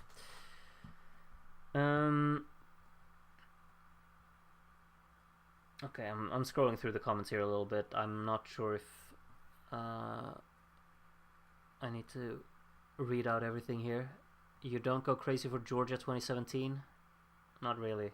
Oh, 2016. Yeah, that one's fun. That one's great fun. 2013 is my most nostalgic year because it's the first one I watched. Yeah, I think everyone kind of has that thing. Like 2003 is obviously incredibly nostalgic to me. I don't remember it massively when I watched it because I was very, very young. I more remember 2005 in a very nostalgic way. I remember exactly where I was, what I was doing when that show was happening. So that's probably the one that I have most nostalgia for. 2003 is, however, is like the year that I just loved so many songs and returned to after I saw it, from the beginning. I love 2006. Yeah, that's good year as well. I think most of these, like the mid 2000s years, a lot of people say they're incredibly weak, but there's something so charming about them. Like the bad songs are really, really bad in those years, but that's kind of part of the fun as well, because the bad songs of those years, they didn't really do well usually, I think. Tolubavie would be so good, not gonna lie. Yeah, I think so too. I wanted Dva Sercha. That would have been cool as well. That one would have been cool as well. I'm ready for the bed. Good night, everyone. Good night, Mandalorian. I mean, the odds didn't see Eric going through. Wasn't he on the odds? I think he was third in the odds. They obviously didn't put him as a winner, but I think he was still like towards the top of the odds. What I got so excited about was the fact that he won the semifinal ahead of Clara. Like that's the crazy part about it all. I'm Danish and my winner is also Spain in 1989, even ahead of our Birtikia. I'm the country trader in that regard. How dare a Swede put Denmark first in their ranking, What do you think about Count? For me is Dead on Arrival, that obviously people would dislike. I'm not sure. I'm not sure what its chances are. It's kind of cool that it's generating so much excitement among Eurovision fans, but when people see it when the general audience at home see it. I don't know. I've said it several times. It wouldn't have been my choice. I'm more for, what do you say? I tend to, what do you say? I tend to be more in alignment with jury picks in national finals in general than the televote fan favorites, and sometimes that can generate an issue. People think I have very, very bad taste, which I'm completely fine with. But yeah, I'm more for. I'm quite nerdy when it comes to songwriting and whatnot, and I wouldn't say that Kant really impresses me in any regard, but I understand that it's really only there for being fun. So yeah, not my kind of music. I remember 2005 really well too, and I have a lot of nostalgia for it. It's a top 5 year for me too. Lovely. Yeah, it's up there for me as well. Like, the more I think about the amount of great songs that there are in 2005, there are so many. Mid-2000s have a lot of bad songs, but some really good ones. Yeah, for sure. 2008 is just as overhated as 2011, both top quality years. I agree. 2008 is another one of these years that has so many bad songs, and like when they're bad, they're really bad. But so many great ones as well. 2004 is a horrible year, but the 2000s have some great years like 2008. I would agree that 2004 is definitely one of the worst, for sure. And I mean, the sound quality doesn't help it. Like, everything about the show is quite poor from that year. Groot, what's your favorite year of the 2000? For me, 2022. I like 2022 a lot, particularly the final, because everything I liked qualified, except, which one was it? There's something I know that I liked that didn't qualify. But I love the final of 2022. I think it's perfect. Let me take a quick look. Oh yeah, Slovenia, of course. But Slovenia would never make it anyway. So, but my favorite year of the 2000, I'm saying 2018. I have to stand by that. I feel like people will vote for Finland instead of Malta. Probably, yeah. I mean, yeah, they probably appeal to similar. I think Finland has probably a broader appeal. So yeah, I think you could be right on that. Good evening, Groot. I haven't followed the season much, but there are 2 entries I've been listening to: Kulm and Kohone by Grisana. I don't know the second one. I don't know what national final that's in. You can let me know. I don't know that one, but Kulm is. I'm rooting for it in Estonia. Like, I want it to win so bad, but I have other songs in Estonia that I'm fine with as well. But Kulm is probably my favorite. I think there are some songs from this season that you really should listen to, Andy. There have been a lot of good stuff. Unfortunately, most of it hasn't won their selections. But I would like. Wait, no, but you said in one of my videos that you've listened to Besame a lot. I mean, the live performance wasn't good, but the song's a banger. Juries are way too inconsistent on taste to say I agree with them, but I normally like the jury favorites over the televote, mostly because the juries tend to go for the ballots. Yeah, that makes sense. I mean, usually when I go back to look at Eurovision results anyway, like every year, let's actually see. In 2024, of course, the jury favorite was Switzerland and the televote favorite was Croatia. I prefer Switzerland by quite a margin. In 2023, okay, yeah, Finland won the televote and Sweden won the jury vote. I probably prefer Finland, but I love both, so it doesn't really matter. In 2022, sorry, I'm doing a little bit of a deep dive here. Televote put Ukraine first, jury put UK. Okay, I'm kind of the same for those as well. I think both are fantastic. 2021, how was it then? Switzerland won the jury, Italy won the televote. Yeah, I prefer Switzerland, personally. I love Switzerland 2021. 2019, North Macedonia won the jury vote, that's right. And Norway won the televote. A bit torn on that one, to be honest. 2018, of course, Austria against Israel. I love Austria. Way more. However, I was very much in alignment with the fact that the televote put Italy third in 2018, of course. 2017, they had the same winner. 2016 had Australia jury and Russia televote, right? Yeah, I like both. Maybe I'm just chatting nonsense. What do I know? Ukraine wildcard. Okay. Maybe I should listen to Kohone then. I'll have to keep that in mind. What did you think of My Poor Soul, you? Please don't put Tristeza by Josh first in your Festival da Canção ranking so that it can win Festival da Canção. I'll keep that in mind. I'm not saying anything. However, I think there are several fantastic shouts you can put first in a Festival da Canção ranking this year. I'm just saying. Yeah, just what you wrote, John. Kulm, Tomorrow Never Comes, Armageddon, Thule. If any of them win, I'll be happy. Those are all good.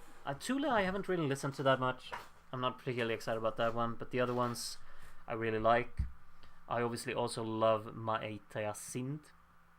And I mean, I'm fond of Espresso Macchiato. I know a lot of people aren't, but I think it's fun. I like Besame Until the live version. Yeah, as all of us, or most of us. Finland is first in my Eurovision scoreboard global rankings. Malta is fourth, so yeah, they have the same audience. Alright. I don't have the app, so I can't really say much. Bring back Russia and Sergei. We need to do some work outside of Eurovision before Russia should be back. Let's be real. Did you like Baby Goodbye from EMD from Melfest? Love Baby Goodbye. It's like my childhood. You have no idea. It's such a classic in Sweden. I love Baby Goodbye. However, there is one song in 2009 that I think is better. But Baby Goodbye also has the performance that's so much fun. Like the choreography, the suits, the hook. It's really great. Last week I was obsessed with Sekai Sin from UMK, but overall my biggest obsession so far was Satseot. I've listened to Sekai Sin a lot as well. Not much Satseot personally. I think it's just a really lovely experience for when it's on, but it's not one of these songs that I find replay friendly in that regard. I saw all the Festival Ikengas since the first one in 1962. I don't think I can ever do that. There's so many incredible songs, but I don't recommend seeing old pre-selections because never pick the best songs in my opinion. That could be true actually. A lot of like Melodifestivalen throughout the years, we always pick the wrong song. Not always, but most of the time, in my opinion. Never realized how blue Groot's eyes are until just now. It's the light. The light make the color more visible. But yeah, I do have pretty kind of very blue eyes in general. They have a little bit of green in them too, I think. But they're quite blue. I love Armageddon in Estilal, but I'm mourning it already. We'll see. Estilal will be exciting. There are so many picks in there that I would be very, very fine with. I think Eurovision needs one completely stupid song per year. Last year was Finland. This year it seems to be Malta. I mean, I hated Finland last year. Why weren't we just satisfied that we got Estonia? I mean that's just pure dumb fun. That was enough because that was fun for me. Groot, what do you think was the worst live performance ever? I mean, we usually return to this whole Belgium 2000 thing, don't we? I mean, there's just something about it that is...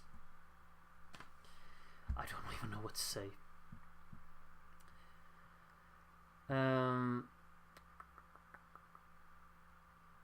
If Tommy Cash wins instead of Kulm, I'm questioning the principles of the entire Estonian society. Okay then. Who was your winner in the 2010 Melfest? There are a lot of good songs in there. I mean, Keep On Walking is kind of like... I really want to say Keep On Walking. And it probably should be Keep On Walking. Yeah, Keep On Walking would have been the best song to send to Eurovision, I think, that year.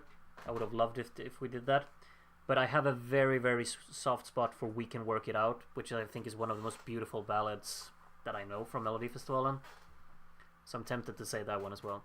Do you watch Junior Eurovision? No, however, I watched this Junior Eurovision. This is the one. 2003. That and 2004 are the only ones I've watched. And that was, of course, 20 years ago.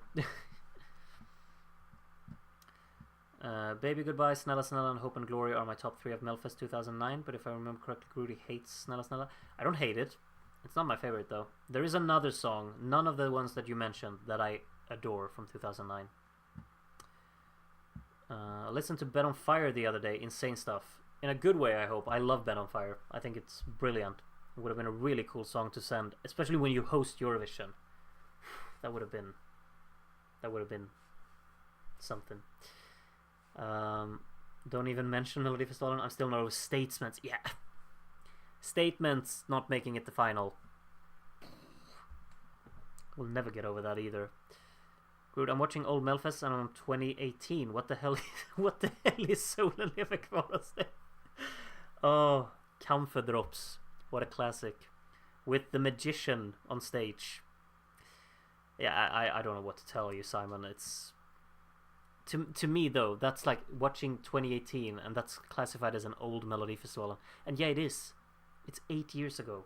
8 editions ago. That's just mad. It feels so recent to me. I mean, that's the first year of Jon Lundvik.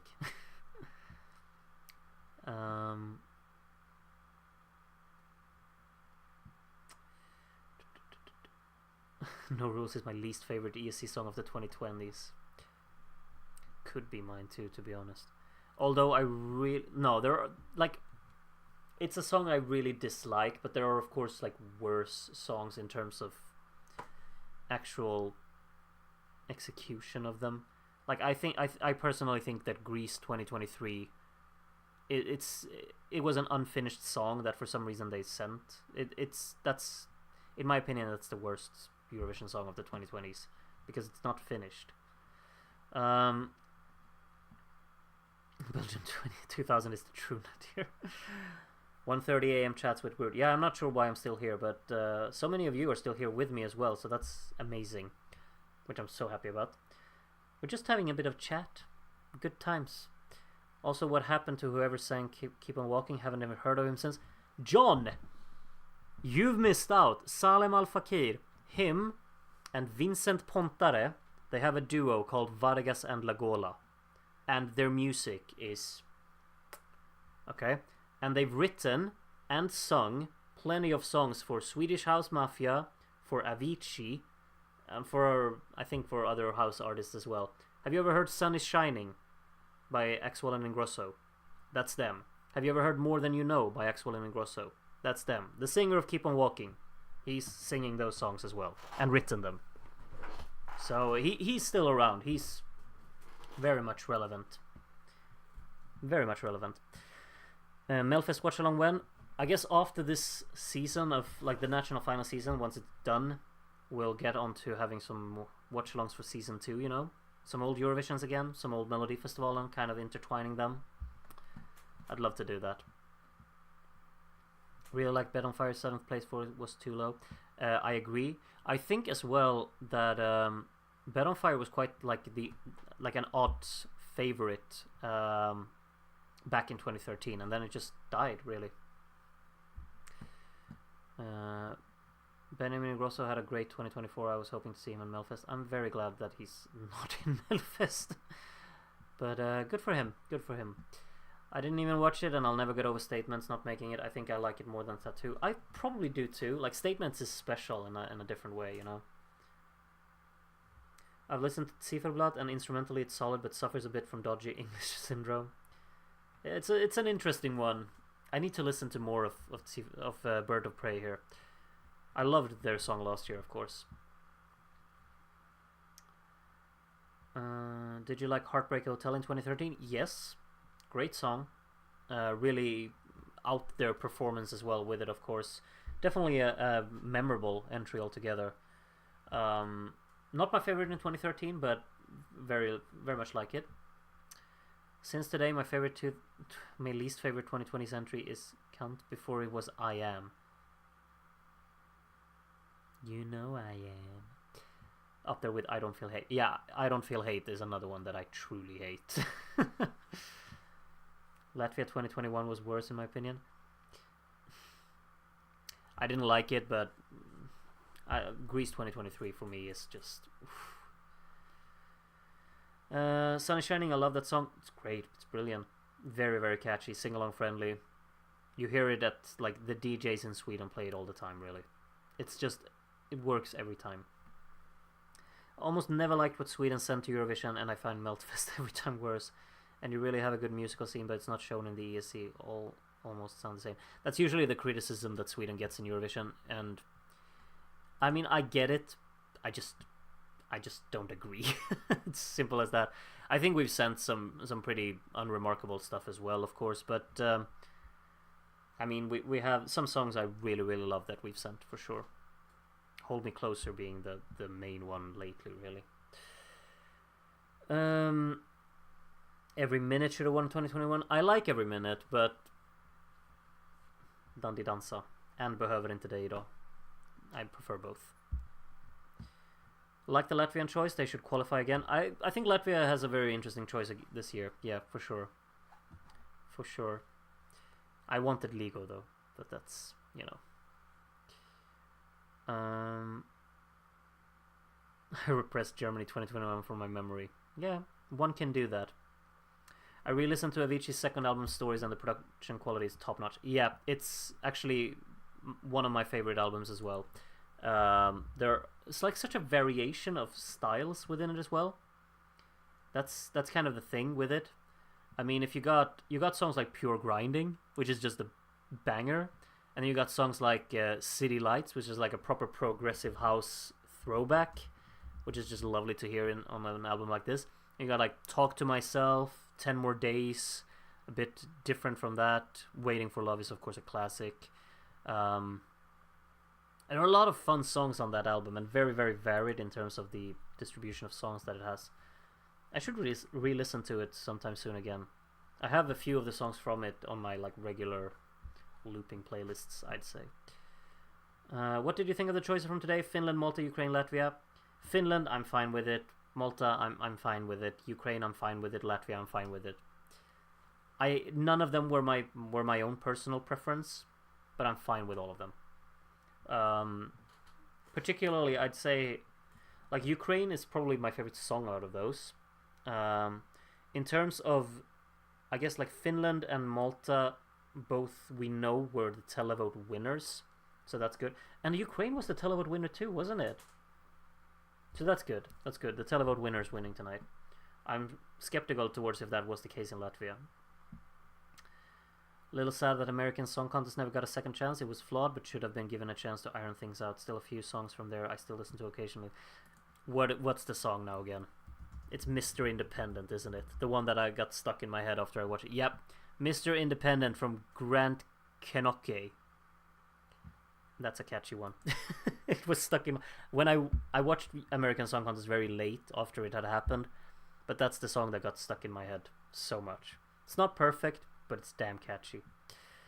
What would have happened if what would happen if Anders have won Melfest instead of Cornelia in 2022? Remember the Torino state? I don't know. We're just happy that Cornelia won. That's the time that the juries helped us out quite massively. People, of course, wanted Anders. Melfest 2025 is really strong so far as Melfest go. I agree so much. I'm loving it so far. Every Minute was really good. I agree. Is Sandro Cavazza relevant in Sweden right now, and why isn't he taking part in the Melodifestivalen? He, if I'm not mistaken, he kind of stopped making music because he wanted to change careers. Maybe he started again, I'm not sure. But he announced that he stopped making music like maybe 2-3 years ago. I don't know. He has a brilliant voice, of course, and has made some incredible songs. And I mean, arguably my favorite Avicii song is probably Without You, which of course he's singing. Let's see. Okay, he actually released a song in 2024. He released 3 songs in 2024. And maybe he hasn't stopped. Then I can't answer your question, sorry. I read something at some point, though, that he was going to quit making music.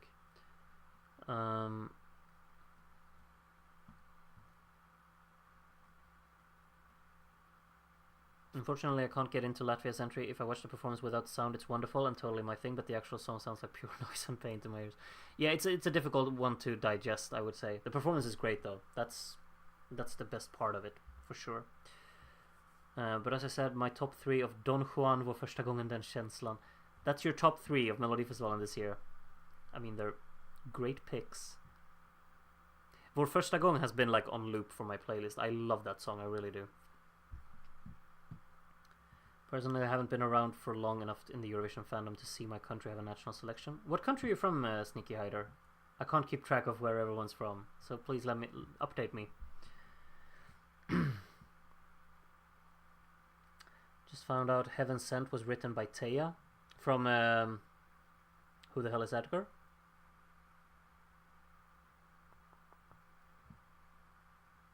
What do you think about Wonderland by Alexa in American Song Contest? It's great K-pop tune, really, and a great performance. Like the staging for it, for sure, was top tier. I like it. I haven't listened to it since, but it was definitely like it stood out when I watched the show, for sure, and it felt like, yeah, this should win, for sure, I'd say. Too bad we'll never see Ili Voimanen on the ESC stage. Yeah, maybe if Finland wins, could they do that this year? Could they invite Kuma as an interval act? Maybe. That would be cool. I've accepted Melfest will never be my cup of tea musically, and that's okay. Different music exists for different people. Great approach to have. Love that. From the Netherlands and joined the fandom in 2018. Okay, yeah. Netherlands have had national finals in the past, though, haven't they?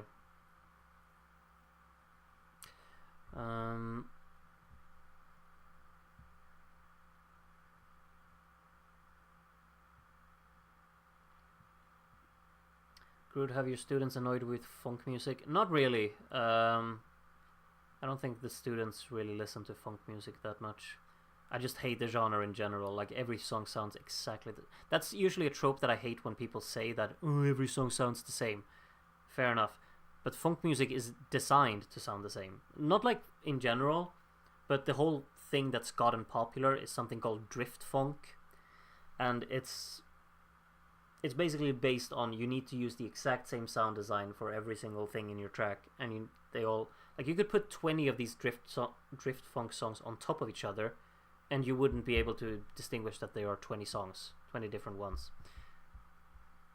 Sorry, that's a completely unrelated rant, but you asked about funk music, Andy, so and I feel passionately about it. Really confused on how to feel about this year, but I think I don't like it. Like, the quality isn't particularly good, but the vibes are kind of there. Albania is still great and easily my favorite. I love Albania as well. We still have like not 30 songs left, but like 25 minimum songs to be announced, so there's plenty of time to change things about that. The best songs are yet to come, perhaps. Alright, I think that's I've caught up with the chat. You're still live. I am. We've been having a chat. Where were you, Eliast? Come on. What are you all talking about? Everything. We've had a bunch of like Melfest discussions and whatnot, and other stuff. Tons of good stuff. But now I think, because I'm starting to feel this thing in here saying, stop. So I think it's time to stop. But thank you everyone for sticking with me for, you want to hear this? 5 hours and 44 minutes. That's how long you've been here with me. And those of you who watched Vidbir ahead, like before that, you're up above 8 hours now. I'm just letting you know. Thank you so much for sticking with me throughout the night. I hope you'll have a wonderful sleep, or if you're up and the day has started, have a wonderful day. And I will see you on, well, San Remo's on Tuesday, so definitely then. As I said, I'm definitely doing a watch-along for San Remo. I have to. We of course have some results, like our results for these national finals that we watched tonight. We need to go through them at some point as well. I'm sure Darren has an idea for when we should do that, so I'll talk to him. Regardless, thank you everyone for tuning in. It's been lovely to have so many be a part, and thank you for being wonderful as always. Means the world, really does. Have a great night everyone, or a great day, and goodbye.